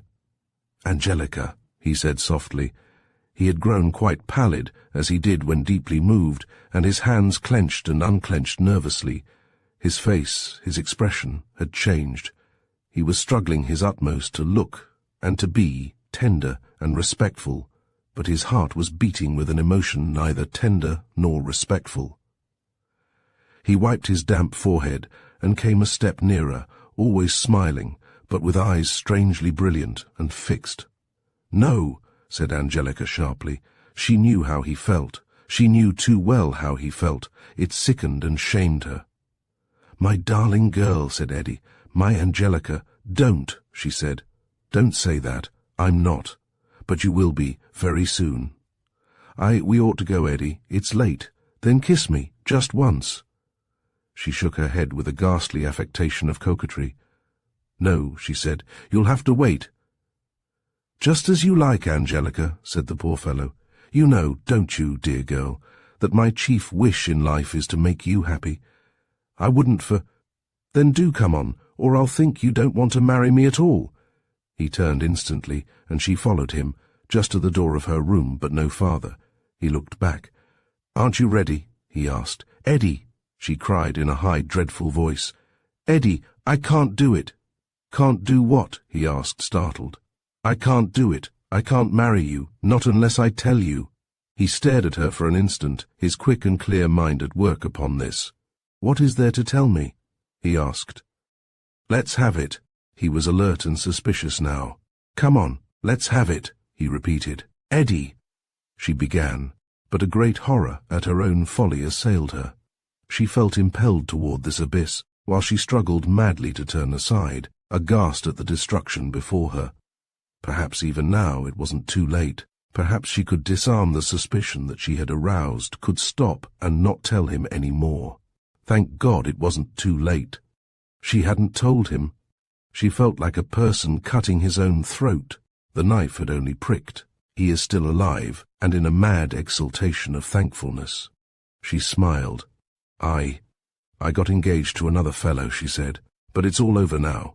"When? Who was it?" "Last year." "Who was it, I say?" "He was a factory superintendent," said Angelica. "But it's all over now. I'm awfully, awfully sorry, Eddie." "You mean you engaged yourself to this fellow while I was in France, after you'd promised to marry me?" "I know it was wrong, but I hope you'll forgive me, Eddie." "Yes," he said, "I forgive you, Angelica, but oh, how could you? I'm so disappointed in you. It was so dishonorable. It was low." I know," she cried, with an uncontrollable impatience. "But forgive me, and forget all about it. I'm so sorry. What more can I say? Did you let him kiss you?" "Yes," she murmured. "Angelica." "Oh, but I'm sorry," she cried desperately. Eddie stood looking at the floor for an instant. Then, with fierce suddenness, he caught her by the arm and pulled her forward so that he could look into her face. "Look here," he shouted. "How far did this thing go?" "It was nothing," she cried. "You said he kissed you. You said you were engaged to him. Some coarse, common brute of a workman mauling you. I know those people. I know their love-making." "God, Angelica! You make me sick. You've no fineness, no decency," he cried. He searched her face with eyes that terrified her. "I don't believe you," he said suddenly. "But Eddie," she stammered. "I don't believe you," he said again. "You're lying. This fellow was your lover." "Oh, don't," she cried. "Answer me. Tell me the truth." "No, I did tell you the truth. There was nothing like that. Swear it. Say, I swear to God, I was absolutely faithful to you all the time you were away." His eyes never left her face, but she repeated firmly, "I swear to God I was absolutely faithful to you all the time you were away." He looked puzzled. He sat down heavily in a chair and covered his eyes with his hand. "I'm sorry," he said. "I didn't mean to be so rough. Only, it's a terrible disappointment to me, Angelica. I never imagined such a thing. I almost wish you hadn't told me. I keep seeing you and some hulking fellow in overalls." She was sobbing bitterly, standing before him like a forlorn and penitent child. "Don't cry," he said more kindly. "Don't cry, my dear. I'll try to forget it. I'll try." "Will it not make any difference?" she sobbed. "I'll try not to let it. Only, Angelica, it was often so hard, over there, so hard to be true to you, not even to think of anyone else, and when I think of it, and how I hated myself, even for my thoughts, I feel like a fool. I don't believe you'd have cared what I did. You don't feel as I do. You don't value loyalty as I do." She seized this opening. "No," she cried. "I shouldn't have cared one bit, whatever you did, if only we love each other now. No, don't. I don't like to hear you say that. I want you to care as I do. I want you to be fine and high-minded. Eddie, I'm not. There's no use pretending that I am. I don't want you to pretend to be. I want you to try to be. I will." He was silent for a time. "Now then," he said, "it won't do to keep them all waiting any longer. Are you quite ready? Do you mean for us to get married just the same?" "Of course," he said. "I couldn't be such a prig. I've simply got to forget what you've told me, and thank heaven that I've got you after all. You might have married the fellow. He was his own kind self again, but she could see that his great pride in her, his great joy were gone. Come," he said again, "we shall be very late." But she prevented him from leaving. She caught him by the arm and stood before him, looking up into his face. "Eddie!" she cried, with a gasp that seemed to tear her heart out. "I've got to. I can't deceive you. Oh, God, it's so awful." He didn't move or speak. "Eddie," she said, "it was that." "Ah, it was," he said in a tone of polite surprise. "I had a baby." A shudder ran through him, and he closed his eyes in mortal pain. "You can't ever know what I suffered. Oh, Eddie, Eddie, I've been punished enough for what I did. And the poor little baby. Never mind," he said, in a voice so low that she could hardly hear him. "Don't tell me any more. I don't want to know." He undid her fingers from his arm. "I want to get away," he said. "Goodbye," but she stopped him again. "And the man was Vincent," she screamed. Now you know." Chapter 15. The next morning, just at the usual hour, Angelica entered the back parlour, where Sillon and Devery were working side by side. They both looked up in a sort of stern surprise and waited for her to speak first. She stood before them, a quivering smile on her lips. She seemed on the verge of tears, but after a silent moment she raised her eyes to look at them with a sublime and touching bravery. "Can I come back?" she asked. They were both speechless. "I don't want to explain," she said, in a trembling voice. "Not ever. But if I can come back, I'll go on, just the same." Miss Sillon got up. "Certainly," she said pleasantly. "If you like, we'll go on, in the old way. We'll forget all this. Don't you think so, Devery?" "Of course," said Devery, but no matter how they tried, their cordiality was strained, their looks averted.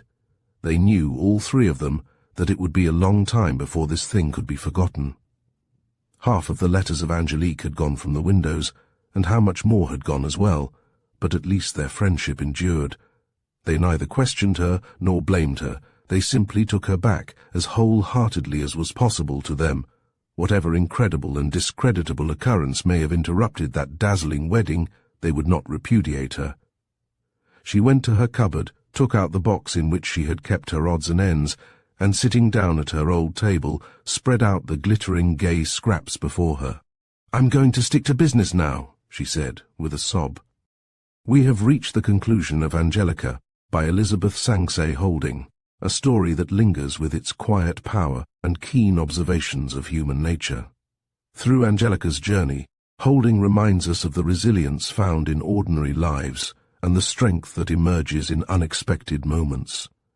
This narrative, subtle yet profound, leaves us contemplating the choices that shape who we are and who we might become.